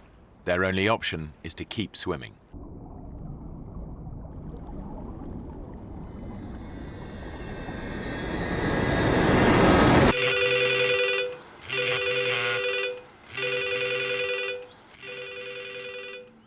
Over 1,000 miles away, David's older brother Owen is at home with his family. It was about 6:30 at night. I just sat down to dinner, and I got a phone call. Owen Tomlinson. And it was David's secretary from Cairns saying, Owen, I've got some bad news for you. David is missing at sea. What happened? And I was informed that he went diving and never came up. We just lost our younger sister with cancer about 4 or 5 months previous. My first thought was my 90-year-old mother, whether she could handle the shock of possibly having lost another of her children. So that was very traumatic in that regard. Okay, I'll get there as soon as I can. Thanks for the call. As David's brother, of course, the family bond is strong that your first reaction is, what can I do to fix it? Hello. Yeah, I'd like a flight to the Solomon Islands. The first flight available was 3:30 in the morning, 8 hours and a bit off. And I felt inept, I guess, as impotent, whatever word is applicable, that I couldn't do anything that time span. Thank you, bye. And David was wherever he was, out at sea somewhere.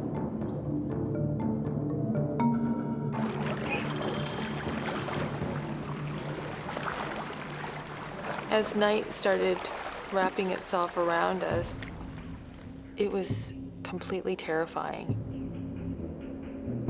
Thinking, oh my, we're gonna be here at night. We're gonna have to deal with what we just dealt with, only in blackness. What? Stop. What Stop is it? swimming. Look, in the water. All of a sudden, I find that every time we move our arm or our leg, the water's glowing.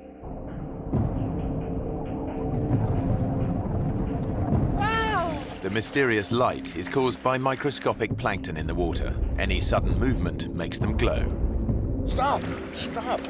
But it's beautiful. Yeah. We move, we get seen, huh? That really stopped us from swimming because I said, Melissa, we can't keep swimming now because we're gonna, it's lighting up around us. Something's gonna see us. But when the divers stop swimming, their body temperature plummets. I was just shaking so hard. I was so cold. You've got nothing to stand on. There's nothing to sit down on. I just wanted to be out of the water. I wanted something to float by so I could climb on top of it so that I wouldn't have this pressure on my body because it was so consuming and uncomfortable. I was trying to recharge her batteries, allowing her to stretch out and just try to use a minimum amount of energy, but enough to keep herself warm. We're really getting rather tired. We can't sleep. We don't dare sleep because if we fall asleep, we could drown.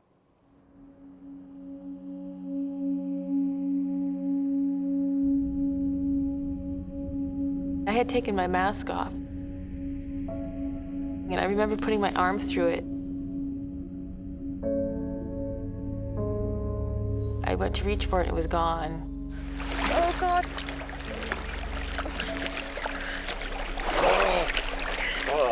Can you see it?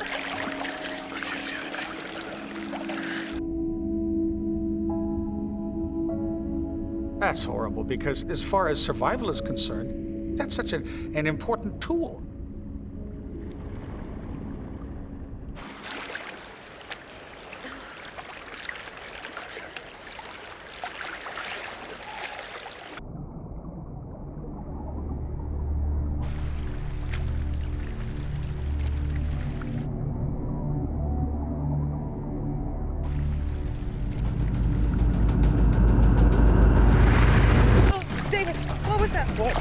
Something just touched my leg. So was that you? Was that your fin, David? Well, that wasn't me. Oh my God! Oh. I feel just a little bump, just like something brush up against me. I said, is it sharks? Is it sharks? Is it sharks? David and Melissa have been adrift in the South Pacific for over 12 hours. Trails of luminous plankton have made them stop swimming.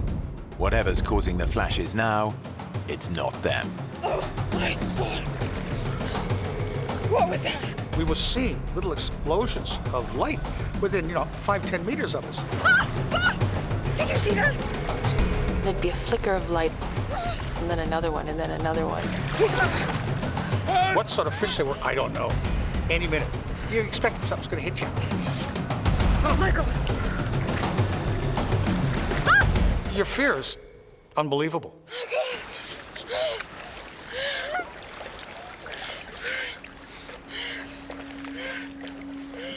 The night was the most stressful time I've ever had in my life. It's as far as your emotional lows are concerned, that'd have to rank up there with them, because I've never been so hopeless. Every minute that we're out there, you become less convinced that we're gonna get out of it. We're in a really bad place here. I don't know what's gonna happen. Part of what we went through was discussing what we pass on if I don't survive. Tell my kids I love them. And my family. It's scary. Oh.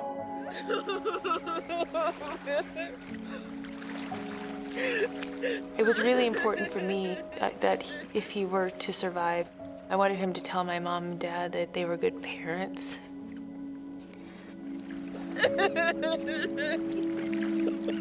He started crying, and he said, "You're gonna live to be very old. You're gonna have children." And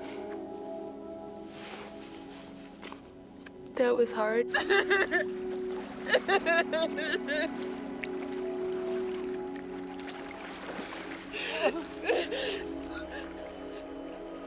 I had fought against the idea of death. And then this transition happened where you're talking about it. You're accepting it.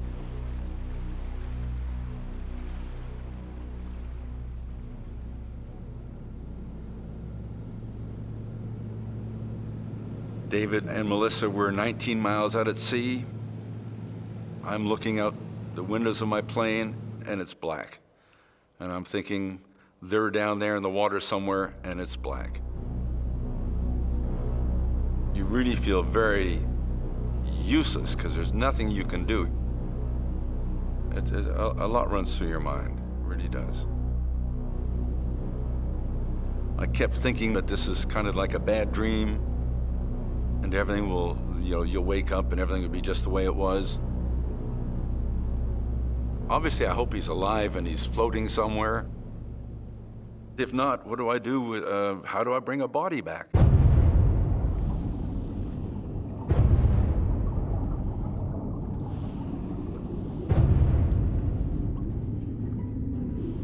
There was one point where I thought maybe David can just hold me under.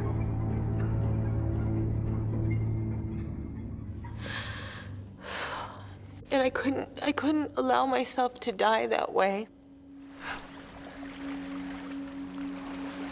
I couldn't do that to my family. I couldn't dishonor them.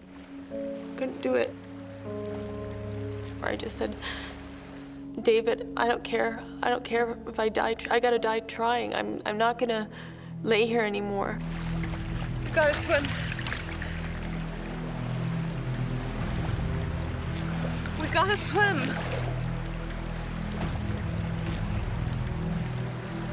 David, please. Please.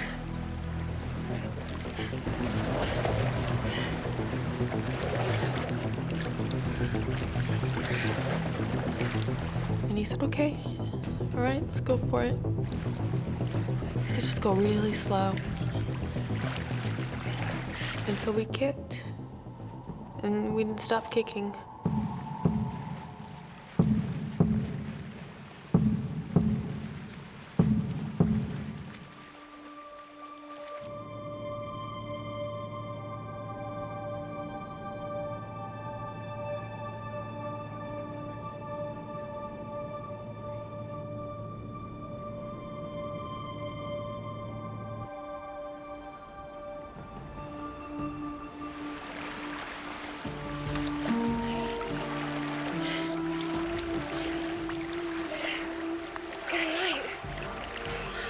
After living through that darkness and then seeing the light, it just changed. It just gave me something I didn't have. It was glorious just seeing that sun. It was one of the finest sunrises I've ever seen in my life. It's just to watch the light come up was great. And then I could actually see for the first time the land. I could see that it was actually tangible. Oh, we're getting closer. It is closer. My eyes were completely glued to the land. That's all I could think about. Melissa may be feeling more positive, but David is 20 years older than her. While he allowed her to rest during the night, he's been awake since 6 a.m. yesterday. As we went on, I was getting really tired. I've been going for 24 hours at that stage. He started acting very erratically. I remember watching a snorkel slowly sink into the water. And just when it was about an inch from the surface, I would nudge him and he'd pop his head back up. David, you okay? You all right? Seeing him like that scared me a lot. I remember thinking, what if he drowns?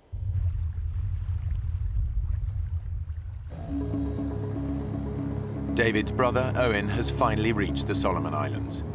Even though there's no official search and rescue, there is a helicopter service, but it's a private company. When we got the helicopter chartering service, they weren't really sitting around waiting for me. They were doing other things. And I'm standing in the counter saying, come on, you know, I want to get this up and going.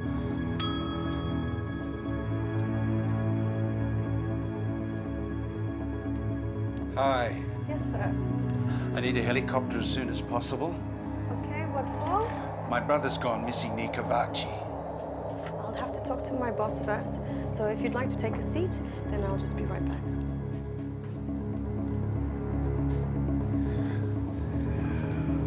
I was hoping they would be out at first light, but it was probably closer to 8 in the morning. It was a bit upsetting because we wanted to find the two of them as quickly as possible.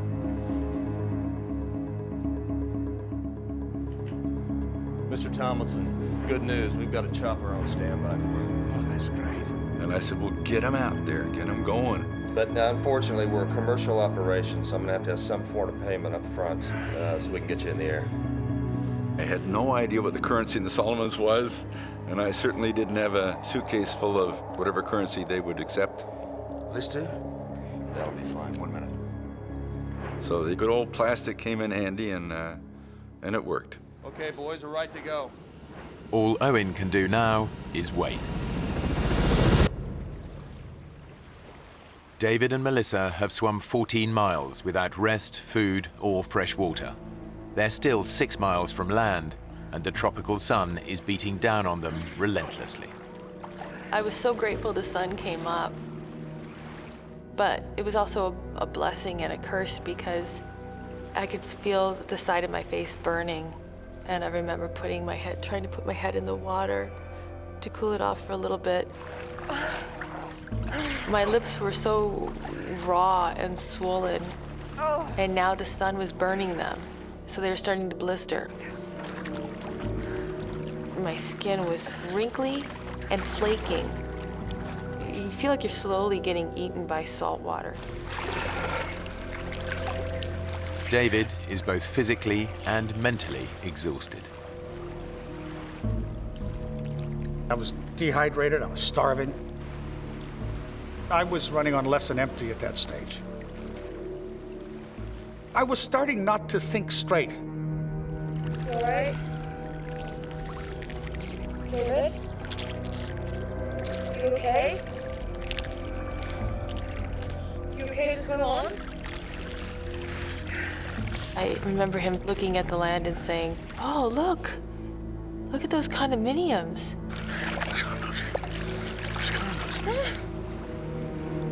And I said, "There's no condominiums."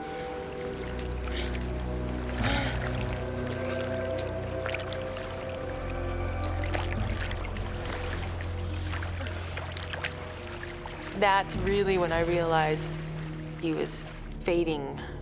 He wasn't making any sense.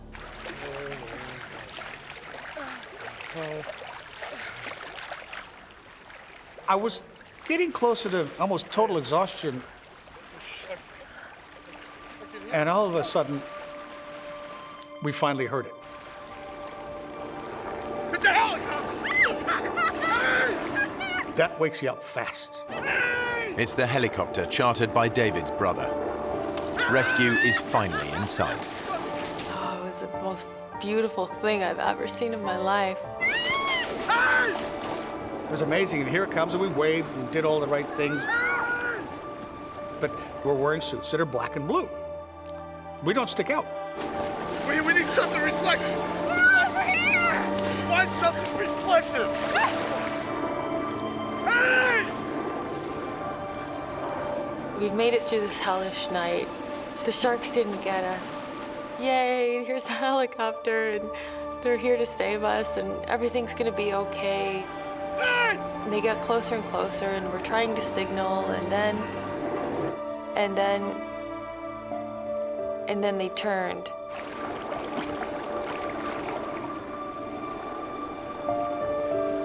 They can't see us.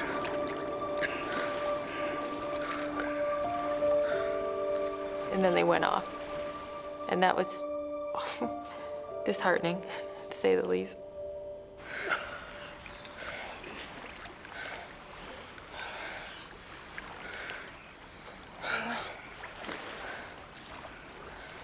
Then we just pressed on towards land. Come on. Because there's no other choice but to keep going. The exhausted divers are only 4 miles from land. But for David, this is the most terrifying part of the entire journey. I didn't totally mention to Melissa at that stage that I believe the greatest fear we're going to have is that last bit, right in close to the shore, because it's an area I wanted to fish, because there's so much sea life there, including your upper major predators. And at the same time, I didn't tell her about 2 big 20-plus foot hammerheads that I heard about that had been bothering the fishermen. So that deeply concerned me, but she didn't need to know that. But what David doesn't know is that his fins have been chafing his ankles. He's now bleeding profusely. Hammerhead sharks can smell 1 drop of blood in 1,000,000 drops of seawater. It's only a matter of time before David attracts attention.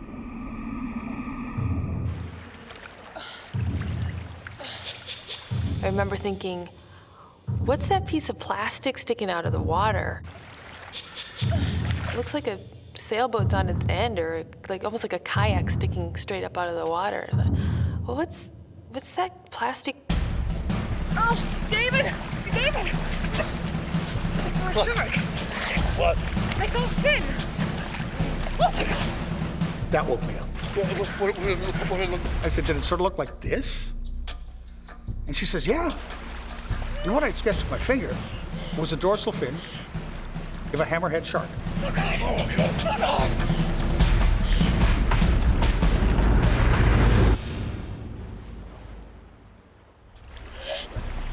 Just offshore, they've spotted a hammerhead shark.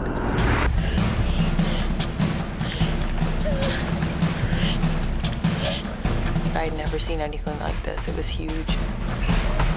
You're talking a 6+ meter shark. That's a big shark. I figured if it's gonna happen, I want it to happen fast. I hope it doesn't bite my leg. I hope it just sinks its teeth right into my heart. And bang, it's over with. This was my greatest fear. You're just hoping that that shark isn't hungry. With all the bad things that have happened, a little bit of good luck would be nice right now.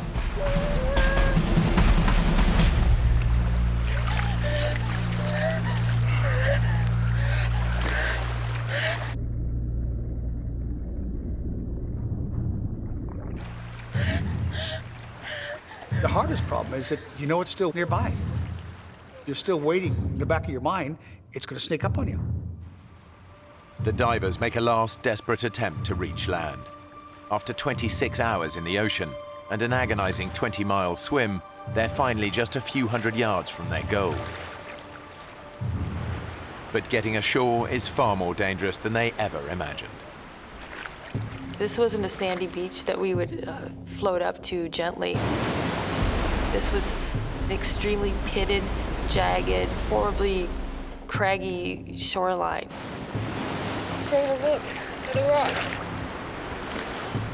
I knew that with our bodies being so soft, so pliable, our skin just being mushy, all I could think of was how badly we're gonna be torn up. 26 hours in the water has taken its toll on their skin. I looked at my hands, and my hands were just unbelievably wrinkled from being in the water for so long. And right in the corner of my thumb, just where my nail meets, a bit of flesh had fallen off. At that stage, our flesh is so soft from being in the water so long, it's not going to take much to hurt ourselves badly. It just takes a little piece of rock that's sticking up, and it's going straight through you. The rocks could be lethal, but the shark might return at any moment. It's a do-or-die decision. Give me your vest. I discussed with Melissa exactly what we're going to do. We've worked out a plan. Put that out in front of you. The body surfing on these, okay? So now I'm thinking, how on earth we're going to body surf and survive?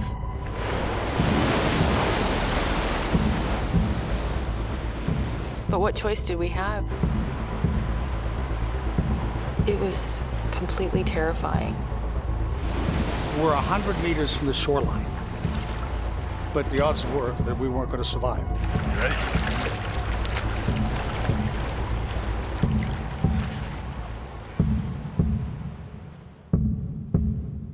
And I just happened to turn left, and I don't know why I turned left and looked.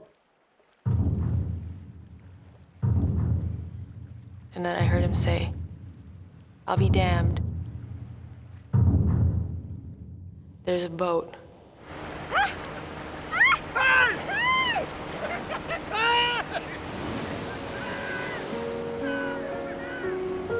It was unbelievable. It couldn't have been at a more beautiful time.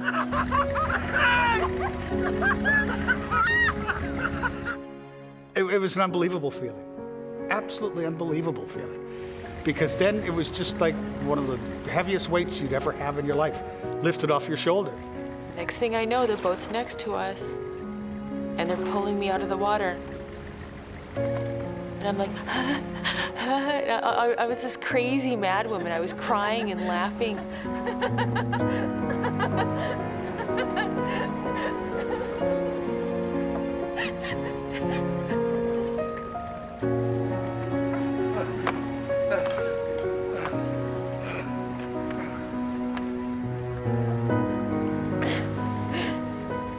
kept thinking, I was just lost at sea. I was just lost at sea for 26 hours. The sharks didn't eat us. We didn't die. I'm alive. David and Melissa swam 20 miles before they were finally rescued and returned to dry land. There was my brother Owen. Greatest sight in the world. I didn't know whether to hug him or belt him over the head. I really didn't. God, David, what have you done now? But he's a bit sunburned, so I didn't want to give him too big a slap. I gave him a hug instead. I'm Owen. I said, you do this again, boy, and you're on your own. I'm not flying halfway around the world to save your ass. I'm sorry, kid. And it was just great to see him. It's ever since then, every morning you wake up, it's wonderful to start a day, standing on dry land. David still lives in the Solomon Islands and dives regularly. But Melissa returned home and hasn't done an open water dive since. The two of them remain good friends.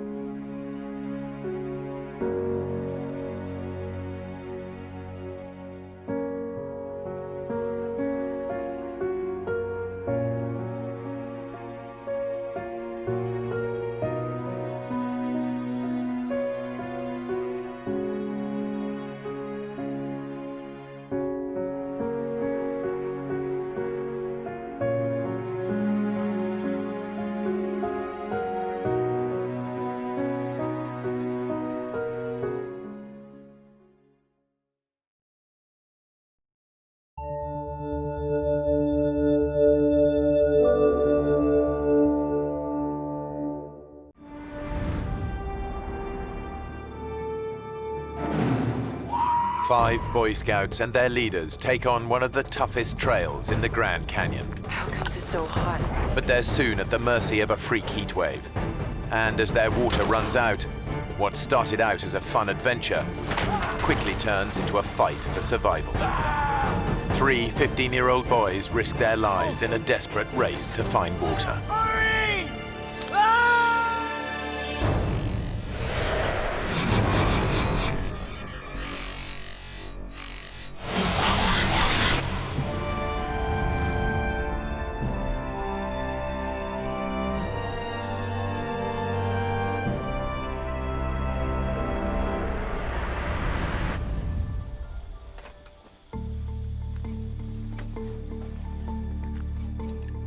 After camping out for a night close to the Grand Canyon's north rim, 5 Boy Scouts from Utah are about to make their very first descent to the bottom of the canyon. 3 of the boys are close friends. Is that bacon? Yeah. 15-year-old Mark Coons has been a scout for 4 years. Could have done with some of that this morning. I was saving it for big breakfast tomorrow. Scouting was really a big thing for me. I'm an Eagle Scout, which is the highest rank in the Boy Scouting program, and so it's meant a lot in my life. Mark is friends with Jordan Weiniger, who goes to the same high school in Bountiful, Utah. Every one of us boys, we'd grown up in the same neighborhood, gone to school together, and so we were excited to spend some time to bond and to have fun with each other. It's still kind of heavy with all this water. Nah, it's all that bacon I'm hearing about. First rule of hiking, always be nice to the guy carrying the breakfast. It's a good point, Mark. Maybe I should take that back. Dream on. Making up the trio of friends is David Phillips. Check his roll. He's the most experienced hiker of the 3.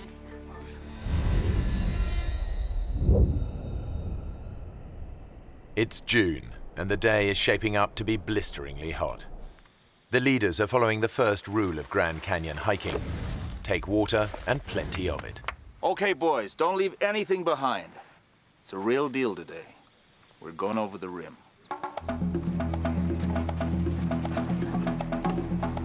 Guy Davis is the Scouts' leader. Most of the boys that went, I knew very well. They were about as high as kites. They were excited for the experience. I still remember my first time in the canyon. Veteran hiker Lauren Pace is in charge of navigation. Earl. He's also brought his brother Earl along. They're having a good time. Yeah, why not? Time of their lives. After a couple of hours hiking, the boys reach the canyon's north rim. When you walk around that corner and you see a huge panoramic view of cliffs, that go a mile down, there's nothing like it.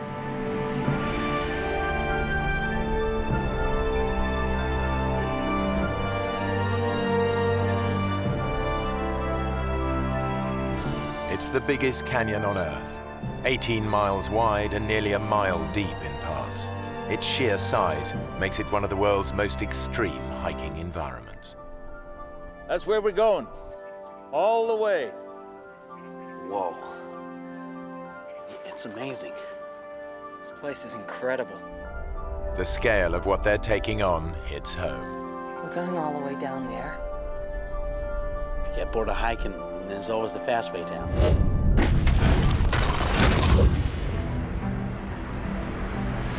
The group have already hiked 3 hours to their first night's camp. Now they'll make their descent, following the unmarked Little Nankoweap Creek bed. It's a tough hike with steep descents that drops 4,000 feet down to the Colorado River. There they'll fill up on water and take an easier route back up. The whole trip should take around 7 days.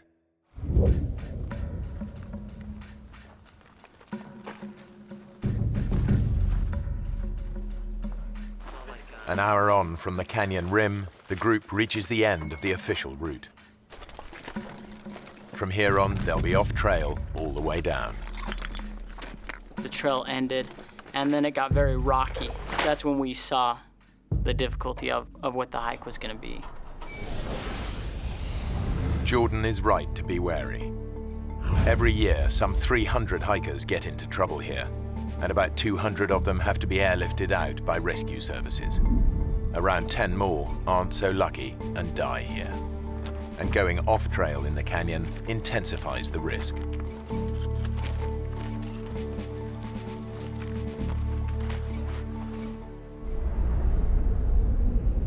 Yep, this is it, fellas. The big chute. The chute is a rocky gully over a mile long, an extreme descent over boulders, loose rock, and gravel. Jordan immediately sees how tough this will be. It was turning into a hike that, was getting a little more dangerous. They have no radio, and they're out of mobile phone range. If anyone gets hurt, they're on their own. It was really steep.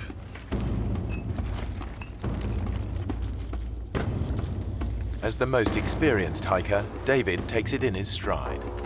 Pack's off, guys. Mark is a little more cautious.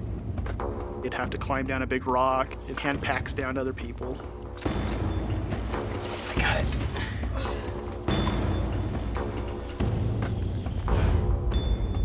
So at that point, it wasn't just a hike, it was more of a climb.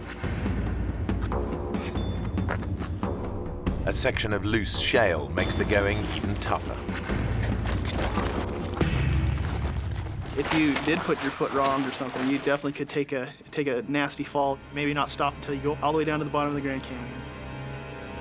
After an hour of hot and exhausting scrambling, even Scout leader Guy is struggling. It's very difficult to keep your footing as you were sliding down.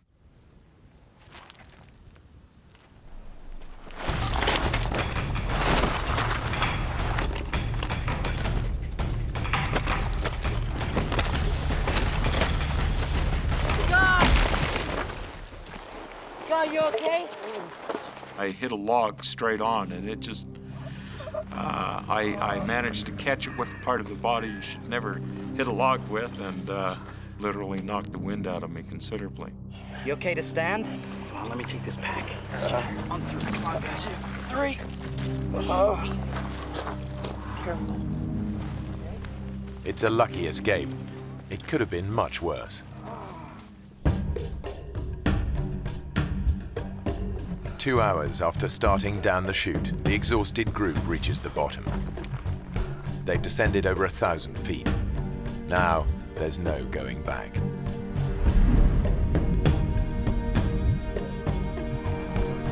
The temperature has been climbing all day. It's touching 100 degrees Fahrenheit.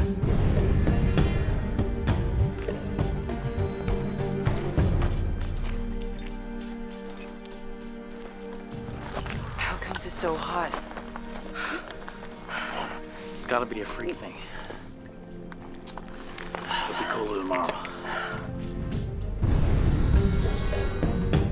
In fact, a freak heat wave has hit the canyon. The temperature's heading for 108 degrees, much hotter than anyone expected. Lauren had been the year before, and it was hot, but not 110 degrees hot, you know, not cook you alive hot. We had anticipated that the temperature would be in the 90s. 90-degree weather would have been bad enough. And the route down offers no protection from the ferocious sun. This is when we realized that we don't have any shade. We're not going to have any shade from now on.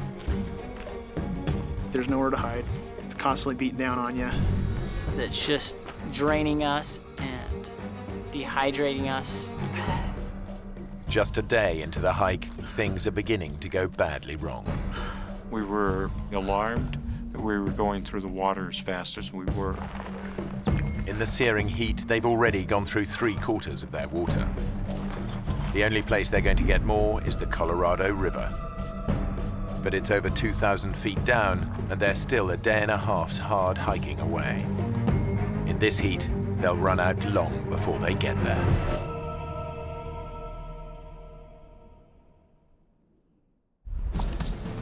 As we were hiking, that's all we could think about was the river, of getting to the river. But the boys are about to find out that blistering heat isn't the only hazard they face. Dave, don't move. You got a scorpion on your back. One sting could immobilize David. Hold still. Careful.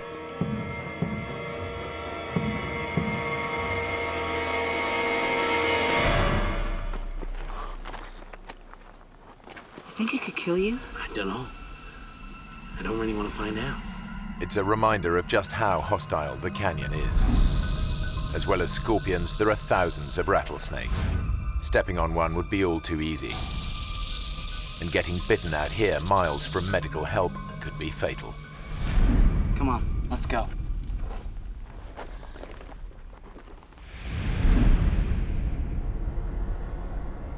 That afternoon, the temperature tops 108 degrees. By 7 that evening, they've had enough. Okay, guys, this is it for the night. We were really exhausted. We were just grateful to be off of our feet. We were grateful to have the sun down off of us. David does his best to keep his friends' morale up. Hey, guys! Guys, come here. You can see the river. It's miles away, Dave. When I first saw the river, all I could think was, that is still very, very far away. So it was really worrisome to me that it was so hot and that I was running low on water. Just think about running in that river and drinking pints of icy water. A couple of hours in the morning and we'll be there.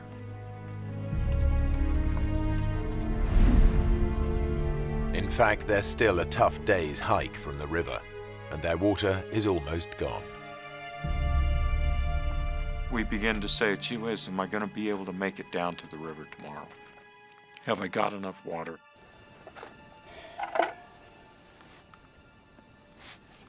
Their obsession with every drop of water is becoming overwhelming. Hey, Jordan, don't let it boil. It's a waste. Just gonna heat it a little.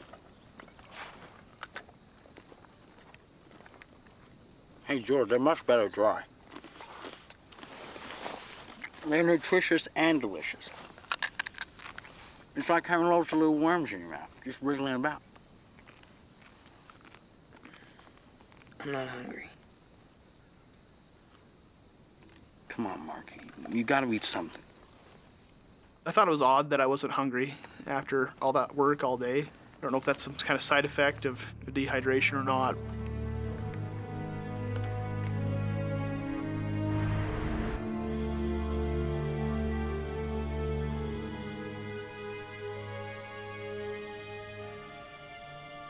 Definitely that night I was starting to feel a little shocked and surprised that something I thought would be so fun was starting to turned into something that was so scary and so worrisome to me. And I felt like I had started to lose control of the situation that I was in. Dave? Yeah? Are we gonna get through this? Come on. We'll get up early before the sun gets down on us. And by the afternoon, we'll be at the river.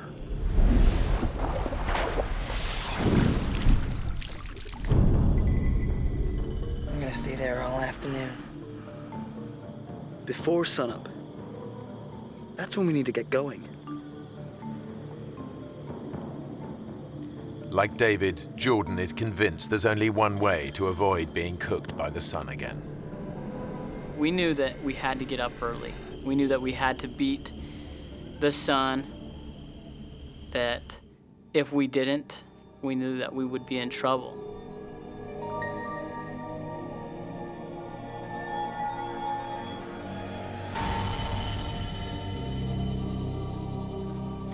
But by the time the exhausted group is ready to go, the day is already blisteringly hot. I know that when we did begin hiking, I don't remember what time it was, but the sun was on us.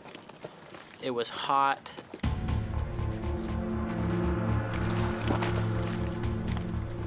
We could feel our bodies were dehydrating. We could feel the heat. They're sweating up to 4 pints of water an hour and dehydrating fast. They face exhaustion, hallucinations, and as their blood pressure drops, collapse.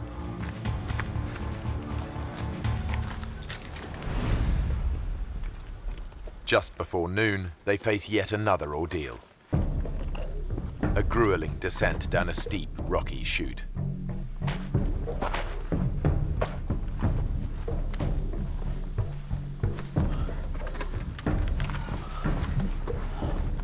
The few hours the boys hoped it would take to reach the river have long passed, and they're not even close. And now, the water situation is critical.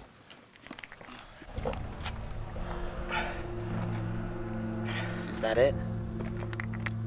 You? Not a drop. David shared a lot of his water. Who wants it? He gave the most of his water to anybody. Go on, Jordan.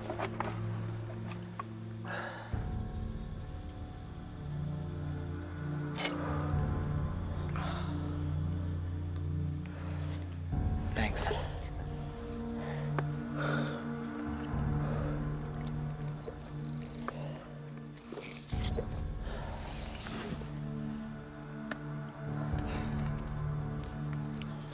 That's it. Their life-saving water has gone, and they're still a good half day from the river. I knew that we were out of water. I knew that, if we fooled around or wasted our time, I knew that we would run into trouble. Come on. Let's get to the river.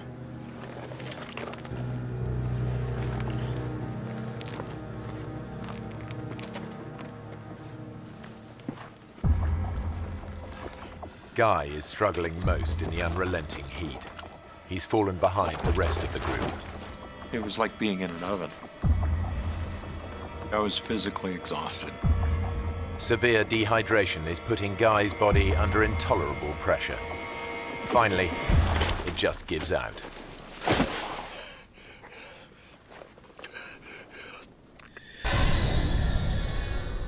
If you take a deep breath, that sensation that you have where you can feel the oxygen going through your body, I couldn't do that. The best I could do is reach a shallow breath, basically.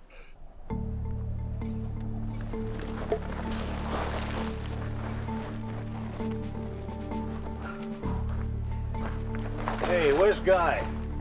By the time the group realize he's not with them, they're hundreds of feet further down the chute.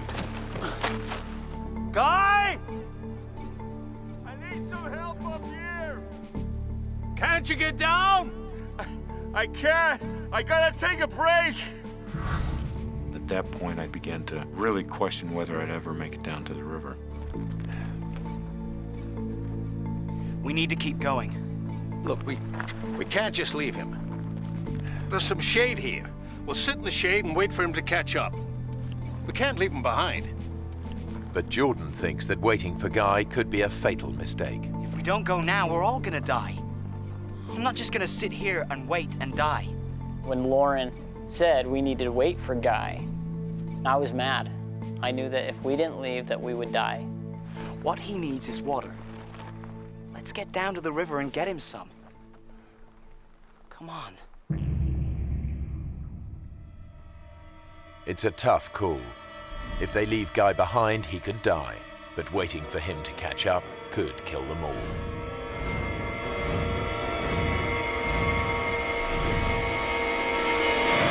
Okay.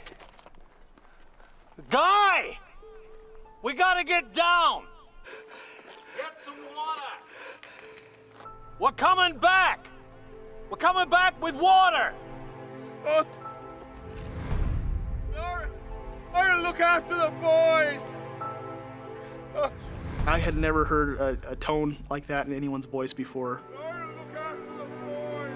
That kind of fear or anything like that ever in my life. Just, it changes you when you hear something like that. It's difficult to leave somebody behind, but when it's your own life,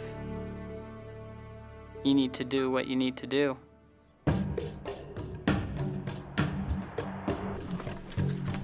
Two hours later, the whole group is desperate for water. Anybody got any water left? No, I'm out. Then Lauren remembers something that might just save their lives. Hey, wait a minute. Wait a minute. There's a creek runs up there. Half a mile along the ridge. There was water in that creek last June. I'll go. Give me some cans. See trees along the creek bank, okay? In these conditions, the extra hour of hiking puts a huge strain on David's dehydrated body. But if he finds water, it'll be worth it.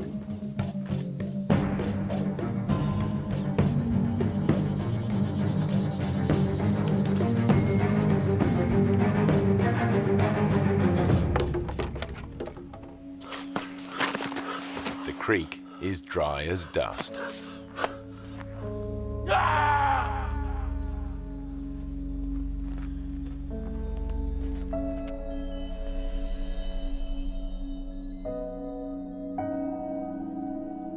Hey, Mark. Mark, wake up. Wake up. There was nothing there. Just an empty riverbed. It was very difficult. We had no idea where water was, how we were going to get there, when we'd get there, or how much longer we'd last.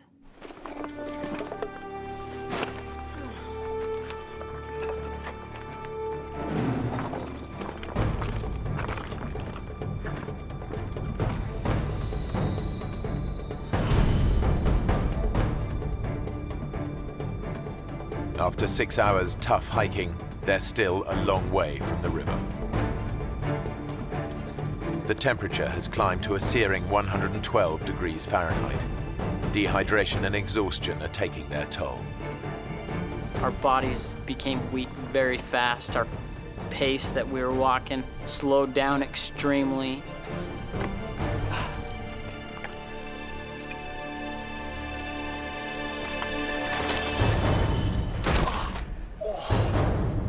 For 71-year-old Lauren Pace, enough is enough. Lauren, you okay? Don't fuss. I'm okay. I'm okay. Listen. Guys, the sun is a killer. There's some shade here. We should wait till it's dark.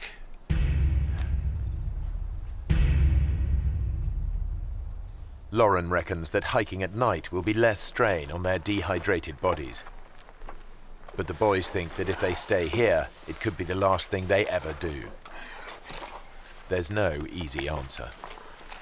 There was a feeling among the boys that if we stayed there, that we would die, and it was urgent, not something that we could just sit around and wait for. It's hours till sunset. We stay here till night, we're all dead. Well, Lauren knows where to go. Right, so he can tell us where to go. Come on. You want to just sit here, or do you want to do something? Let's do it. Mark? Okay. Going against their leader's advice is a big decision for the boys. Lauren, we need to go on. You shouldn't travel in this heat. We're going. When we left Lauren and Earl under that rock in the shade, it didn't feel like even a decision at all. It was more like, we have to. Armed with directions, the boys head out. They're determined to reach the river and bring water back for the others.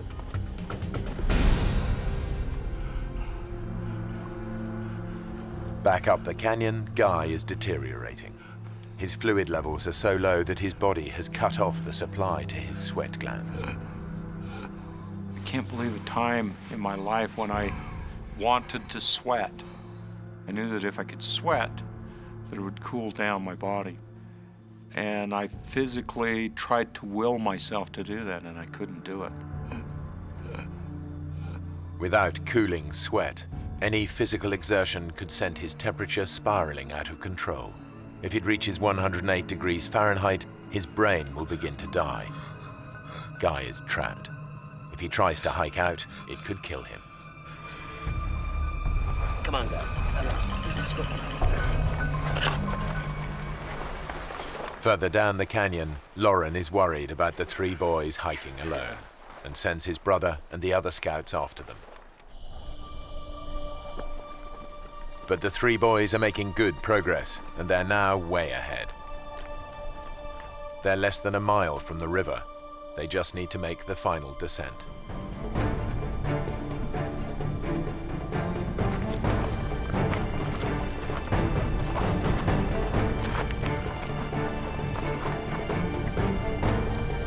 He must be those rocks Lauren was talking about. But somewhere they've gone horribly wrong. Instead of the safe route down they were expecting, they've reached a sheer 200-foot drop. We could not see any way down it. It's a dead end. There's no way down.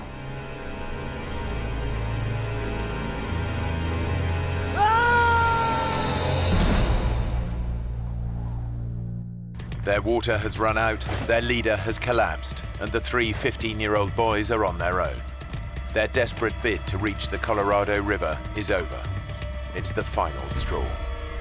They've run into a dead end, a sheer 200-foot drop. What do we do?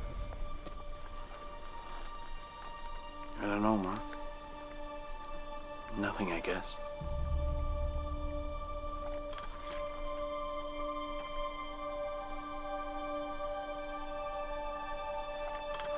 The river's out of reach. And with the group not expected back for 6 more days, there's no hope of anyone sending out a search party in time. Now, all they can think of is getting out of the sun.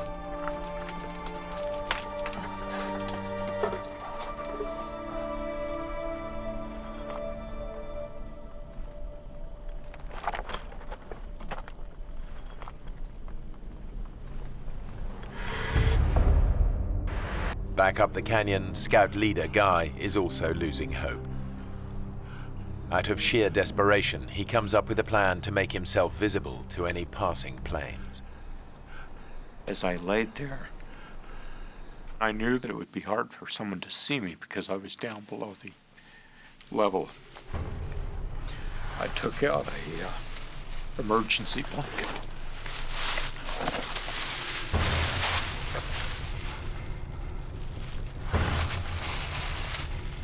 Guy is totally alone and virtually helpless.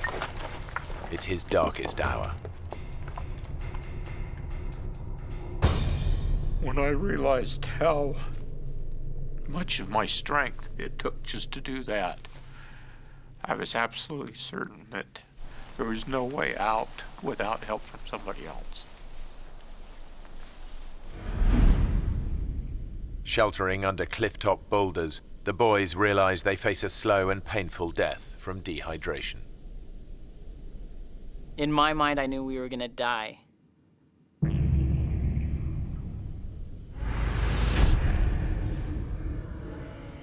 You're weak, your body hurts and aches, you have headaches. I just remember not knowing if I'd ever get up from that position. I remember that could be the last place I'd be, is under that rock.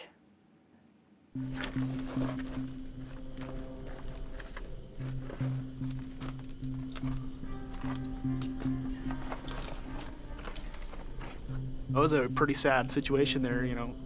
And I was almost turned 16. I wasn't gonna get to drive or anything.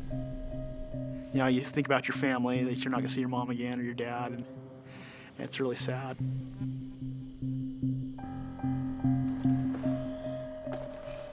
Even David, the optimist of the group, is struggling to see a way out. I'd asked David a couple times by now, David, do you think that we're gonna make it? Are we gonna die? We are gonna make it, aren't we? And most of the time he'd be like, oh, Mark, of course we're gonna make it. You're fine, don't worry about it, okay? I think we might die here. This was the first time I heard David say, you know, Mark, I think we might. I think we might die.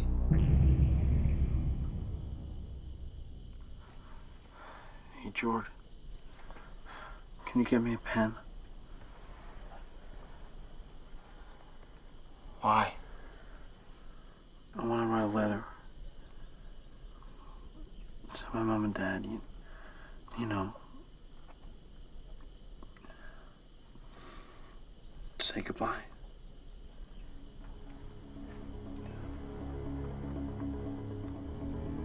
Don't be stupid, Dave. We're not gonna die. I was telling him that, not to give us confidence or not to give us hope, but I almost said it just so that I didn't have to go get him one. So I didn't want to move from that spot. I physically couldn't. I was just gonna lay there to die, and I didn't want to do anything else. The boys start to drift in and out of consciousness. I had a dream of myself in a coffin. You know, my family walked by, but my littlest brother just broke down in tears, covered his eyes.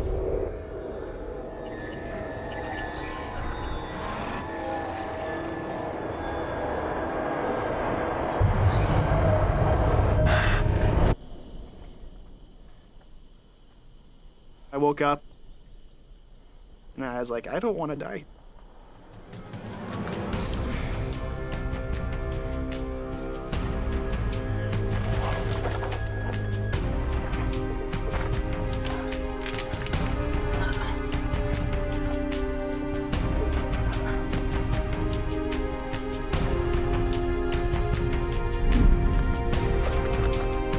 I had no idea where I was going, and I'm not a mountaineer or anything like that, but I decided we can't stay here.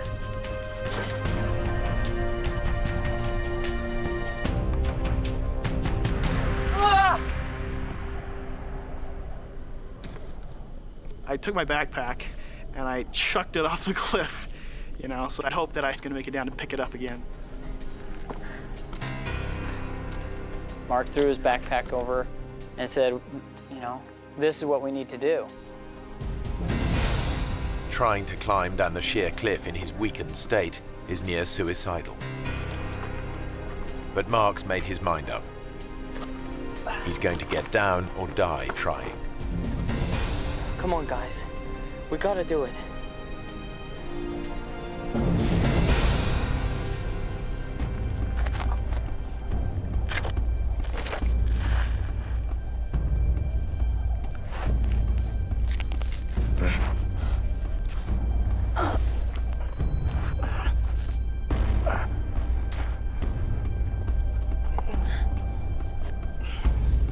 Even for experienced climbers, this would be a dangerous descent. But Mark has no ropes and has never rock climbed in his life.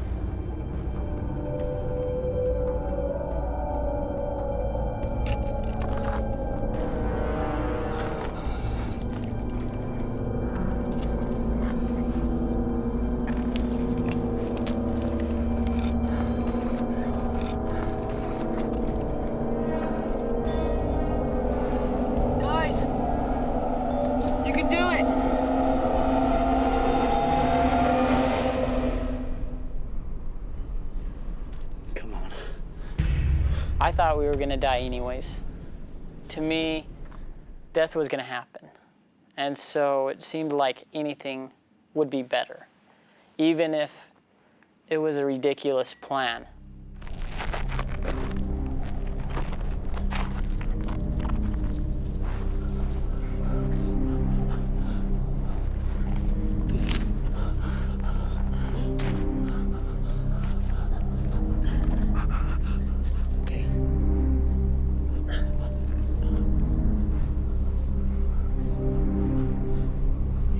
Hey, Dave.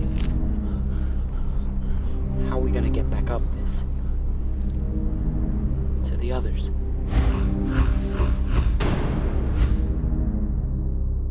We knew that it would be too difficult to get back to the top of that. And at that time we knew that there's no way we'd be able to make it back to them with water. But the boys have no choice.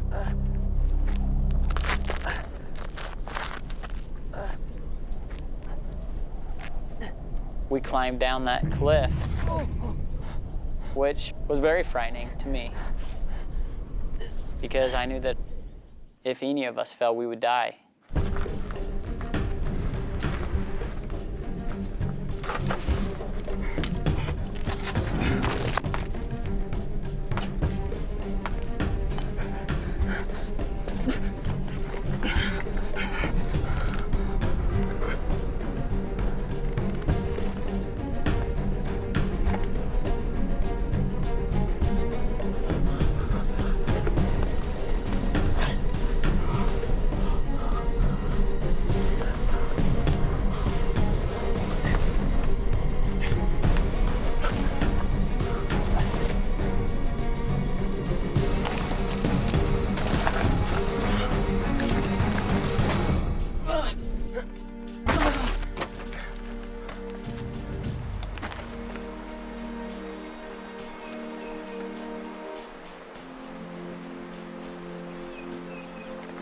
Hey!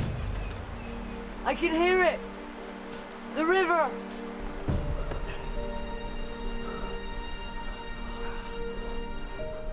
You okay, Dave? My eyes are going funny.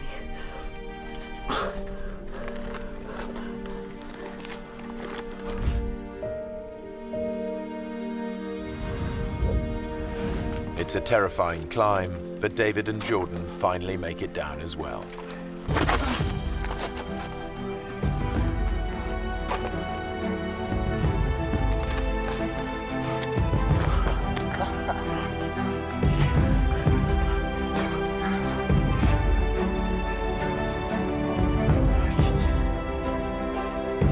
It was a sheer cliff that I couldn't do again. I think we were all amazed that we were still alive, I guess. But David is in trouble. You okay, Dave? He's showing early symptoms of heat stroke. He needs water fast. I'm cool. Come on. Back up the chute, Guy is so dehydrated he can barely move. He's now at the mercy of the canyon and its inhabitants. There was a rather large rattlesnake that was a few feet away from me. The western diamondback rattlesnake is one of the most aggressive snakes in the US. A bite from an adult can deliver enough venom to kill in as little as 6 hours. I remember experiencing the fear that that snake would turn and sense my body heat. Guy is so weak he can't move out of striking range. And that experience lasted for about an hour while that snake was there.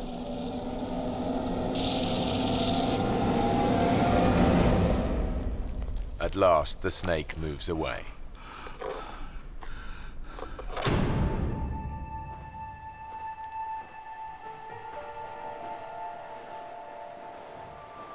Since making it down the cliff, the boys have walked for over an hour, but they still hadn't reached the river. We could hear the water, and it seemed so close. But as we go around one corner, and then the next corner, and then the next corner, you know, each corner we thought it was the next one, and it wasn't.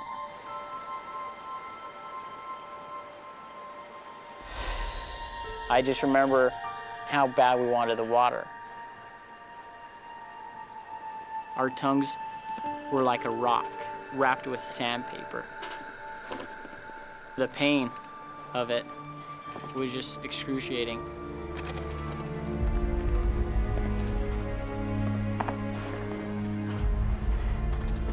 I remember Dave complaining about his vision.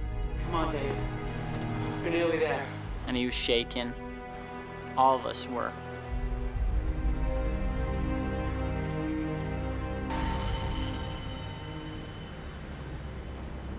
We got to an area where there was a tree that had fallen.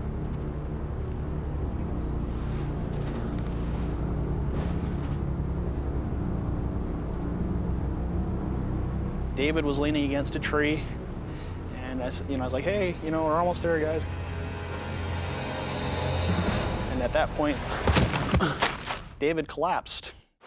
David? Dave? You okay? Me and Mark went over to him. Dave. And I remember seeing Dave's eyes roll back in his head, and his breathing is really jumpy. Hear us.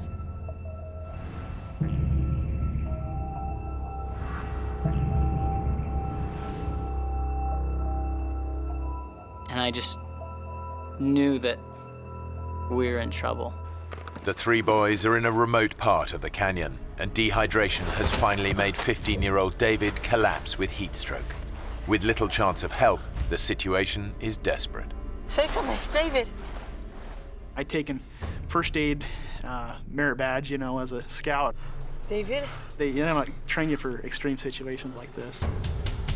I knew it was very serious. Hey, Jordan. You guys get to the river. Bring back water. We're gonna get you some water, all right?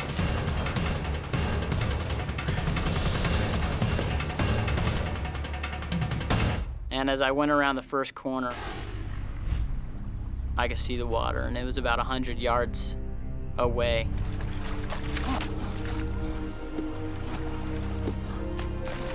And I remember getting to the water and just being so grateful.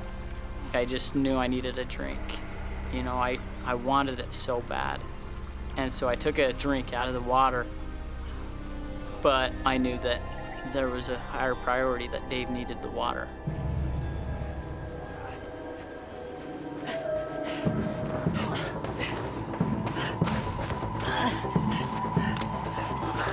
Why isn't he swallowing it? Pour it on him. So the next thing we could think to do was to pour it on him to cool him off. Come on, man. I'm out. I'll go. Hurry, okay? Hurry! I got to the river, and I took my bottles and I was filling them up and drinking a little bit. And when I pulled up the water bottle,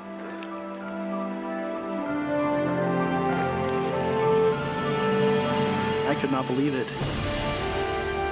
I saw two big yellow rafts coming around the corner. Hey! Hey, over here, help! Hey! My friend is dying! Help me! The next thing I knew is I heard Mark yelling, "Help!" from the distance, and I was just hoping for something. It's an incredible stroke of luck. A minute earlier or later, and the rafters would have passed by without finding the boys. David, can you hear me? What's more, the rafting party is made up of off-duty doctors and paramedics. Let's get him back down, let's get him wet. That was such a great relief to me to know that there's somebody here that knows how to take care of Dave. Mayday, mayday. David is in good hands, but with night falling, there's no chance of a helicopter rescue before dawn.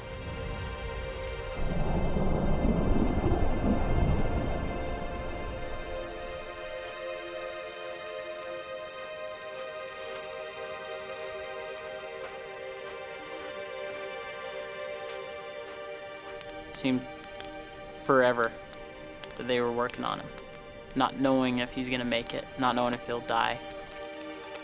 He's still hypothermic.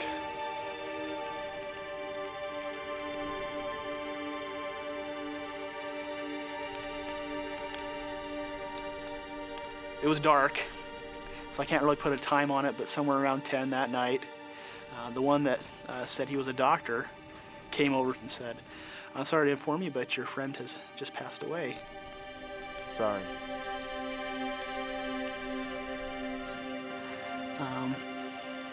And it was a hard experience.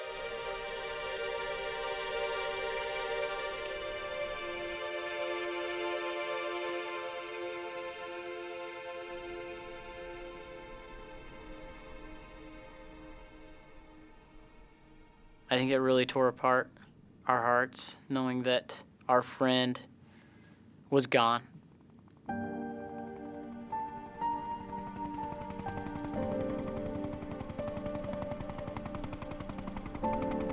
By the time rescue helicopters arrive the next morning, Earl and the other boys have made it down to the river.